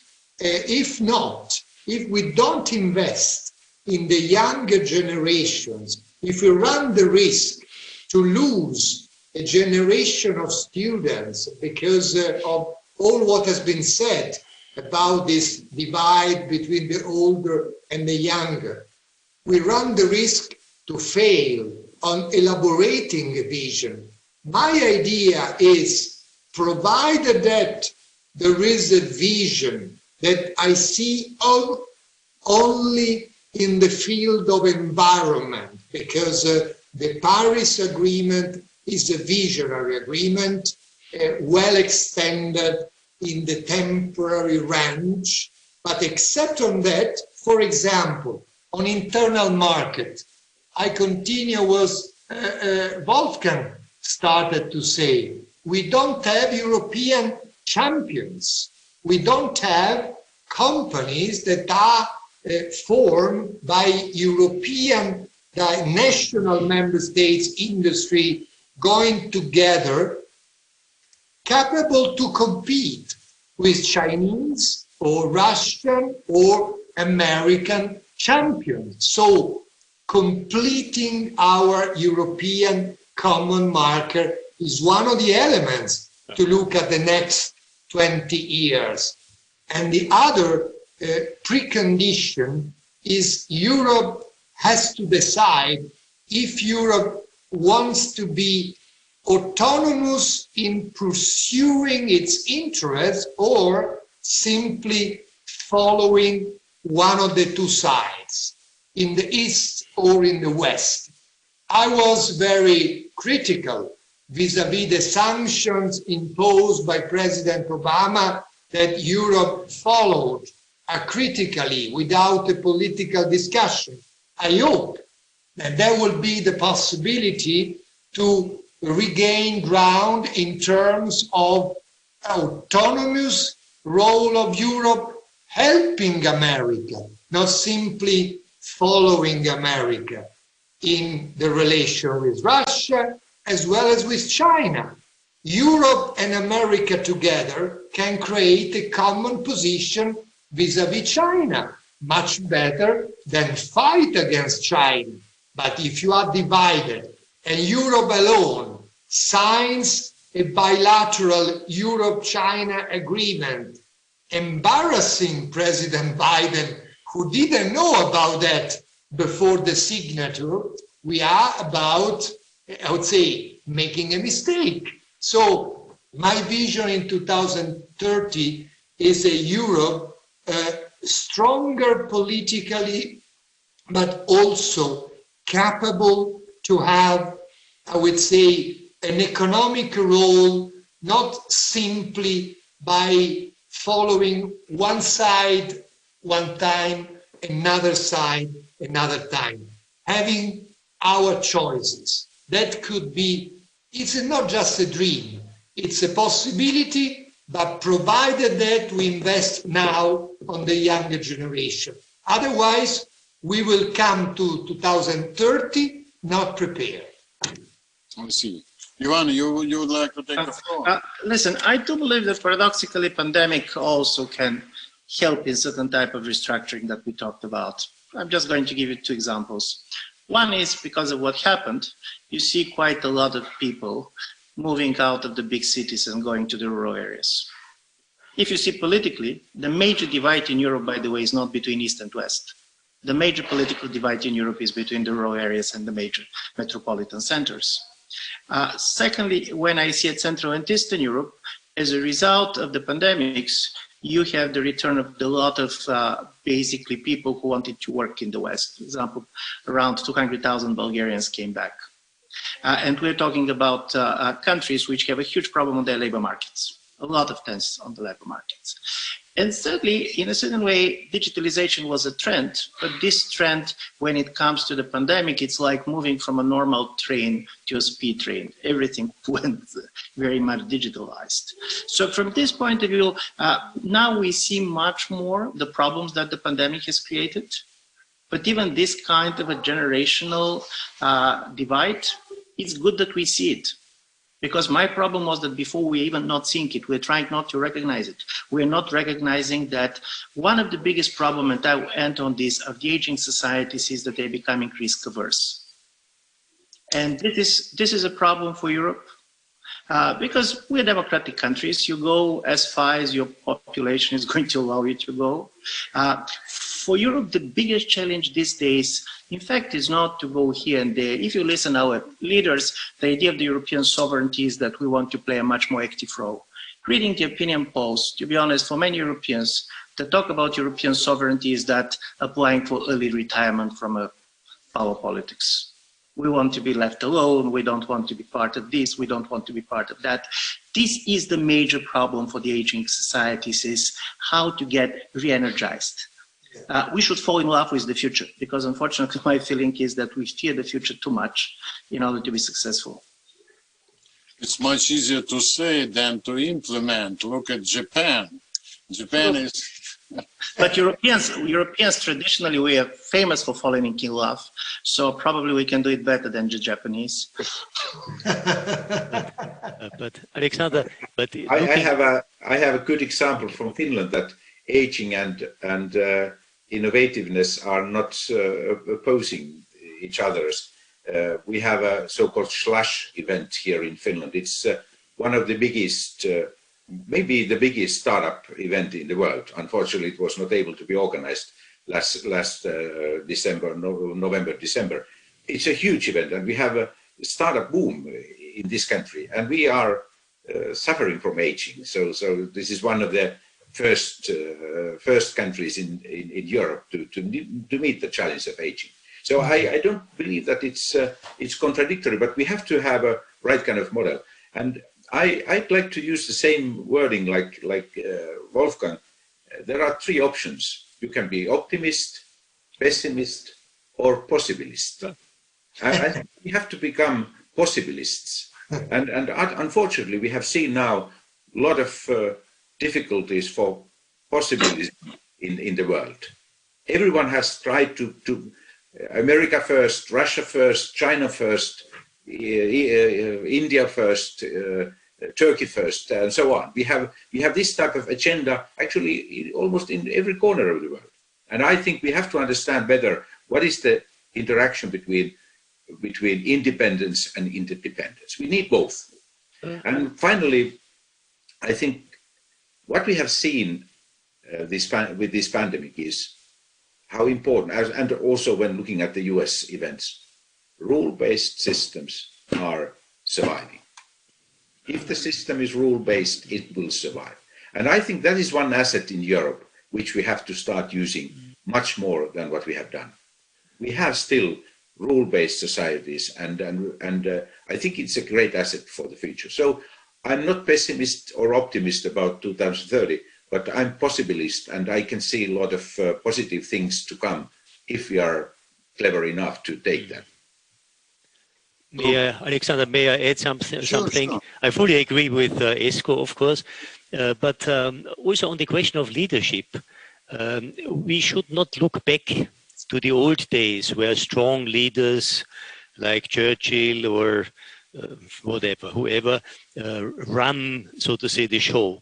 This is over, in my opinion. We have now the possibility with the digitization and with the new tools and the new generation, there is now really the need for a new type of leadership. By the way, we have in Austria one of the youngest prime ministers, and he is doing quite well. I think there is no need, you mentioned the German election. I'm sure there will be a strong chairman of the CDU coming out of Saturday's election or pre-election.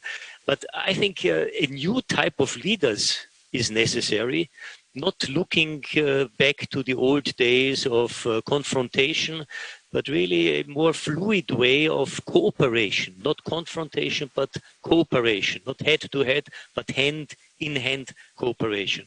And by the way, history teaches us that no wall lasts forever. All walls are crumbling. The Chinese wall crumbled. Believe me, also the Texan wall, what Trump now signed, will also crumble. There is no need for that. We are an open society in the 21st century. We have one planet and we have to work together.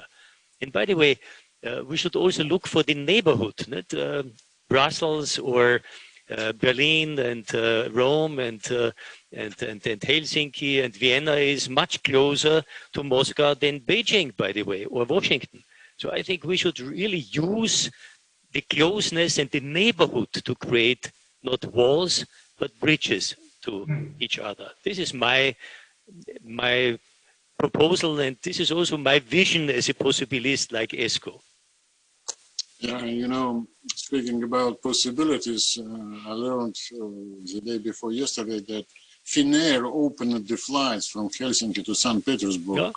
It's long expected event in some people from St. Petersburg. So there is some options, but I agree with Wolfgang that we could not wait until such people like De Gaulle or, I don't know, Willy Brandt would return. I guess we're already behind these stories. And of course, social nets, they change a lot, including politics, which is scaring me that here in this town, there are some so-called influencers with millions of followers.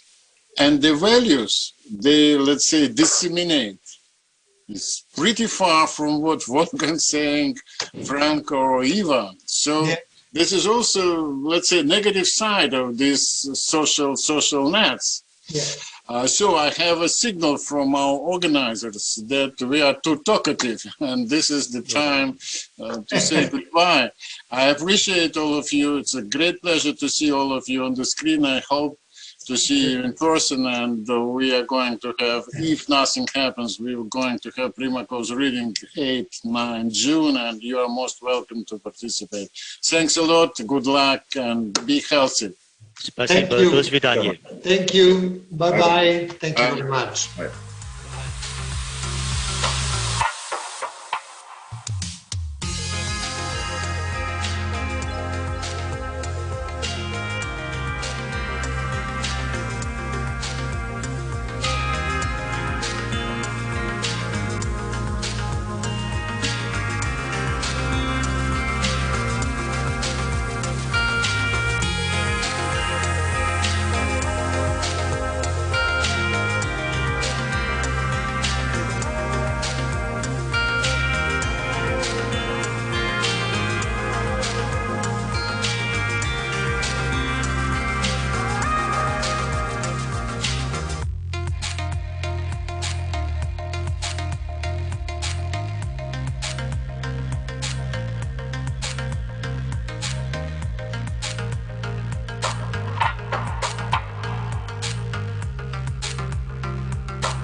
изменились ли мы?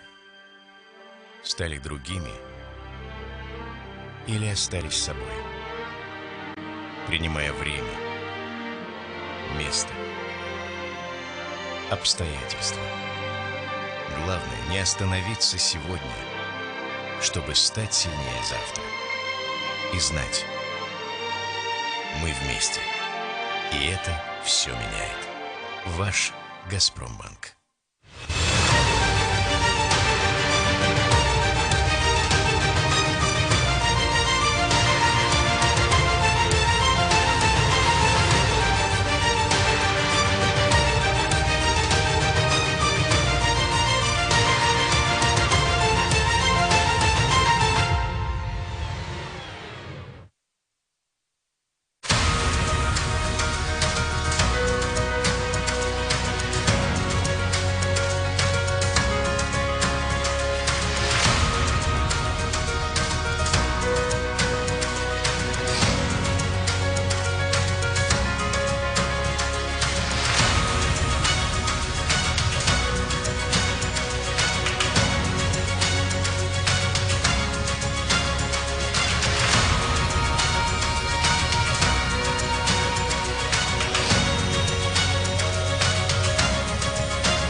В звуке или в тексте, ушами или глазами, но всегда мозгами.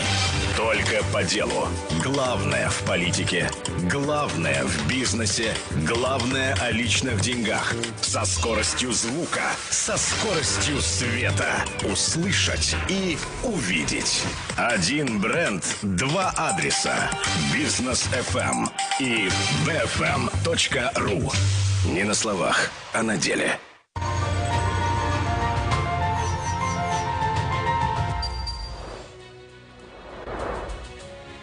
В Российской академии народного хозяйства и государственной службы при президенте Российской Федерации проходит Гайдаровский форум, который в начале года традиционно задает вектор общественной и научной дискуссии. Здесь собираются известные эксперты, представители органов власти, общественные и политические деятели, предприниматели из разных стран мира.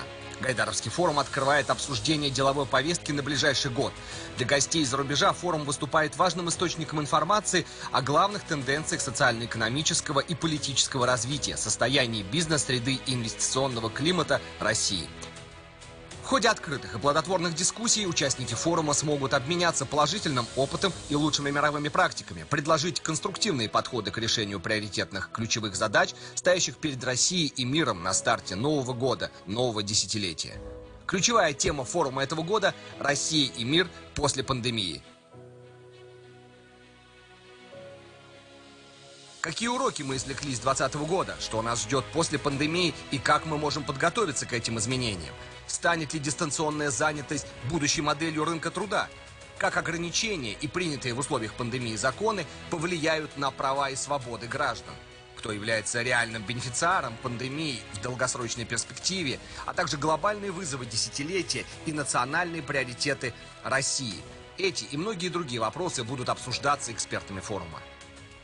Смотрите прямые трансляции 14 и 15 января. Россия и мир после пандемии. Гайдаровский форум. Не пропустите.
Hello? Can everyone see me? Okay, I guess we shall start. So, hello everybody. I'm Ksenia Yudaeva, the first Deputy Governor of the Bank of Russia, and I'm the chair for this session. Today we discuss the challenges of the macroeconomic policies of in the current global economic situation. And we have a distinguished panel of speakers today. Let me start with Ken Rogoff, a professor of Harvard University, the author of many textbooks and books and many articles. I think he's very well known to the Russian audience, particularly to the audience in the who attends the Gaidar Forum. We also have his co-author for some of the books and papers, Carmen Reinhardt, who is now the Vice President and Chief Economist of the World Bank Group.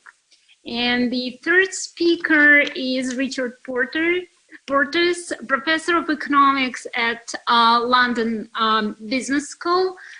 He's also a founder and honorary president of the CPR, the European think tank, and now, well, the last thing which I would like to mention, but not the least, he is the chair of the Advisory Scientific Committee to the European Systemic Risk Board.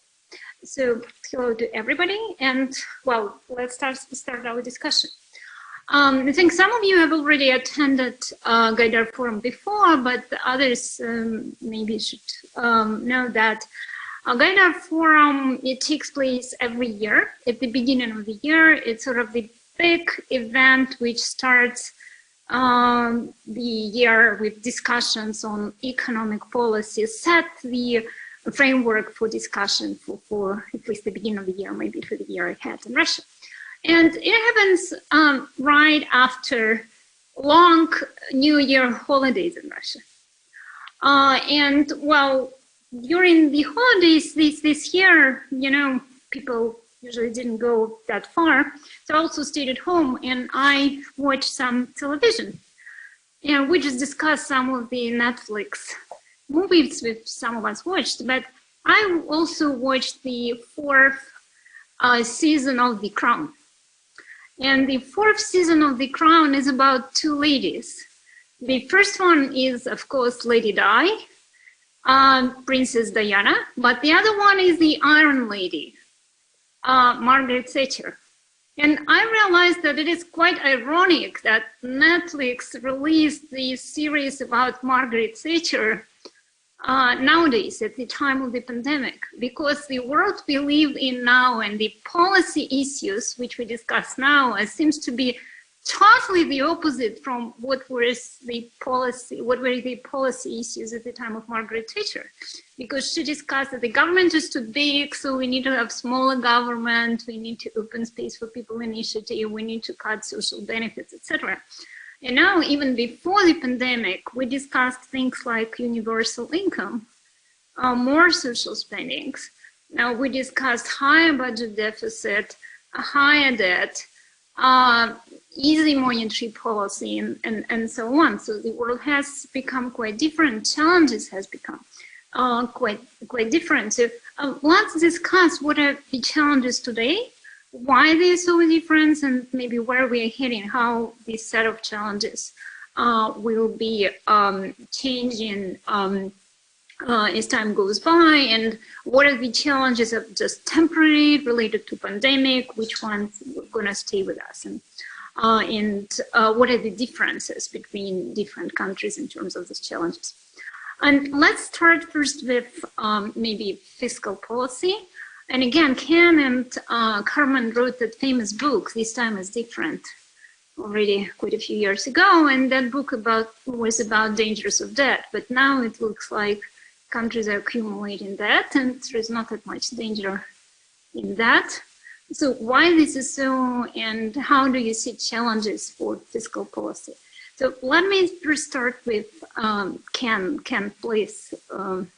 Thank you, Ksenia, and say that it's a pleasure to be back at the Gaidar Forum. I came last year. I would have rather be in person, but it's good that the organizers are still able to move ahead with us. You have to separate between advanced economies, emerging markets, and developing economies. They're in different places. I'm going to talk about the advanced economies. And I think you have to look at this as a wartime situation. And unfortunately, it's not nearly over. We're in the grips of a severe second wave at the moment. And in a wartime situation, you don't, ask, well, how are we going to pay for it after, when you don't know how you'll get to the other side? And I think that's where we are. We're not looking at fiscal stimulus. We're looking at catastrophe relief. This catastrophe relief is essential if you can provide it. And to the extent that governments can, I think it will make things at the other side easier. You mentioned, Ksenia, prior to the pandemic, there was more social spending, and compared to Thatcher, well, she came in probably just as we were entering the China era, the technology boom, which has led to massive inequality, and I think really calls for higher taxes and transfers. I think there is a universal consensus about that already. Now, what's going to happen going forward? I guess I would say we need to be very careful to try to get out of this, not to think we're out of it before we have. On the other hand, some of the political currents want to say everything's a war. We should be in a war the next 40 years, the war on poverty, the war on the green economy. These are all very important things. I think some of them call for raising taxes, but that's really the question as we come out of it. But for the moment, there's just no debate. There's a debate about how to have an efficient government, a good government, how to get the vaccine out there, how to have people protected. But there's no debate, I think, coming about, do we need a big government right now? There's really no alternative. Wait, thank you, Ken. Richard, do you agree with that? I agree entirely with what Ken said, and let me add a bit. Thatcher in the 1980s United Kingdom was really very different. The situation was very different. I was here in London then, and the key policy really then was not, there was a lot of talk about monetary and fiscal, but the key policy was privatization. And that was very positive, although some of it was not done very well. The water industry, the rail transport network were privatized very badly and inefficiently. But nevertheless, overall, this was a big deal for the economy. And there was a major fiscal relaxation after the tightening when she first came in. People often forget that towards the end of the 1980s, there was what we called the Lawson boom when Nigel Lawson was chancellor, and he loosened up dramatically on fiscal policy, which then led to inflationary pressures, and ultimately was part of the reason why we had to exit the European monetary system. So the exchange rate mechanism. So, and at that time, again, mid-1980s, we had the big bang in financial markets, which relaxed financial regulation. We'll come back to that later. Right now, fiscal, yes, debt burdens are up. They will keep on going up relative to output, but debt service is down because very low interest rates, and they will stay lower for longer, as we say. So there's no urgency for fiscal consolidation. And we mustn't repeat the big error of 2010, the austerity policies that brought a double-dip recession in the UK and in the European Union more generally. And we needed several years to get employment back up to pre-crisis levels. The UK and the France and the US now, UK, France, US now are not Greece. They weren't Greece then, they're not Greece now. But what fiscal rule now? There's an active debate on that, and both in the EU 27 and now in the UK, separate from the EU. And my own view is that we should start consolidation when, not until really, employment is back to pre-COVID crisis levels. I'll stop there. Okay, thank you, Richard. Carmen, can we speak a little bit about emerging market countries? I think the specific of this crisis last year was that this time around, at least all the major EM countries try to implement policies similar to what traditionally advanced countries do in this situation. Many of them increased government spending, increased borrowing. Surprisingly, none of them applied to the IMF or the World Bank with any international assistance. They were largely able to do this by themselves, although a couple of countries had to go for the central bank finance. So how do you see the challenges and opportunities for the fiscal policies in emerging market countries? Well, I think to state first, the obvious is you can do as much as your resources allow you to do. That's sort of the constraint that governments are facing, and fiscal constraints have much tighter teeth in emerging and developing countries than they do in advanced economies. So if you start out with the lowest income countries, this is really the canary in the coal mine.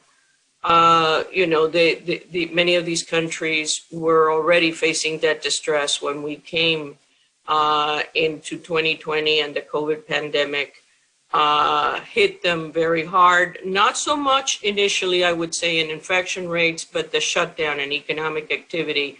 The collapse in commodity prices, the decline in oil prices, the shutdown that paralyzed tourism. So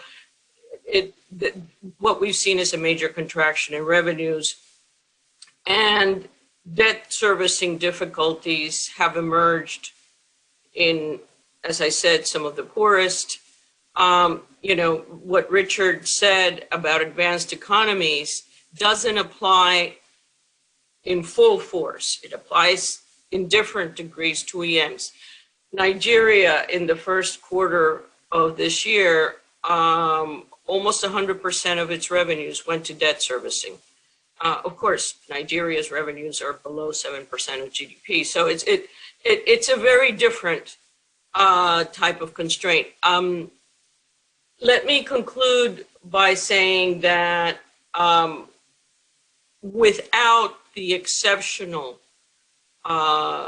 expansion in liquidity, global liquidity, the decline in U.S. interest rates and in global interest rates, without that, we would have seen many, many more emerging market crises emerge. But I think I wouldn't say that the trend towards bigger government is going to be as marked in emerging markets as it is in advanced economies. And one very last note, I think, over long historic periods, and this applies very much to today's advanced economies, which were not always so advanced, one does have cycles, long cycles.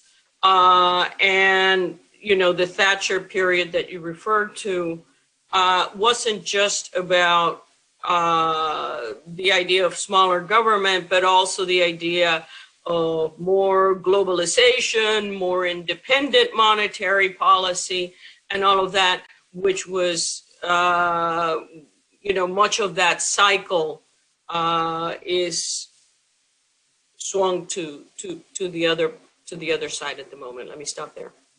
Okay, thank you, Carmen.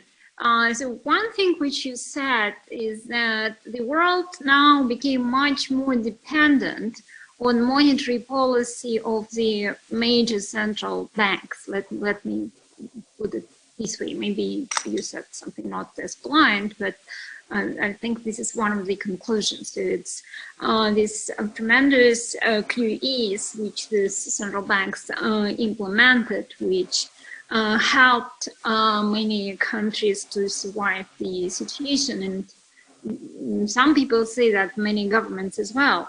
So let's discuss the monetary policy, the challenges and the risk which they're facing, the central banks face right now as far as monetary policy is concerned, maybe to some extent as far as financial stability is concerned, because many measures which central bank take and they were also designed in order to contain financial stability risks. So let me give the floor first to Richard.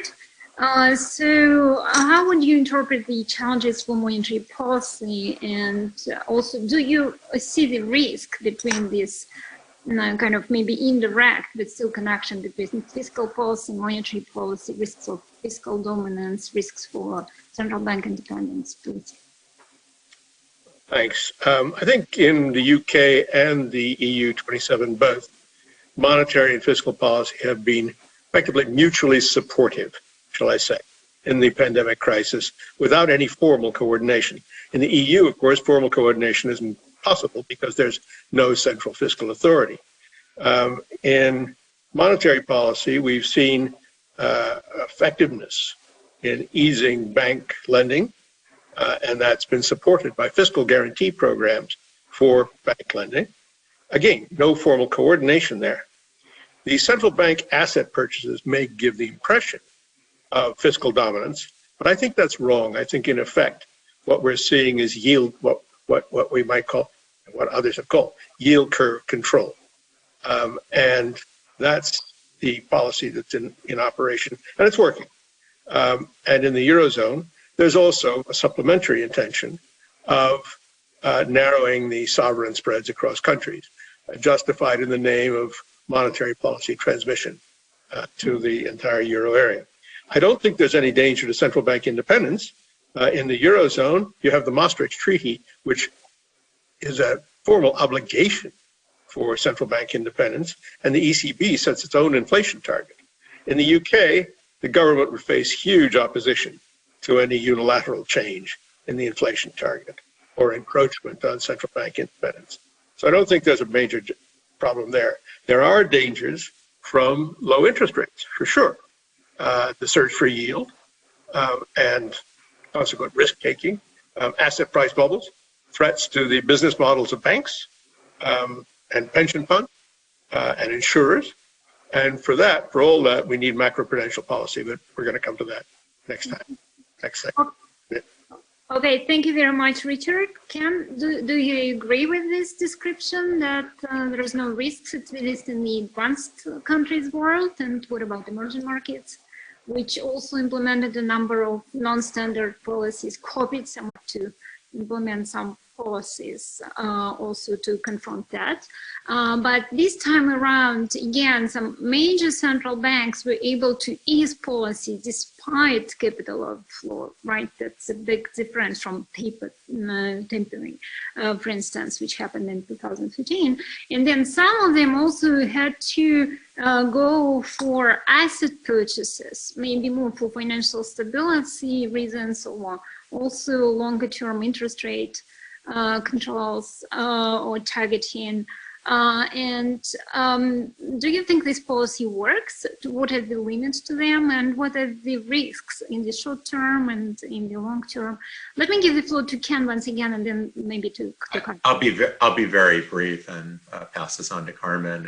Carmen stated it. It's just there. You do what you can do, and Carmen also said it's different among the different countries.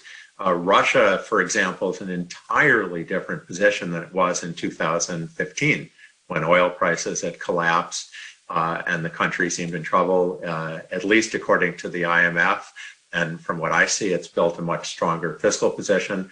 The central bank has gained reputation. I think you've been able to lower interest rates, lower than ever, or at least in modern times.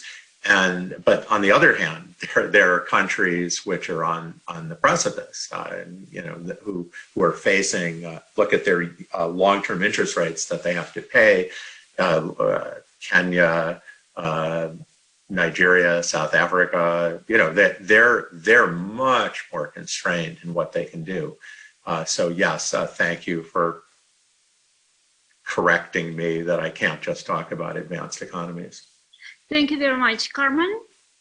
Could you comment on the situation with monetary policy and central bank policies in the emerging market countries? I will comment on both advanced economies and emerging market. Let me start by the observation that it's always difficult to separate or to sort out de jure and de facto.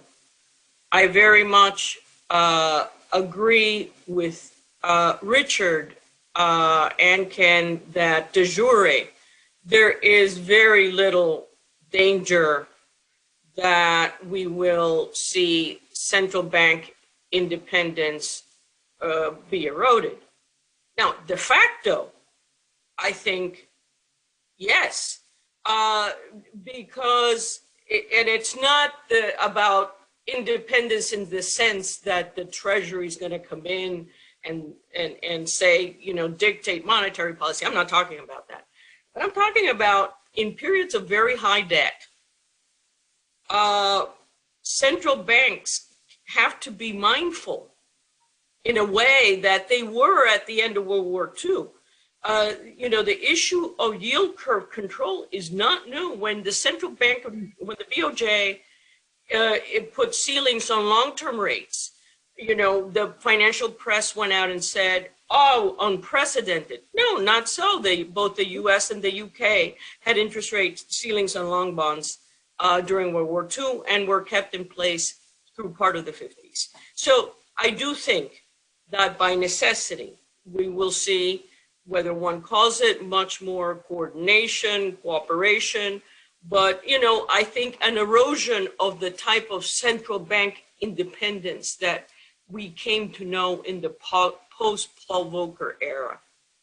Now, to the second part of the question on emerging markets, what we've seen this time around is indeed unprecedented. This is the first time that we've really seen serious counter-cyclical monetary policy in emerging markets. The typical response during a crisis situation in the past, not in every single case, but in the overwhelming majority, was quite the opposite. You raise interest rates to you know, influence expectations, to reduce currency depreciation, and to deter capital flight. However, I think you pose a really hard question, right? I mean, has it worked? Has it worked so far? Absolutely.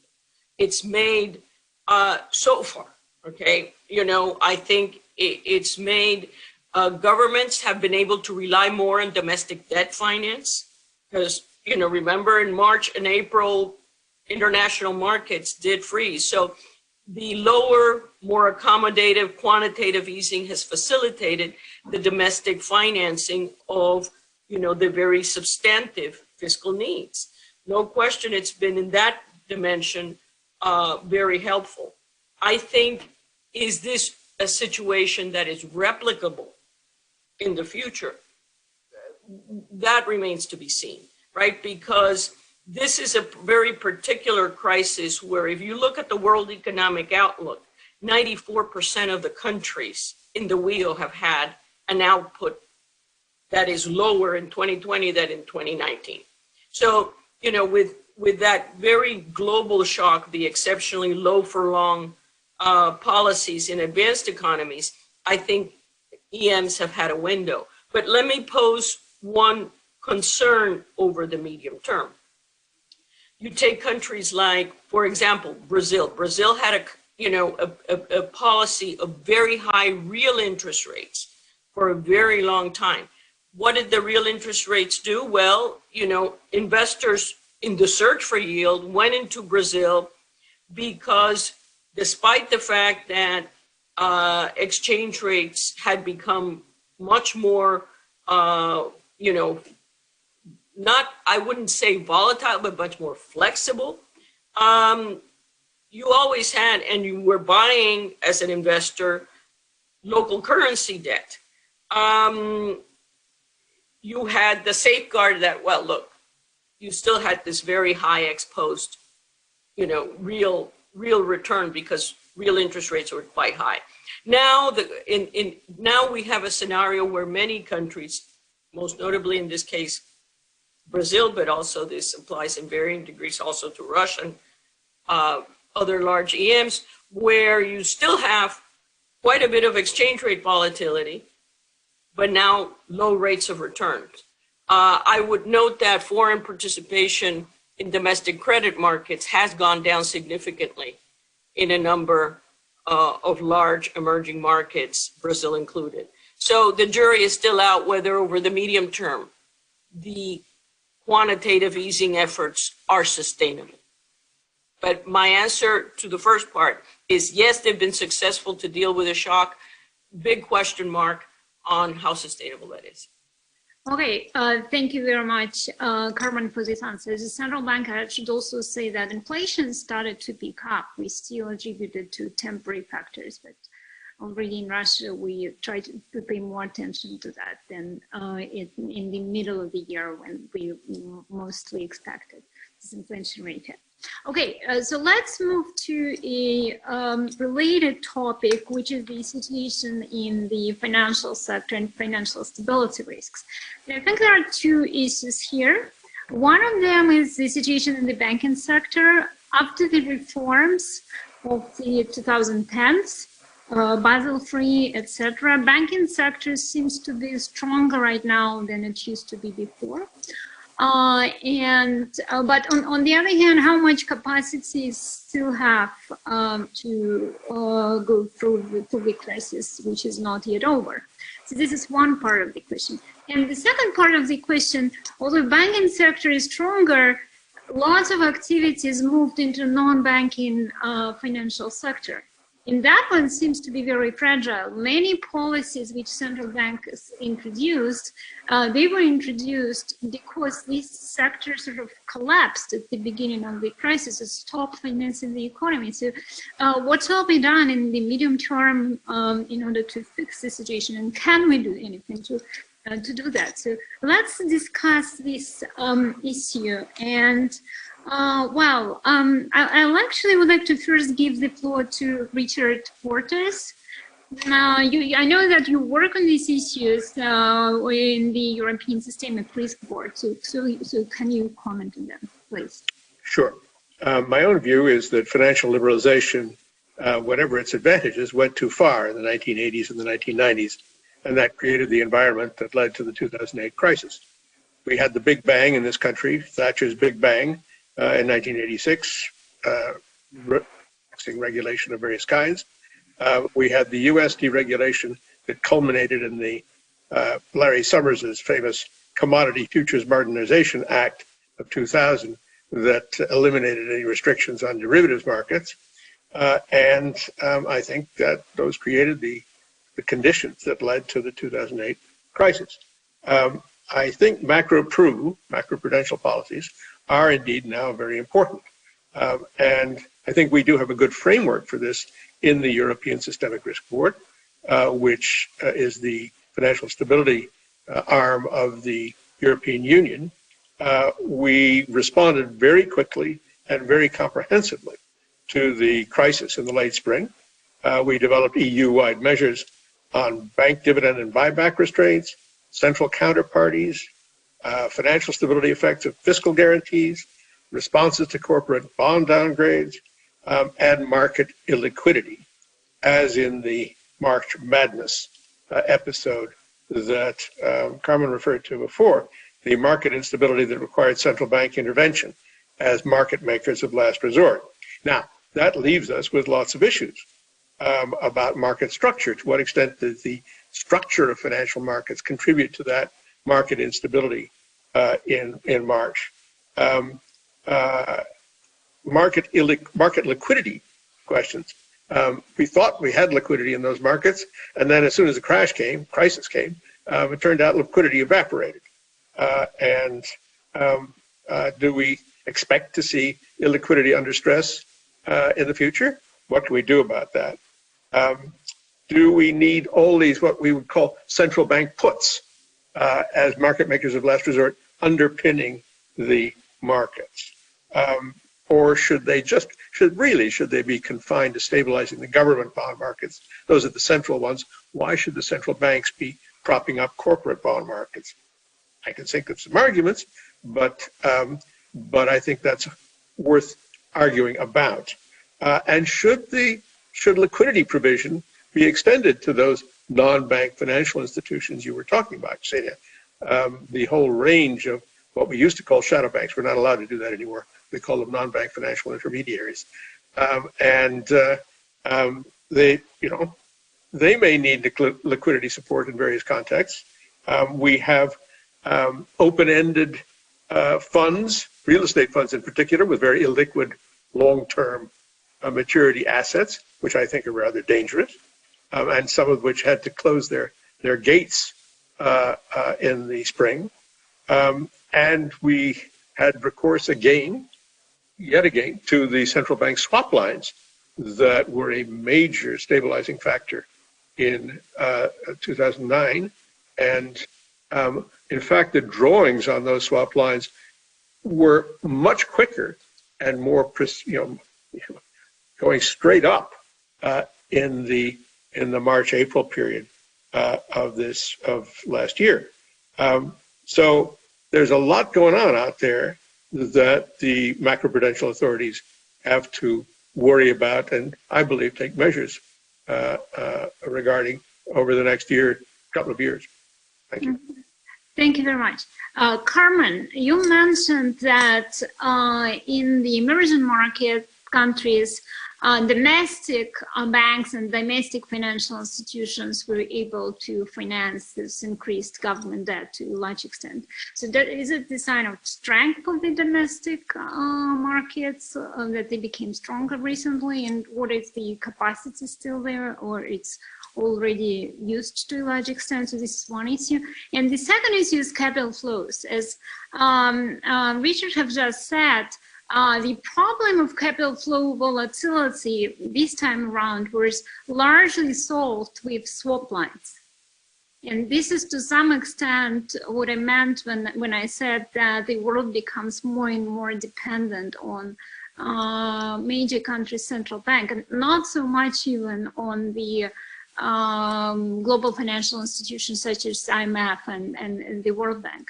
Well, that's my view, at least as far as the large economies are concerned. So do you agree with this? Could you comment on like what kind of issues in the financial sector emerging market countries face, and what kind of policy they have to implement to decrease the risks and financial stability? So in varying degrees, what I'm going to say applies to advanced economies, emerging markets, and developing countries and I will describe shades of gray.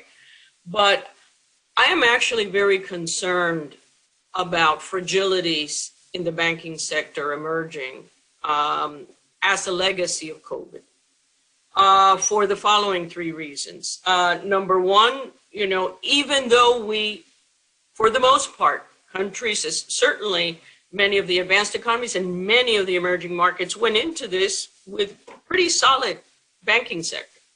But the shock was very large, very significant decline in output. And there is no question that some sectors like retail, entertainment, travel, and so on, that the problems there are insolvency and not illiquidity. And I will come to that in a moment. So the shock was large, number one. Number two, still within the first part, it's persistent. Here we are, it's a year later, and we're still on another wave and another peak. The longer the shock persists, the more the balance sheet effects on households and firms. And, this has been a very regressive shock. So, the lower income households, the smaller firms are being disproportionately hit. Those are the segments of the population and businesses and firms that have, smaller, capacity to deal with shocks, fewer assets. And I think the point I'm making is there's going to be an increasing problem of insolvency. Why haven't we seen more of that yet? Well, the one thing we have not talked about, we've talked about monetary, we've talked about fiscal, but don't forget that across the globe in advanced and emerging economies, we've seen a lot of forbearance on the part of banks, namely banks extending grace periods to firms and households. And this has been very positive from the vantage point of the short run, right? Because you're providing, it's an additional form of liquidity provision in that households and firms don't have to service debt immediately. But then comes the big question: which one of those segments of households or firms will be able to, once the grace periods come to an end, will be able to repay? I think what I'm getting at very concretely is I think at the moment we really don't have a good handle on what the magnitude of non-performing loans are, because it is commingled with the, with the unusual repayment, grace periods and the like. And I think going forward, the longer this shock persists, the more likelihood that what started out as liquidity problems in some sectors of the economy. In the US, I think, the commercial real estate, for example, certainly commercial real estate in a lot of large cities, there are pockets, very significant pockets. And this, again, is not unique to advanced or emerging markets. It cuts across, that I think are a source of concern for bank balance sheets this year, later this year. To conclude, I think that,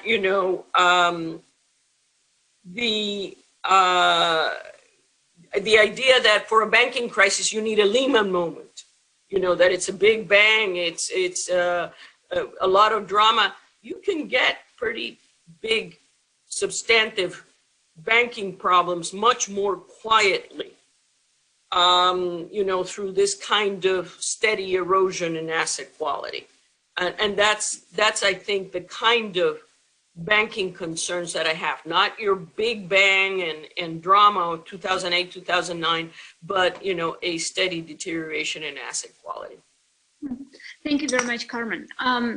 I would like to change topic a little bit since we need to be close to the conclusion of the session. And Ken, you started your remarks with saying that this is sort of war with the virus, but kind of war, right? And during the war, you do whatever it takes. But then you have to face the consequences and some aftershocks. Well, imagine that we are in 2025, and I hope that by then this war is over.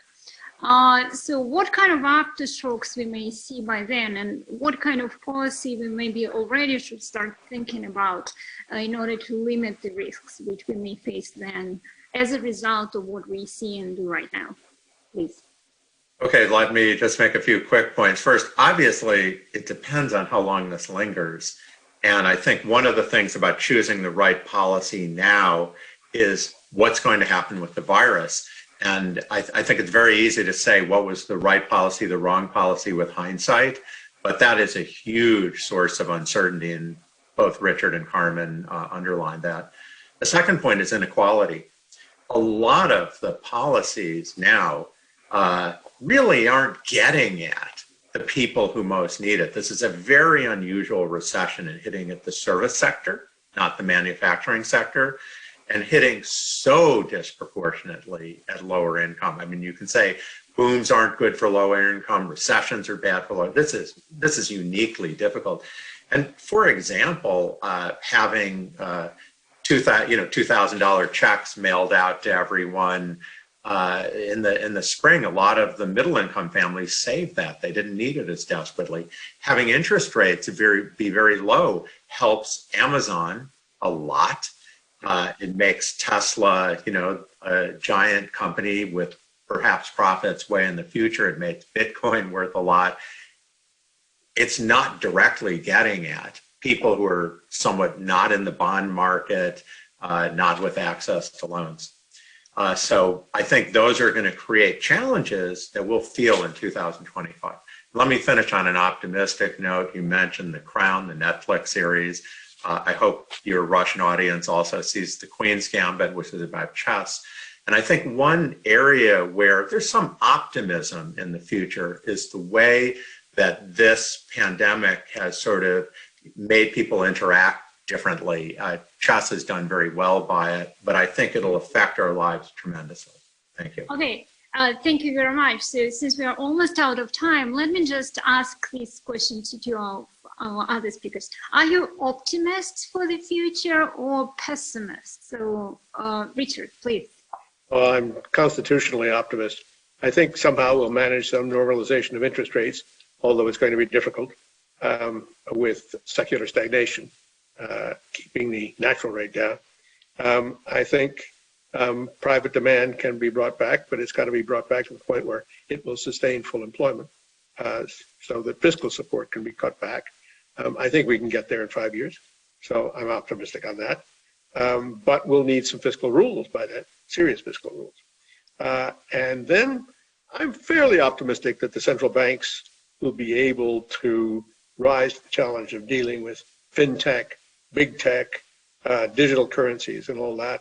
I'm not convinced about central banks' reactions to pressures for greening policies. But that, I think, leads them in areas where I think it's going to be very tricky to navigate. So I'm a little bit skeptical about that one. But otherwise, yeah, 5 years' time, we can do it. Thank you very much, Richard. Carmen? So, you know, I would say that I like to think of myself, other people may not agree, of course, that as a realist. And by being a realist, I think this is not the end of the world. This is not, you know, gloom and doom. But I think realistically, the magnitude of the damage that has already been done will take a while to repair. So I am looking at a protracted period in which we can have rebound, which is not to be confused with recovery. Indeed, I think we are already subject to the ups and downs of the virus. We are seeing, you know, we have seen spurts and rebounds, but recovery, what does recovery mean? Well, in a lot of the work that Ken and I have done, we've stressed that at a minimum minimorum, a definition of recovery is that you get back to your per capita level of income that you had before the crisis. And I think that will take some time. And I would note that, you know, post 2008, 2009, it took the US about 5 years to get back to the pre-crisis level of income. It took much of Europe longer, and we are still awaiting for Greece and Italy to actually be back to their pre-crisis level of income. I think for many low-income countries and emerging markets, it will be a very long haul. And that's, I would not call that pessimism. I would call that simply, you know, a reference to the headwinds that we are seeing and the more, you know, limited capacity. And again, emerging markets is a huge asset class. It's a huge, so, you know, a lot of variation. I think in the context of recovery, I would expect that for many countries, especially those with debt difficulties,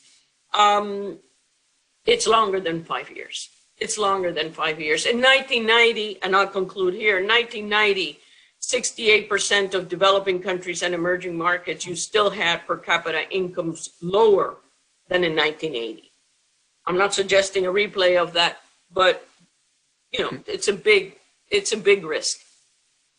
Okay, thank you very much. Thank you to everybody. It was a very interesting panel, somewhat difficult to summarize because there are different issues in different countries. So I would just say what I, as a central banker, took out of this discussion. We have a lot of tasks ahead, both right now to keep stabilizing and the financial sectors, helping the economy to recover, but also for the future. Because there were issues risen about, for example, green policies, how much central banks can do to support green policy. It's an issue. Well, Russian central bank is a mega regulator, so certainly on the part of market regulation that we can do something. So this is another task which we probably should start thinking about right now, even if the pandemic is not yet over. So again, thanks a lot to all our speakers. For me, it was very interesting, and I hope to see you sometime in person in Moscow, St. Petersburg, London, somewhere else. So thank you very much. Thank you. Thank you. Thank you. Thank you.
Изменились ли мы?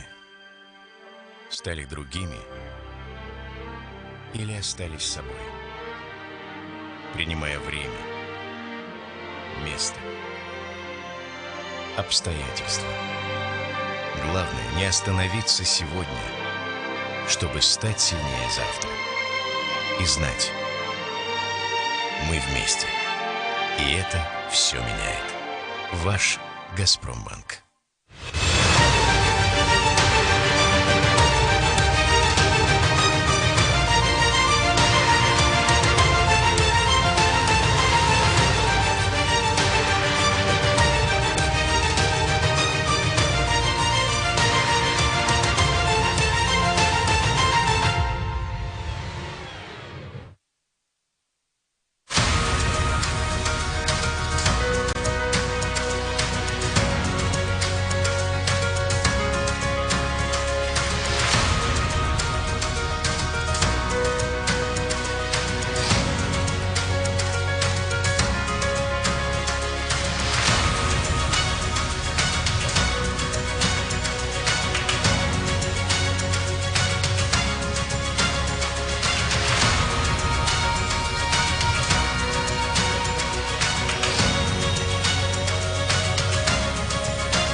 звуке или в тексте, ушами или глазами, но всегда мозгами. Только по делу. Главное в политике, главное в бизнесе, главное о личных деньгах. Со скоростью звука, со скоростью света. Услышать и увидеть. Один бренд, два адреса. Бизнес FM и bfm.ru. Не на словах, а на деле.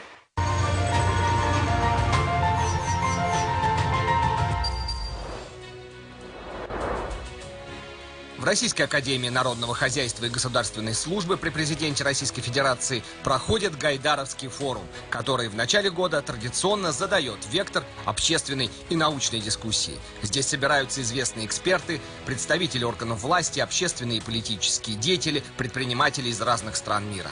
Гайдаровский форум открывает обсуждение деловой повестки на ближайший год. Для гостей из-за рубежа форум выступает важным источником информации о главных тенденциях социально-экономического и политического развития, состоянии бизнес-среды и инвестиционного климата России. В ходе открытых и плодотворных дискуссий участники форума смогут обменяться положительным опытом и лучшими мировыми практиками, предложить конструктивные подходы к решению приоритетных ключевых задач, стоящих перед Россией и миром на старте нового года, нового десятилетия. Ключевая тема форума этого года – «Россия и мир после пандемии». Какие уроки мы извлекли с 2020 года? Что нас ждет после пандемии и как мы можем подготовиться к этим изменениям? Станет ли дистанционная занятость будущей моделью рынка труда? Как ограничения и принятые в условиях пандемии законы повлияют на права и свободы граждан? Кто является реальным бенефициаром пандемии в долгосрочной перспективе, а также глобальные вызовы десятилетия и национальные приоритеты России? Эти и многие другие вопросы будут обсуждаться экспертами форума. Смотрите прямые трансляции 14 и 15 января. Россия и мир после пандемии. Гайдаровский форум. Не пропустите.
Dear colleagues, dear friends, good evening.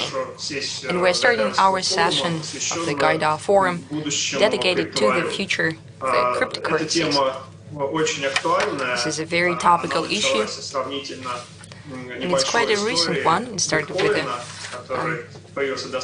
the recent history of Bitcoin, which appeared for a while now, but for some time it has been a speculative asset, so to speak. It went up, it went down in its value, but it has attracted great attention throughout the first years of its existence, attention of major players. Bitcoin became a case in point, and that gave birth to many cryptocurrencies, for example, private cryptocurrencies everyone knows about. Now it's a very extensive list standing at hundreds of cryptocurrencies. At a certain point in time, these cryptocurrencies have attracted the attention of public authorities. At that point, they started talking about the state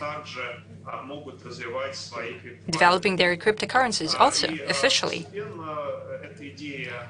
With time, this idea captivated the minds of more and more central banks and those authorities responsible for money circulation in the country, responsible for the legal tender emission. More and more central banks have said that they are thinking and developing their own projects. They're studying of different possibilities and outcomes of the emission of their own currencies. And our today's talk and meeting is dedicated actually to the analysis of what could be the development in the future. What is the future for the official cryptocurrencies? Can they compete with private cryptocurrencies and other issues as well? With that, I'm very happy to introduce today's guest, Mr. Stefan Ingves,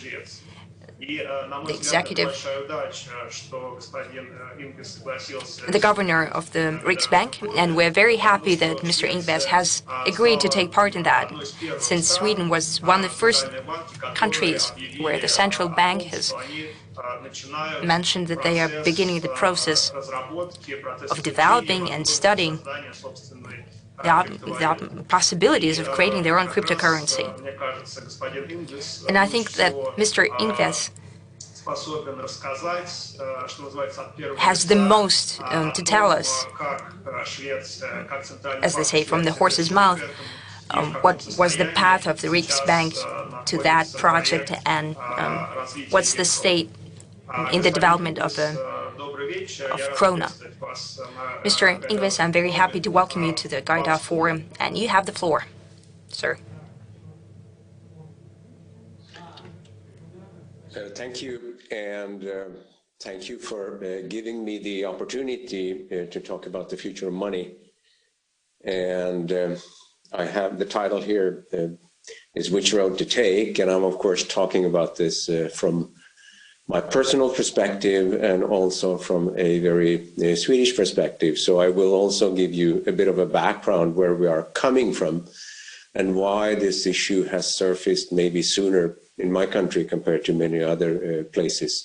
But let me also start by saying that it's a great pleasure for me to participate in the Gaidar Forum. And given the way things are, the way they are in many parts of the world, it has to be done virtually this time. But nonetheless, I hope that I can convey to you how we look at what's going on when it comes to the use of money in our economy presently, and that you find that of interest. So, det här rör sig inte.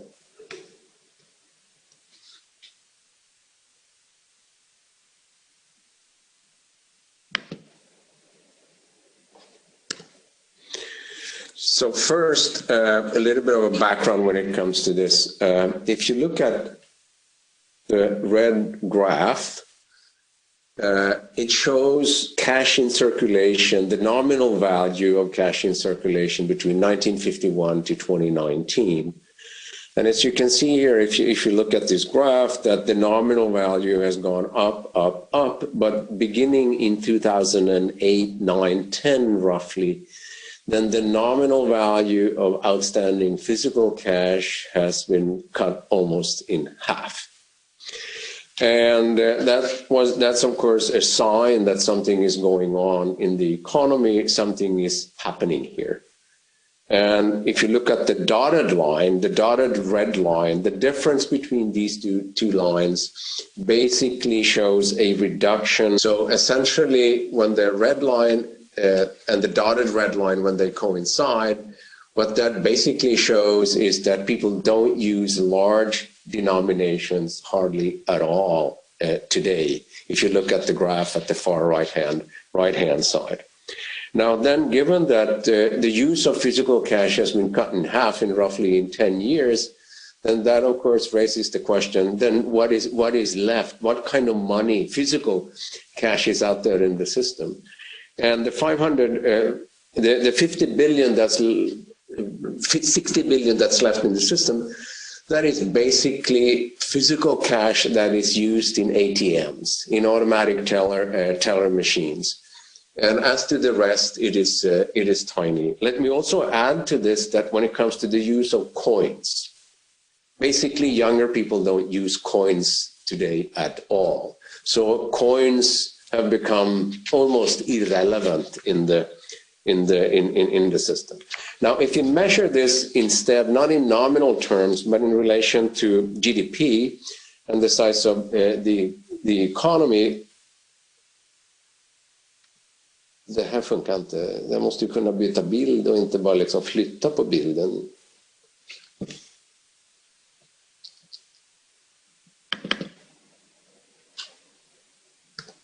Ja, det är som Here you can see outstanding physical cash in relation to GDP. And back in the 50s, we were roughly at 10% of GDP, which is not that different compared to many other countries.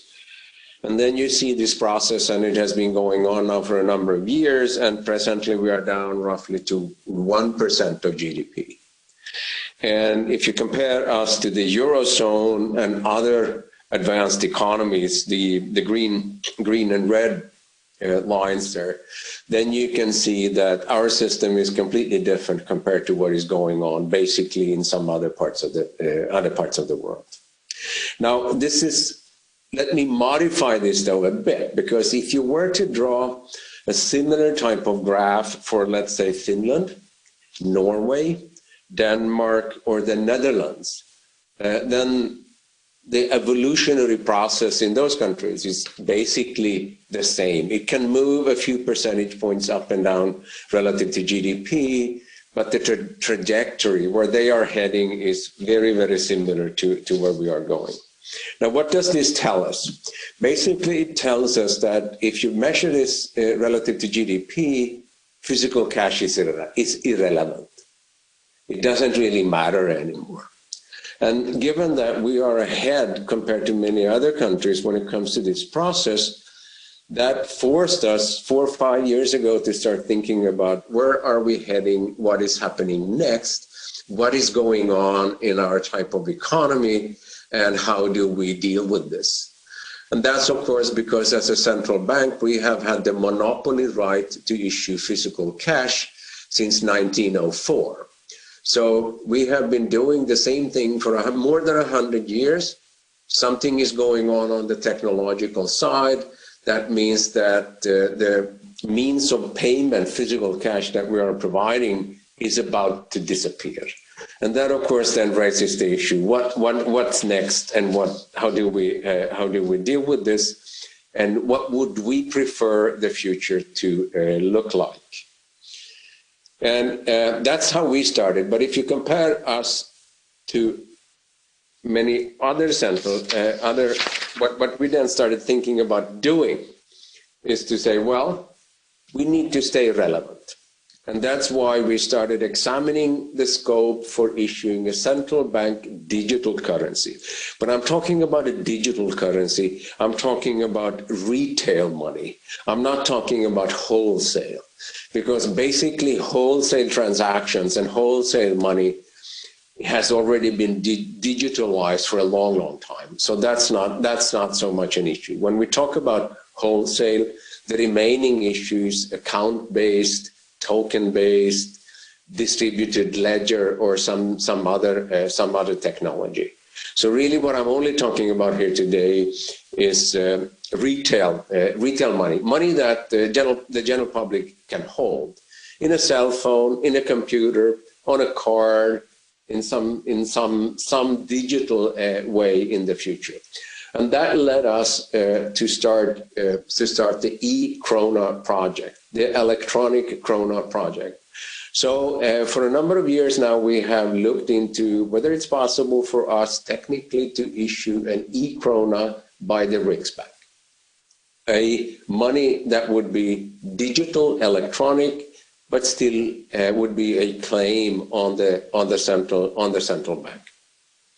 And this, the way we have been thinking about it, would be then a digital complement to physical cash. And as you can see, given the earlier slides I showed you, physical cash is on the way out. So either we do something or we move into a world which is quite different compared to where we are coming from. And then one should be mindful of the fact that we have been in this business doing what we do since 1668. So we have done this for more than 350 years, and we would like to continue doing what we are doing for another 350 years. And that's why when technology changes, we will have to change as well.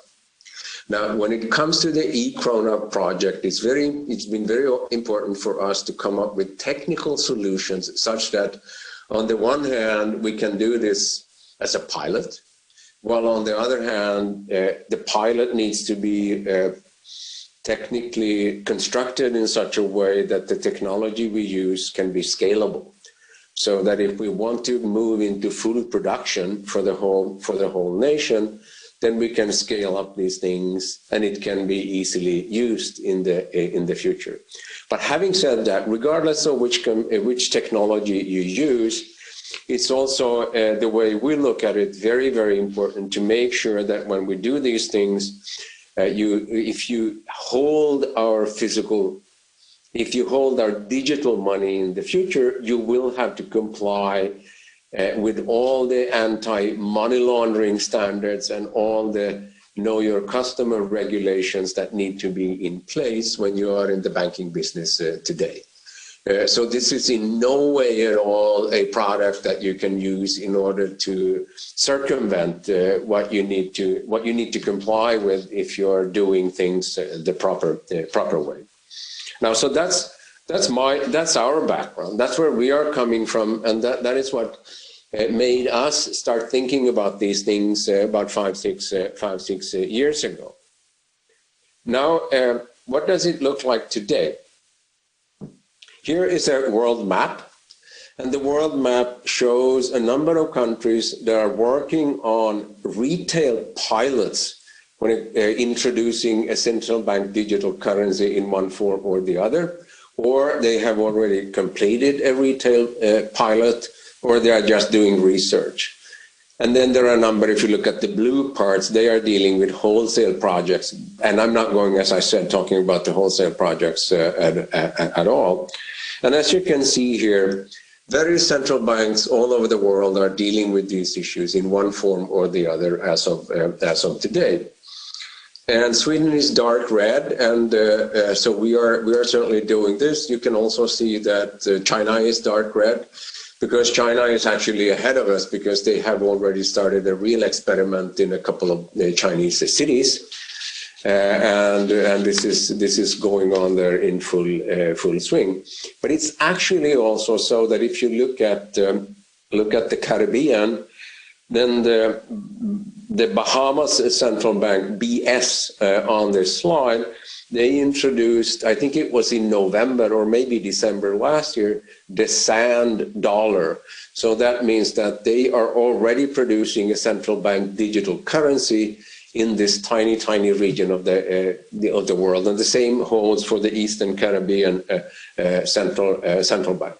Now, of course, their reasons are quite different from ours, because they find it convenient to do this because they have hundreds of islands, and it's very costly and cumbersome to transport cash by boat or by plane. So if you can do it electronically, it's much better for much better for them. But the only point I really want to convey when it comes to showing you this for a global map is to say that what most people felt was a very unusual issue that would not affect them at all 5 years ago has changed completely. So today, this is high on the agenda of many central banks all over the world. And the issue, whether we will see central bank digital currencies in the future, is not yes or no. It used to be maybe no in many places 5 years ago. Today, the answer is yes. The only remaining issue is what the pace is going to be and who is going to do what, when, and why, and how this will evolve over time. Now, at the same time, I think it's important to note that introducing an e-krona from our perspective, and keep in mind then, as I said earlier, that we've been around since 1668. This means evolution. This is not at all a revolution. This is just gradually changing when technology changes. And if as a central bank you don't change when you have new technologies coming around, then eventually you run the risk of becoming irrelevant. So we are looking into this with the view that we want to have a continued central bank presence when it comes to providing people with the money. And we want it to be possible for the general public to have access to central bank money and have that access, so to speak, directly, that connection directly with the central bank. Because suppose that physical cash disappears and we don't introduce a central bank digital currency. In that environment, the general public can only hold a claim on private banks. And then those private banks in turn hold a claim on the central bank. And given that it's been possible for the general public to hold a direct claim on the Riksbank for hundreds of years, we think that that's the wrong way to go. We should maintain that possibility regardless of actually what kind of technologies are out there. And then that led us to the conclusion that if new technology comes around, then we better make some changes. Another very simplified way of thinking about this evolution is to say the following, that almost everything that we have today when we think about physical cash goes back to legislative processes, let's say around 1880 or something like that. And this holds also roughly for the Central Bank of Russia. Back in those days, all the rules of the game assumed that everything was on paper. That's the starting point. Now, in the future, when we build these systems, our job is to do that in such a way that it is clear that in the future, nothing will be on paper and money is still supposed to work the way we expect it to work. That's really the difference, and that's why we do that's why we do these things. But having said that, the only issue is not only a central bank digital currency. There are a number of other issues that are also very, very important and very interesting when you deal with money, and that's what I do. That's what you do when you work in a central bank. So let me mention also to you a list of other initiatives that are actually tightly connected to central bank digital currencies as well. So here is a list of initiatives, and all of them are important when new technologies are available. The first one is instant payments. Our view is that it should be possible to make payments in real time all year round, 24/7. That means it should be possible to send electronic money, let's say from one cell phone to another cell phone in real time at 2 o'clock in the morning all year round. And that is very, very important and very convenient, because if we don't make that possibility available on the central banking side, then the private sector will produce something similar, and then that runs the risk of us losing control of the system. Now, at the same time, when it comes to making cross-currency payments, today many cross-currency payment systems are very expensive, and it's hard and it's difficult and it takes a long time to send money cross-border. So in our view, it should be possible as well to make instant cross-currency payments.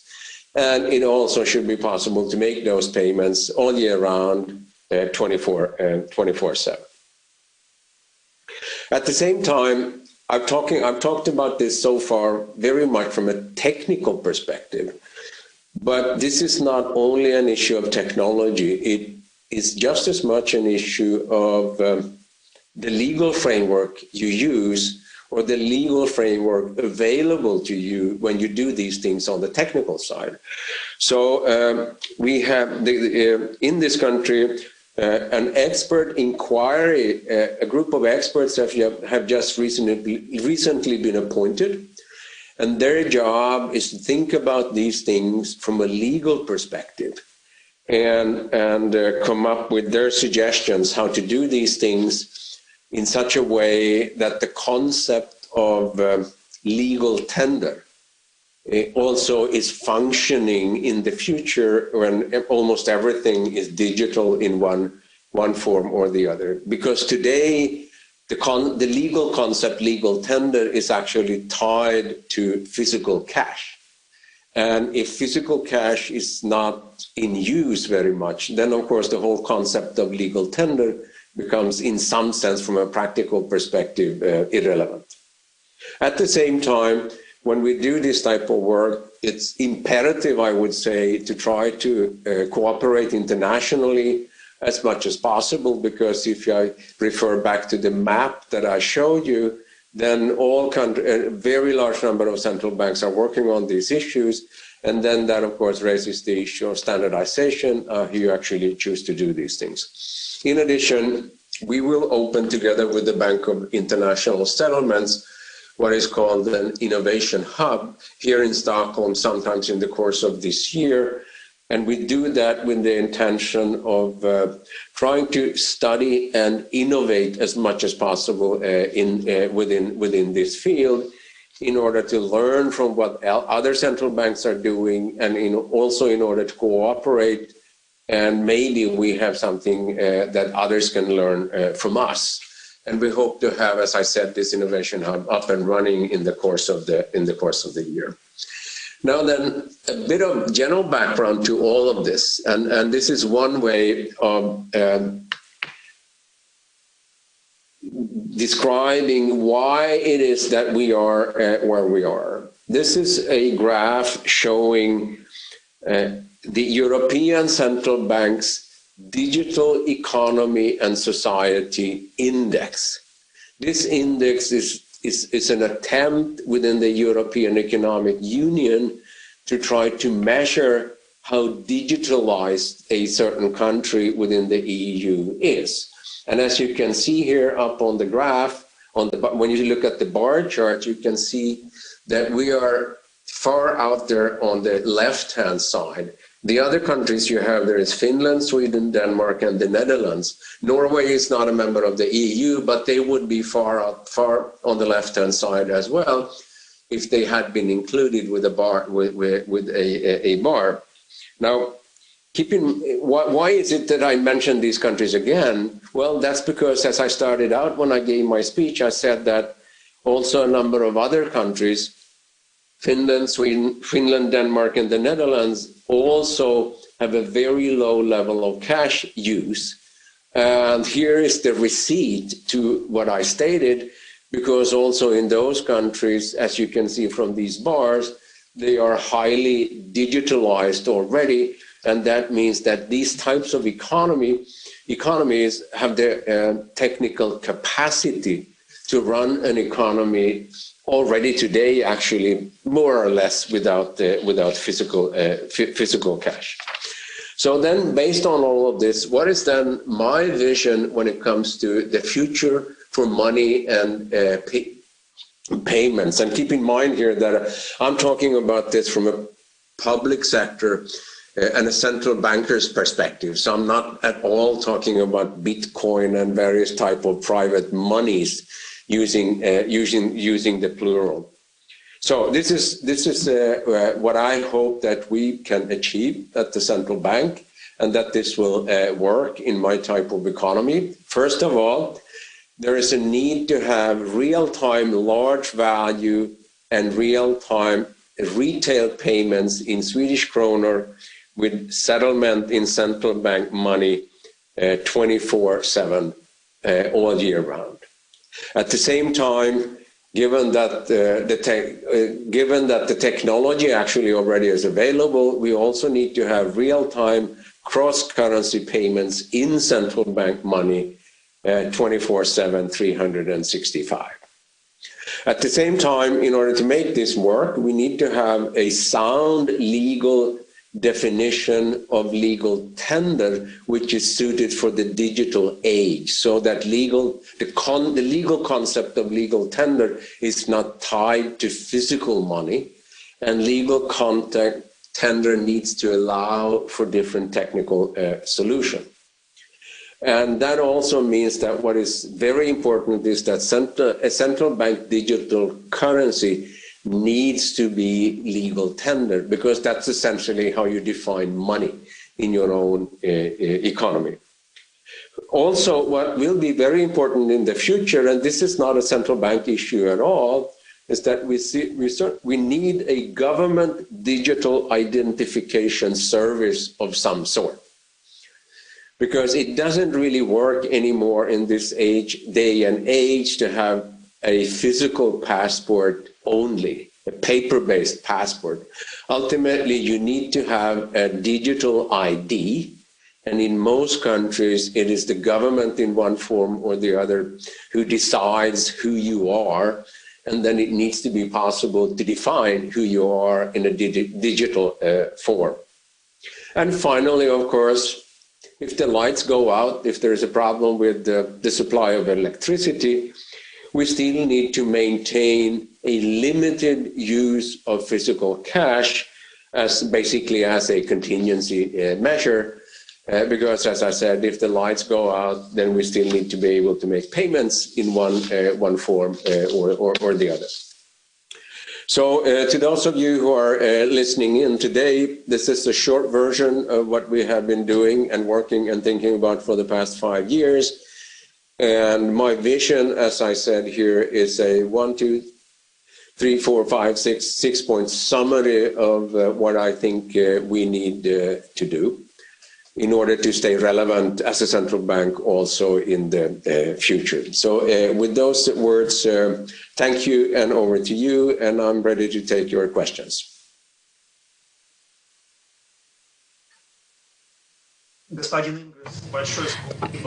Mr. Ingves, thank you so much for your presentation. Indeed, this is a very comprehensive rendering of what is happening in Sweden. And you have given us also a wider context of the digital transformation in the world. I wanted to ask you if you're clarifying and expanding questions.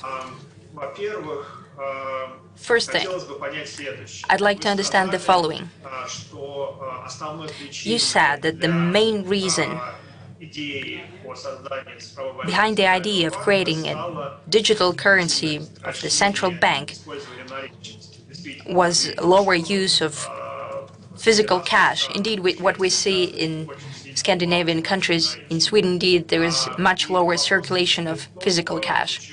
My question is, why did you think that the private sector, the private bank money and financial system on the whole is not enough to satisfy certain payment needs and intentions of the economic subjects, economic operators. What's the main idea behind your thinking that the central bank must have its money? Not physical cash, but digital cash, but the economic operators must have an opportunity to have a direct contact with the central bank. Ultimately, at the end of the day, it's about trust. And if history gives us any guidance, in almost all countries where you have only had private sector money, the systems have run into a whole lot of trouble and tend to collapse sooner or later. And keep in mind that today, most central banks in the world are the sole issuers of physical cash. And as I said, that goes back to the late 1800s when everything was paper-based. And that was what in those days was needed in order to stabilize the financial system and in order to standardize payments in such a way that there was ease of use of money. And there's nothing new, by the way, when it comes to money. Everything with money has happened before. The only thing that changes a bit is the technology. And I do think that it needs to remain that way. And ultimately, the central bank and the government is the guarantor of whatever name of the currency that you have. And that's why you need this in order to maintain trust in the system. And also, let's assume that you don't do this at all. In a bad scenario, you run the risk of having people starting to use somebody else's money. You end up with, let's say, just for the sake of the argument, with a dollarized economy, which is a well-known concept in Russia. Or you end up being euroized, or you end up having people using other types of monies, using the plural. Well, in that environment, you cannot conduct meaningful monetary policy anymore. You actually, in that environment, have lost control of the system. And that's why it is important to do this in such a way that people trust the money that you provide, and that they trust that the central bank is the ultimate guarantor of the system as a whole. And I say this with a bit of experience because I used to work for the IMF, and I've seen many countries and many banks, central banks from within, and I do know what it means when you lose control of monetary policy. So, as I said, this is one way of staying relevant. Спасибо. Thank you so much. Indeed, it turns out that one of the arguments for the creation of your own currency is that competition with the cryptocurrencies of other banks as well as private cryptocurrencies. So it's a way to maintain trust towards the central bank from economic operators and to continue interaction, direct interaction of central bank with the national economic operators. Mr. Ingves, one more issue that is often discussed, including Russia, that is the future of the banking sector. It's quite likely that you know that the possible competition of banks between each other, that's one of the central bank with other banks, that's one of the bottlenecks that crop up about the discussion of the future of the cryptocurrencies. And Russian central bank published certain materials about the possible future of the digital ruble. And what we've seen was a very cautious response of the financial sector, since many operators are cautious about competition with the central bank. Do you see the solution here? Do you see any risks there? Well, there are always risks with everything, but as I said earlier, there's nothing new when it comes to money. So let me go 150 years back in time. Back then, 150 years ago in Sweden, all the larger banks, all the major banks issued their own physical cash. And those physical cash notes kind of competed with the central bank, with Riksbank money. Then it was discussed for 20 years in Parliament that that system didn't really work well. And that was because badly managed, if banks run into trouble when they issue their own money, you end up with an exchange rate between the monies issued by the different banks. And that was a problem. So back then, more than 100 years ago, the Parliament of that day decided that the only note issuing bank would be the Riksbank, the central bank. And that's the way it is in most countries. Back in those days, our Bankers Association claimed that the banks would run into all sorts of difficulties if that were to happen. But the whole system has worked just fine for more than 100 years, and it will work just fine in the future as well if the central bank issues its own digital currency. But keep in mind that we have as a central bank, no intention at all to get into the lending business. And we have no intention at all into sort of competing with the banks when it comes to issuing a digital currency. Privately owned banks, they provide a completely different setup of services to the general public when they act as deposit takers. So I expect most people actually would maybe not hold a lot of central bank digital money at all. Or if they do it because they find it convenient, and they find it convenient because it's absolutely safe and secure and good to use when it comes to making very, very fast real-time payments. And so it's within that field. So essentially, when I talk about digital central bank money, I basically say that is actually maintaining the structure that we have had for more than 100 years. If we don't do this, then we end up with a new structure. And we do know from experience if the privately owned banks are the only ones with a claim on the central bank, when they run into trouble, the first thing they do is they call the central bank. And then you, as a central bank, get stuck with the whole thing anyway. And that means that it is obvious that we are already, and have been so for a long, long time, the lender of last resort. And that feature will stay. And if people feel a bit insecure, well, then that's no big deal to have a central bank digital currency, because we have already, for more than 100 years, made a promise to the general public saying that if you want to hold physical cash, we will provide you with as much physical cash as you would like to hold. So the only issue that is changing is that with new technologies, you just have to sort of go with the flow. Thank you. One more risk that is often discussed digital currencies at the central banks, that is the international dimension.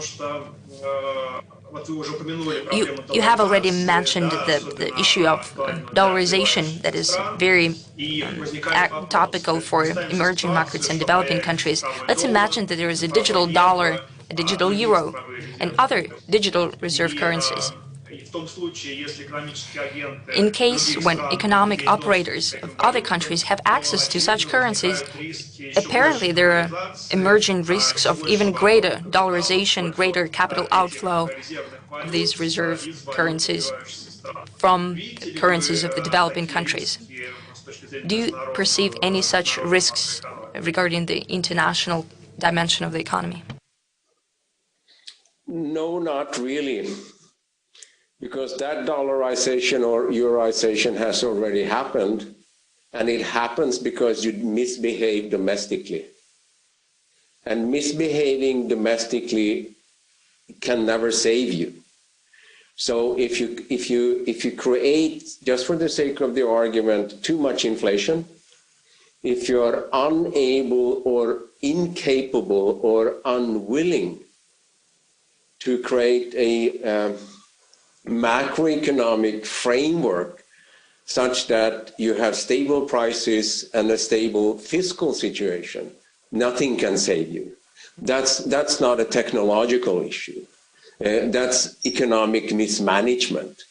And if you have a lot of domestic economic mismanagement, people will one way or the other vote with their feet and essentially have physical dollars in the mattress, or find other ways of just holding somebody else's money. And it might be worthwhile here pointing out that I talked about this from the perspective of retail money, but all wholesale transactions are already digital. And they have been digital already for a long, long time. So if you have a problem with people wanting to get out of your own currency, whatever the name of your own currency happens to be, then that is probably because you have mismanaged your own economy in such a way that you have lost trust. And if you lose trust, people will find a way to get out one way or the other, and it doesn't really help you, for example, to put in place foreign exchange controls, which you can do, but then ultimately people find other ways of working around those foreign exchange controls. So rule number one, make sure that the monetary policy works. Rule number two, make sure that fiscal policy works. And if you break those two rules, there's nothing there to save you. People will just lose trust in the system one way or the other. And if I take two extreme examples, which has nothing to do with our conversation today, look at Zimbabwe and Venezuela, and then you know what happens. And most unfortunately, many of you who listen in today also know what has happened in your corner of the world in the past. Thank you very much. We are running out of time, and I think this is a great idea, the great thought, and is saying for the end of our discussion that technologies are developing, there are new things appearing, but it's always important to have a fundamental and prudential macroeconomic policy, and that will help you cope with many issues, including the new and emerging problems and risks. Mr. Ingves, thank you so much for your presentation, and I hope that in the future we will see you at the Gaidar Forum, at our platform, and I hope we could discuss the progress in the implementation of the e-krona development in e-krona project. Thank you so much. Thank you, and thank you for listening. Bye now. Thank you.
Изменились ли мы? Стали другими или остались собой? Принимая время, место, обстоятельства. Главное не остановиться сегодня, чтобы стать сильнее завтра. И знать, мы вместе. И это все меняет. Ваш Газпромбанк.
В звуке или в тексте, ушами или глазами, но всегда мозгами.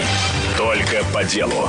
Главное в политике, главное в бизнесе, главное о личных деньгах. Со скоростью звука, со скоростью света. Услышать и увидеть.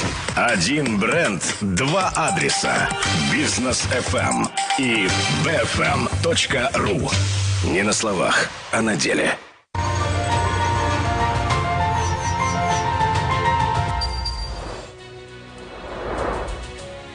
В Российской академии народного хозяйства и государственной службы при президенте Российской Федерации проходит Гайдаровский форум, который в начале года традиционно задает вектор общественной и научной дискуссии. Здесь собираются известные эксперты, представители органов власти, общественные и политические деятели, предприниматели из разных стран мира. Гайдаровский форум открывает обсуждение деловой повестки на ближайший год. Для гостей из-за рубежа форум выступает важным источником информации о главных тенденциях социально-экономического и политического развития, состоянии бизнес-среды и инвестиционного климата России. В ходе открытых и плодотворных дискуссий участники форума смогут обменяться положительным опытом и лучшими мировыми практиками, предложить конструктивные подходы к решению приоритетных ключевых задач, стоящих перед Россией и миром на старте нового года, нового десятилетия. Ключевая тема форума этого года – «Россия и мир после пандемии». Какие уроки мы извлекли с 2020 года, что нас ждет после пандемии и как мы можем подготовиться к этим изменениям? Станет ли дистанционная занятость будущей моделью рынка труда? Как ограничения и принятые в условиях пандемии законы повлияют на права и свободы граждан? кто является реальным бенефициаром пандемии в долгосрочной перспективе, а также глобальные вызовы десятилетия и национальные приоритеты России. Эти и многие другие вопросы будут обсуждаться экспертами форума. Смотрите прямые трансляции 14 и 15 января. Россия и мир после пандемии. Гайдаровский форум. Не пропустите.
Dear friends, good evening. It's a distinctive pleasure to greet you at this Gaidar Forum session that is themed how the world was coping with the crisis of 2020. A very relevant topic, isn't it? The world has indeed encountered a unique and unprecedented event. The scope of the economic slump was without a precedent in the history. Yes, the situation is growing more stable now, and yet it's still unclear for how long this crisis is with us to stay. It is unclear what the ultimate impact of the crisis would be upon the economy, upon the societies. And we are about to discuss these consequences with two economists in high esteem. I think they need no introduction at all, and yet it's my distinctive pleasure to introduce them. Our first guest is Adam Tooze, Professor of History at Columbia University, and Barry Eichengreen, Professor of Economics and Political Science in the University of California, Berkeley.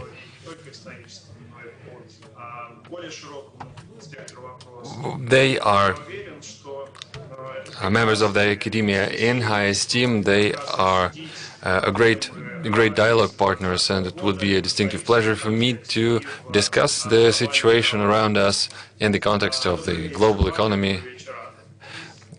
Good evening, Barry. Good evening, Adam. I think it's a good morning for you, rather, given the differences of time zones. We are speaking in a virtual format, each of us from home or from work, so I hope it would not be a nuisance for the quality of our conversation. Barry, I want to address the first question to you. How do you assess the state of play in the world economically after this pandemic? Many issues that the governments across the world had to address in 2020 did not emerge in 2020. Many of them matters of economic policy, the debt burden, monetary policy issues, and many others, ranging from healthcare to economy at large, emerged long before that. We were aware of many of those, but they became more salient in 2020, and the pandemic has proven that they are indeed serious issues. So the question is, was the world ready for what had happened? For instance, we have witnessed something. We have witnessed that the humanitarian aspect, the value of human life, loomed large in the reasoning of many governments.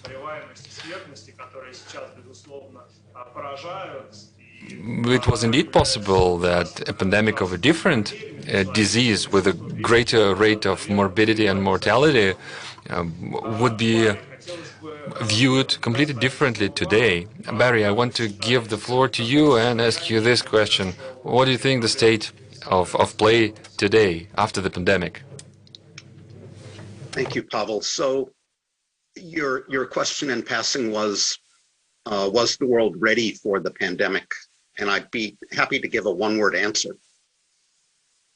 It's clear that we were not prepared for what was coming. And I think perhaps the economic historians amongst us bear some responsibility for that. I've been teaching 20th century economic history for many years, and I never taught the 1918-1919 flu pandemic. It's not central to the literature that we all know and teach. And I think in part that's because it's very hard to trace the economic consequences of that earlier pandemic that erupted while World War I was still raging, that continued during the demobilization period, all of which makes it difficult to identify the effects of the pandemic. So we skipped it, or everyone I know basically skipped it. And the historical insight that we're now getting from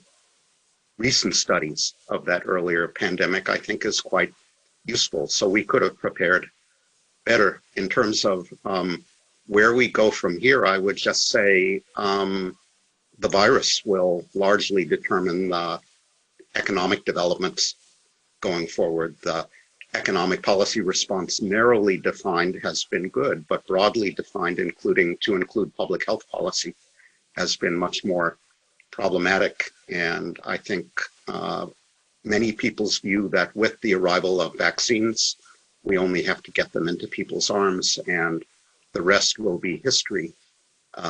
As they say, I think those people are shutting the door on the pandemic too quickly.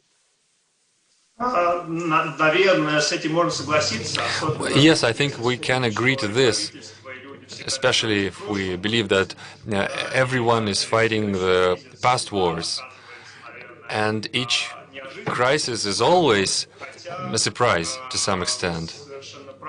And I completely coincide with you that the Spanish flu epidemic was a similar event, and yet it was a long time ago and it was poorly explored.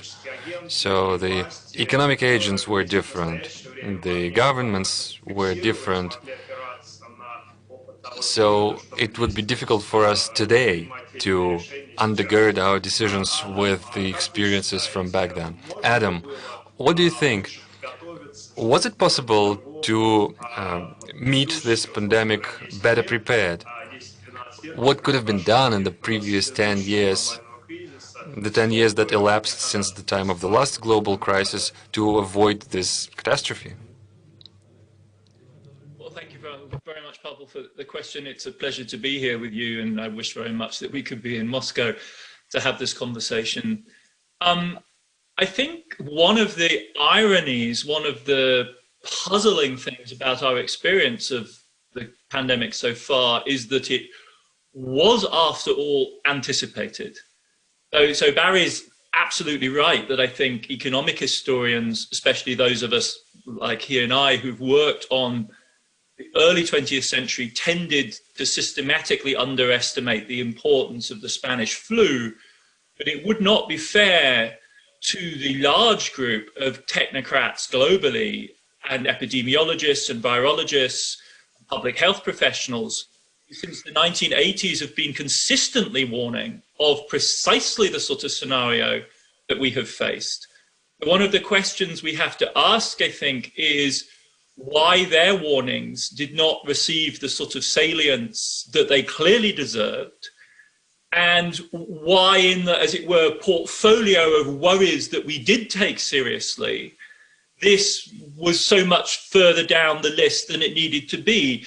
And whilst recognizing that there are, after all, teams of highly motivated, highly skilled professionals who were working on this problem, and furthermore had identified it, I think the politics of AIDS is quite important here. The last 20 years, powerful coalitions of NGOs, public health trusts, pharma, one should not discount the role of the industry itself, and national governments, including the American and the British government, have been working hard, in fact, to widen the vaccine pipeline and to accelerate it.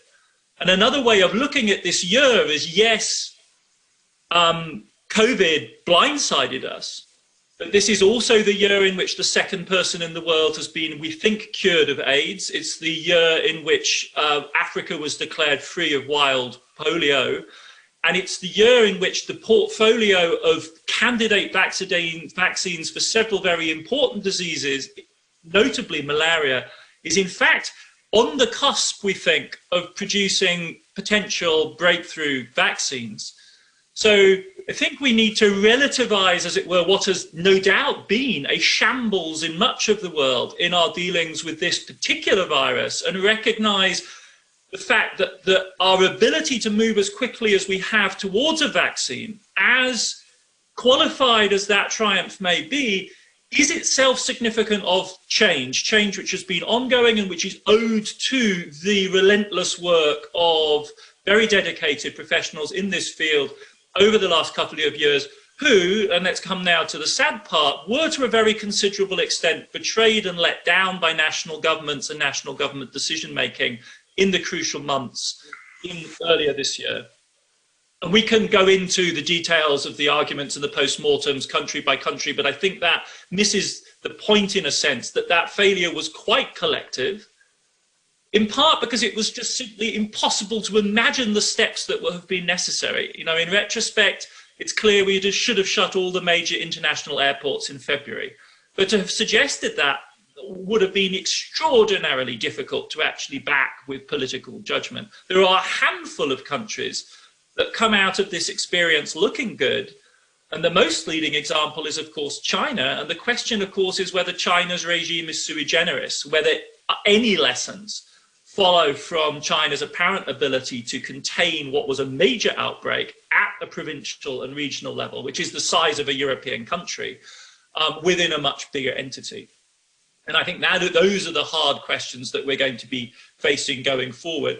The year as a whole does not leave me, I agree with Barry A, that the narrow economic policy response was in fact, you know, remarkably fit for purpose. But also the rapidity with which the vaccine pipeline has been able to be accelerated is, after all, a remarkable, unprecedented achievement. And if we're thinking about how we go forward, it's clear, I think, that we need to widen that, amplify that, speed it up, build the databases that enable us to respond even more quickly in future. The harder problem is, as it were, building the social capacity, the social collective self-discipline, the political intelligence to deal with a problem like this. And that, I think, is that's a tough nut. That is really, as Max Weber would have said, the boring of hard boards. It's a brutally difficult problem to face. Adam, I completely agree with you that the scope of the governmental support was unprecedented, and in its scale, in its scope, in its depth. If we look back in retrospect, we can also take note of the speed, of the pace of this response. So what do you think, what caused the governments to respond so quickly? Was it the sense of the imminent danger, perhaps the feeling that this is a really dangerous thing? Is it an institutional change that was a long time coming? Or was it the crisis of 2008, 2009, when we thought that any hesitation might be dangerous? What do you think was it? What is your assessment? What instilled the sense of urgency to the governments? Adam? I think part of the urgency came from the fact that this was unlike other crises in that it was, if not, I'm hesitant to say government ordered, because in so many cases the evidence in fact suggests that the population was itself moving to protect itself. But we're not dealing with a conventional economic crisis around which there are an entire politics of moral hazard, interest group argument. This was recognized as a new shock, recognized as it were, a voluntary move to self-protect and to protect the most vulnerable in society, backed by the authority of government. And so it seemed, I think, everywhere as though there was a responsibility on the public purse to support that collective solidaristic action. The fact that moral hazard arguments didn't play an important role was quite significant. One could then look case by case, I think, at the politics at a national level of the responses. It's very striking, I think, how large the action has been in certain emerging market economies. Brazil, for instance, is a truly stunning case of a middle-income country mobilizing 10% of GDP to back a highly redistributive support program for the poorest informal workers in that society. That's a striking logic to have emerged out of the interplay of congressional politics and Bolsonaro's populism. All the while, the president is denying the significance of the epidemic. In Europe, I think we can speak of a learning process. The Europeans do not want to go back to the shambles of the Eurozone crisis that both Barry and I have been very critical of them about. It didn't happen instantly. There was a rearguard action by conservatives there as well, but they got there within the space of months rather than years that it took during the Eurozone crisis the first time round.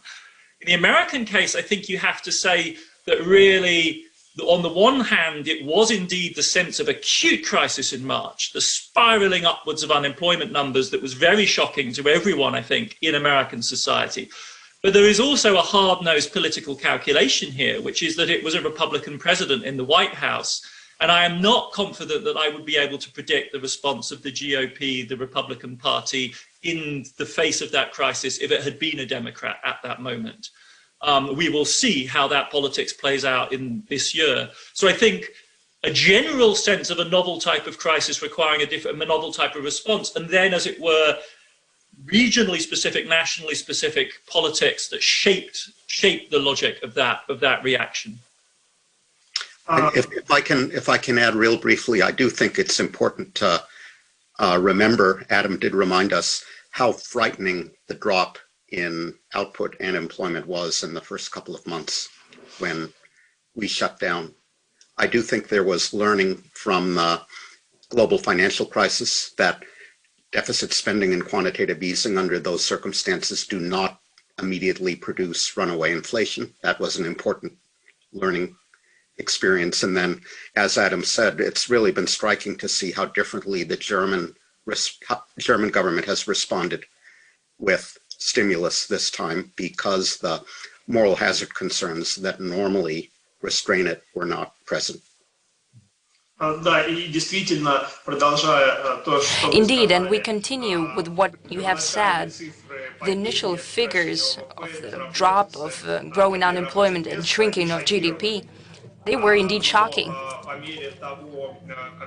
But as the measures, support measures were being implemented, as well as fiscal system stimulus, as well as other stimulus were taking, and we saw the improvement in the outlook throughout the year. And according to the latest data, the shrinking is indeed very serious. I mean, the shrinking of the GDP for the majority of the countries, but still it's not as hard, as catastrophic as we saw it at the beginning of the year when the pandemic was just unrolling.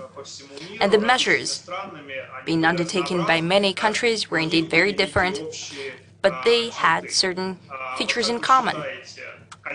What do you think? As I said, the epidemic is not yet over.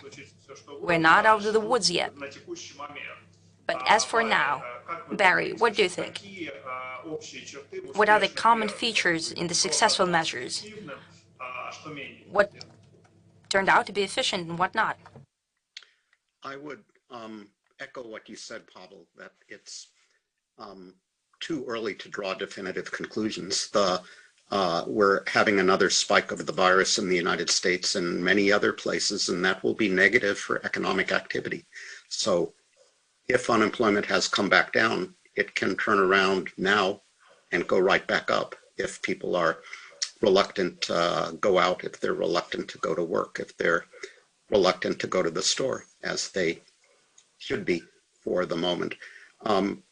The common feature is monetary and fiscal stimulus, and as Adam said, it's striking to note that many emerging markets have been able to use both monetary and fiscal policy in a countercyclical way, unlike what they've been able to do in the past. And the relevant question here, I do not have an answer, is whether that has been possible because they have built credibility over time, enabling their central banks to engage in easing in difficult times, or whether they've been aided by the Fed, which brought interest rates down to zero, and by investors who have nowhere else to park their money other than in emerging markets where yields are still positive, unlike in the advanced country world. I think the other thing we will have to think about is this policy response has been designed to keep workers attached to their current employers. At some point, a significant fraction of those current employers are going to disappear because business travel will downsize permanently, and brick and mortar retail will downsize permanently. At what point do you modify those policies so that workers move into alternative employment?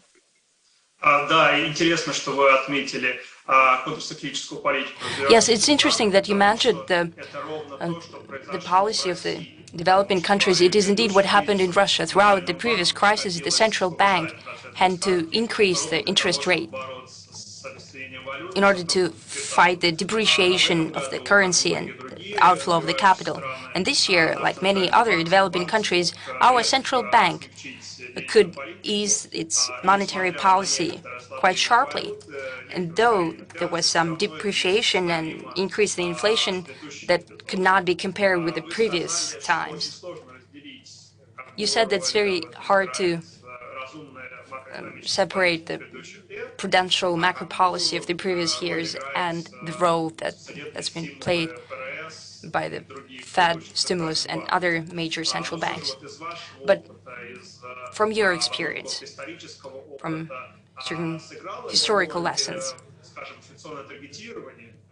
did the inflation targeting play a role that was introduced throughout the recent years in the emerging markets? Maybe the budget rule, because many countries started to be more cautious in their fiscal policy.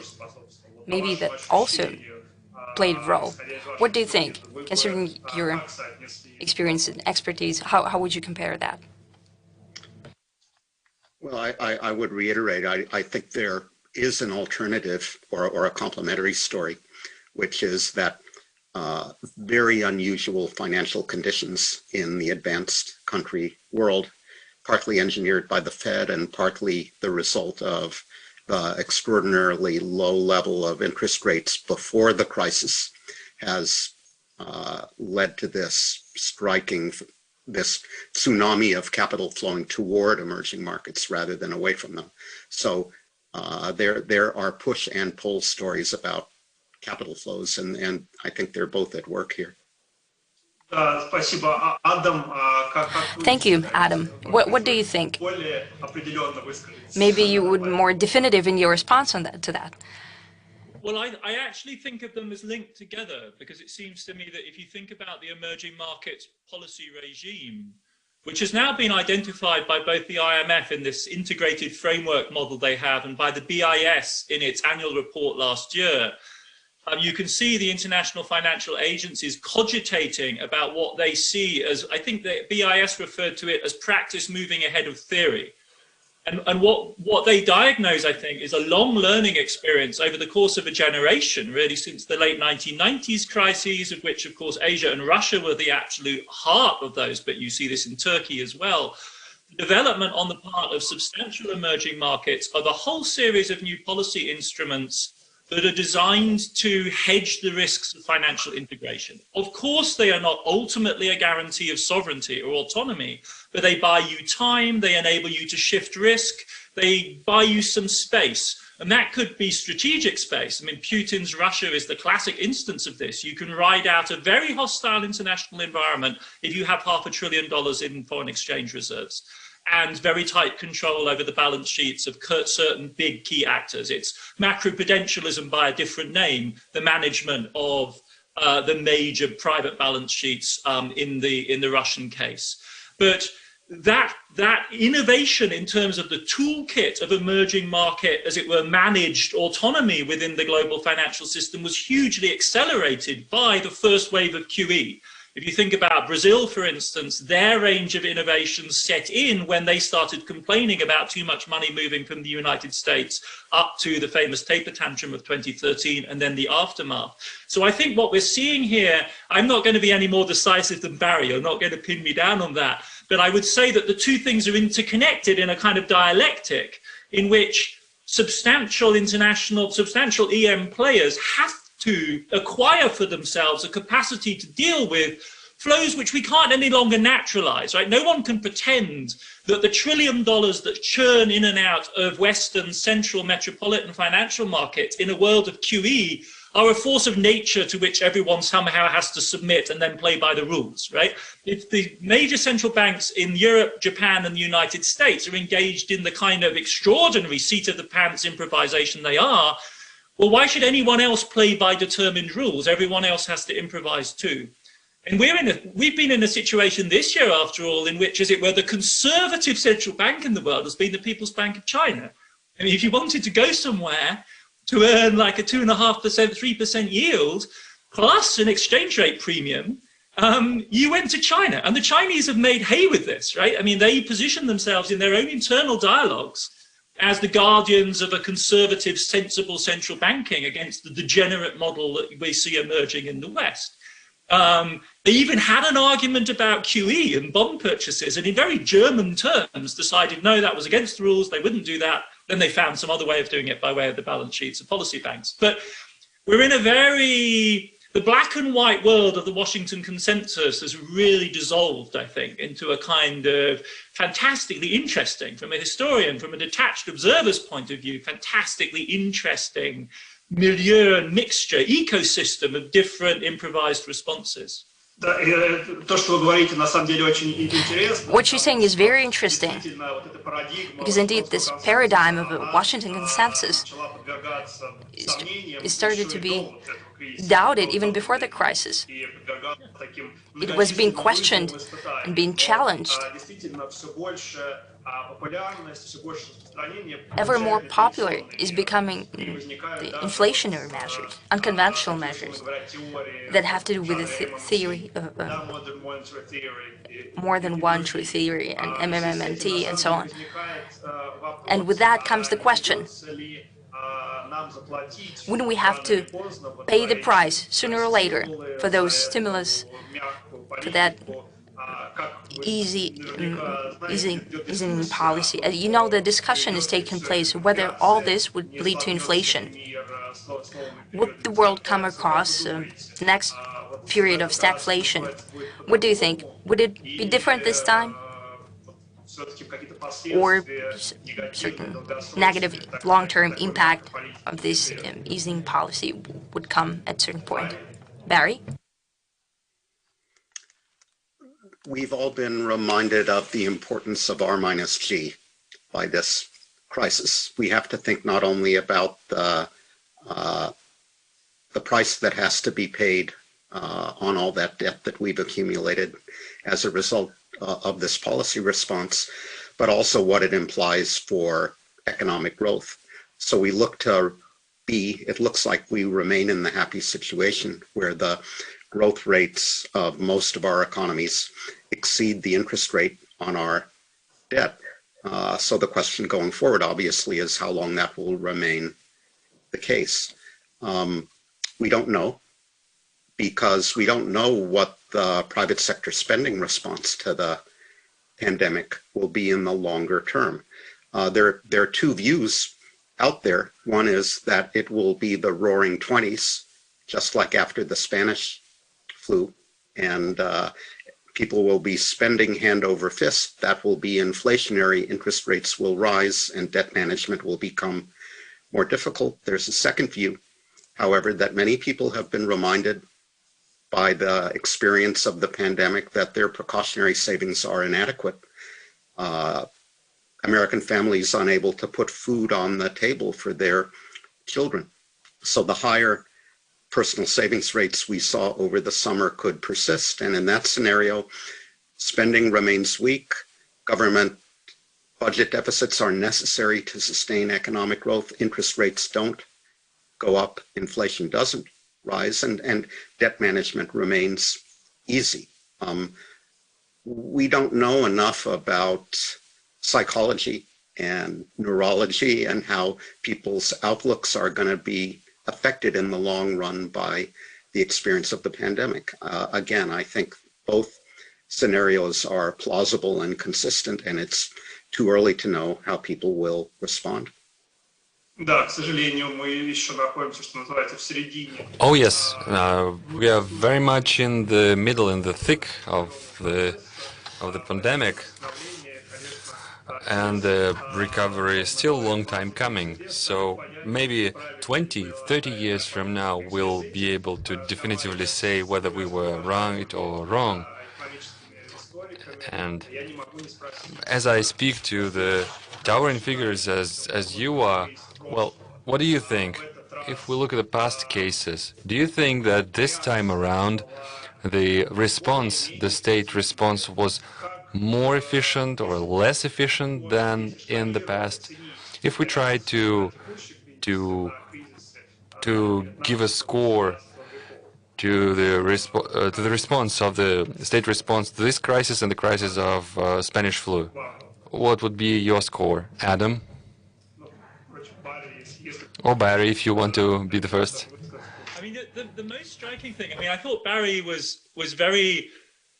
It was a great point that Barry made at the beginning about our collective failure as economic historians to think about the Spanish flu. But I would say in our defense, that having spent quite a lot of time in the archive, the political archive of the Spanish flu moment, I'm pretty confident that I haven't missed an important meeting of heads of government in which they discussed the Spanish flu.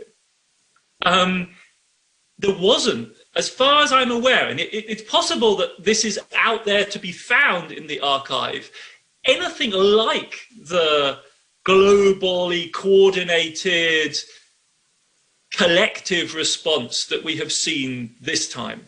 And the most dramatic difference is the response in the places where we think most of the people died in the Spanish flu. So the population that suffered worst, we think, in the Spanish flu is the population of India, of British-administered India, of the British Empire in India. And statistics are vague, but we think that that's where most people died. And at the time, it doesn't seem to have been the case there was any, as it were, collective imperial response to this disaster that was happening in what was, after all, the key to the British Empire as a whole. And it fell under the table along with the famines that also struck India under British rule. The difference this time around is extraordinary. Obviously, one may criticize, and many people have, the details of Modi's response to the crisis in Italy. And there is an argument to be had there that people that know the Indian scene much better than I do should have. It may have not been the appropriate response, but the fundamental difference is that no life was too cheap. Everyone wanted to respond in March. Everyone claimed that for them too, this was a crisis to which they, as a national government, had a responsibility to respond. And that is, in that form, and this kind of comprehensiveness, unprecedented in history. So we don't really have anything to compare ourselves to. Once we get into the narrow details of economic policy, like Barry started by saying, I think we come out reasonably well. The collective experience, is the beginning of a steep learning curve that we all clearly now need to be on, because there are going to be more of these. That's one thing we know for pretty much certain. And so we need urgently to learn. But I would shield us against comparisons with Spanish flu, because I just don't see the equivalence. Well, probably I'm not even... what if we compare it not to the Spanish flu, but to the grand-scale crises of the past, like the crisis of 2008, 2009? I know that the origin was completely different, but the sheer scale of it, I think, was comparable. We can stick it against the current corona crisis.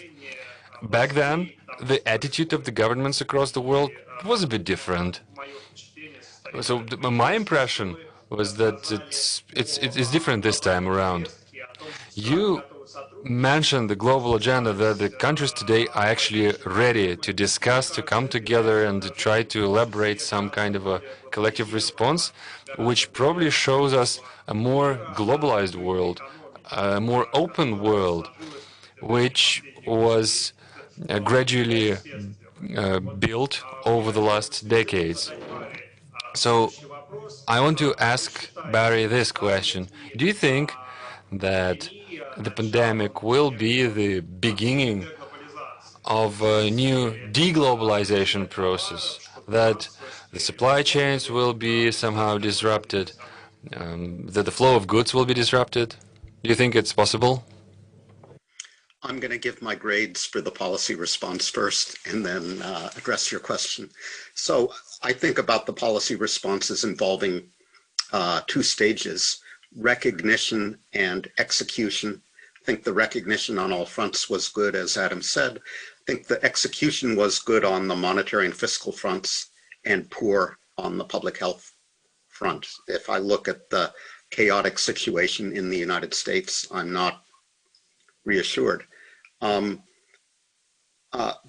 that, on globalization, I have been struck by how resilient supply chains and globalization has been. Financial globalization is still working unimpeded because finance can flow across borders without us actually having to shake hands. Everyone says that just-in-time inventory and supply chain practices will give way to just-in-case practices where there'll be more diversification and shorter supply chains. And I think people who say that are right. But my bottom line would be that the period of hyperglobalization, when trade flows grew more quickly than the global economy because of containerization, air freight, and China, that period is probably over, but there's no reason why trade and global GDP can't rise in tandem. The part I'm waiting for, of course, is to see whether business travel and holiday travel to different countries recovers. I certainly hope so.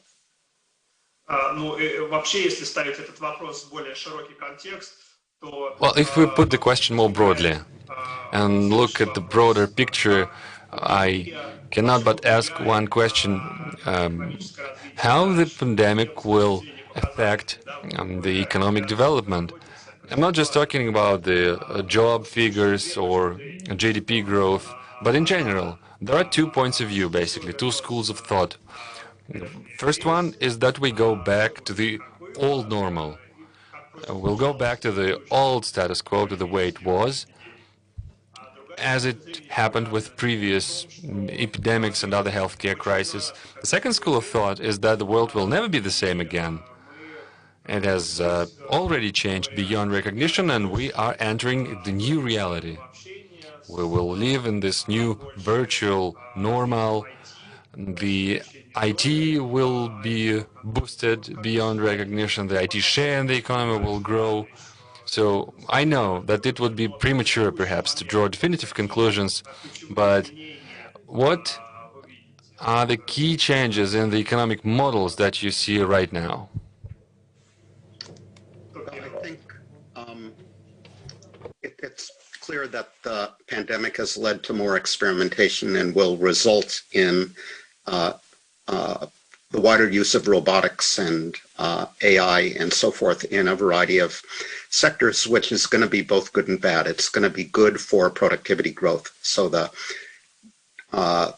computers and robots will become evident in the GDP statistics finally, but it'll be bad for less skilled workers. Home healthcare workers will be replaced by home healthcare robots, already happening in Japan.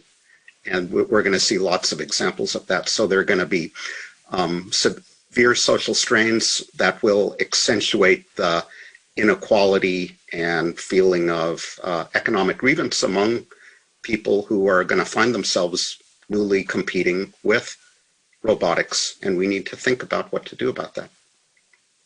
Adam, and what do you think? Which school of thought do you belong to? Do you think that we will go back to old normal, or we will change beyond recognition? I mean, economically speaking, would it be the old normal or the new normal? Or perhaps there have already been some irreversible changes that will affect the economy? I think I agree, broadly speaking, with Barry that the virus has the effect of accelerating existing processes of change on the front of inequality, on the renegotiation of the division of labor, automation, I think all of those things. The pace at which Chinese GDP is likely to overtake that of the major Western economies, we think it's been brought forward by maybe 5 years, that date, till the late 2020s. The major legacy is going to be on the financial side. I mean, we have seen a historic shock to the debt stock, and that changes the parameters. And there is a benign scenario that Barry was laying out for us earlier on, in which, though that stock is there, it doesn't have much impact on the flows, if you like, because interest rates remain very low. If that were to shift, it would change the game completely. It would create extraordinary distributional questions then. And I think that's, as it were, one of the legacies, is that we will forever have to deal, as it were, with the pending political problem, the what-if type political problem that hangs over us when debt levels go to much higher shares of GDP. It need not necessarily be the cause of an immediate crisis, but it changes the parameters because it makes it very important to rule out certain scenarios. There are certain places we need not to go under those circumstances. That changes the central bank policy equation, the reaction function, I think most people would believe. I do think probably at the level of the discourse of economic policy, and we see that in notable cases in the scene. There's an important op-ed being published in the Financial Times in the last 24 hours by the epitome of the Clinton era, Robert Rubin, Peter Orszag, Joe Stiglitz kind of class of American economists, insisting that we need to rethink fiscal policy. So at the level of discourse, at the level of policy argument, I think 2020 may indeed turn out to be a turning point. It's going to be pretty hard to get back to the years before. So I think in that sense, it's opened the door to further change. And the question really is, what are the politics, right? What are the coalitions of key actors that could substantially shift this? Barry wrote brilliantly about the indecisive nature of the 2008 crisis, in part precisely because the immediate stabilization efforts worked. We didn't get the desperate coalition of action that we had in the 1930s. And I think it'll be interesting to see how the political economy of this works out. At the global level, the shift is dramatic and it's happening. And I think a whole series of very big questions arise for American politics and its ability to digest that fact. I mean, the multipolarity, the wider ramifications of the domestic chaos that Barry politely hinted at, after all, do need to be worked out in the minds of America's policymakers themselves, and specifically in the minds of the Biden team.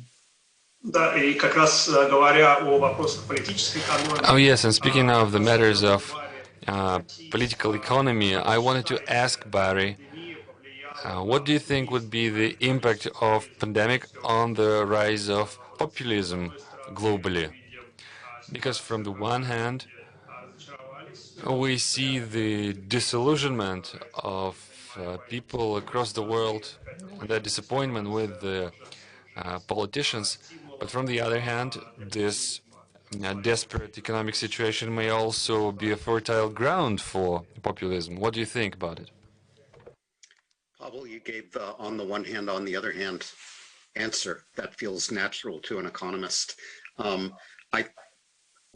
Styles of politics, politicians that responded poorly to the pandemic are going to be discredited, and populist leaders responded poorly because they denigrate the experts who were needed in order to mount a competent policy response. Populist politicians denigrate the systems, the deep state, we call it sometimes in the United States, that was necessary for a competent policy response.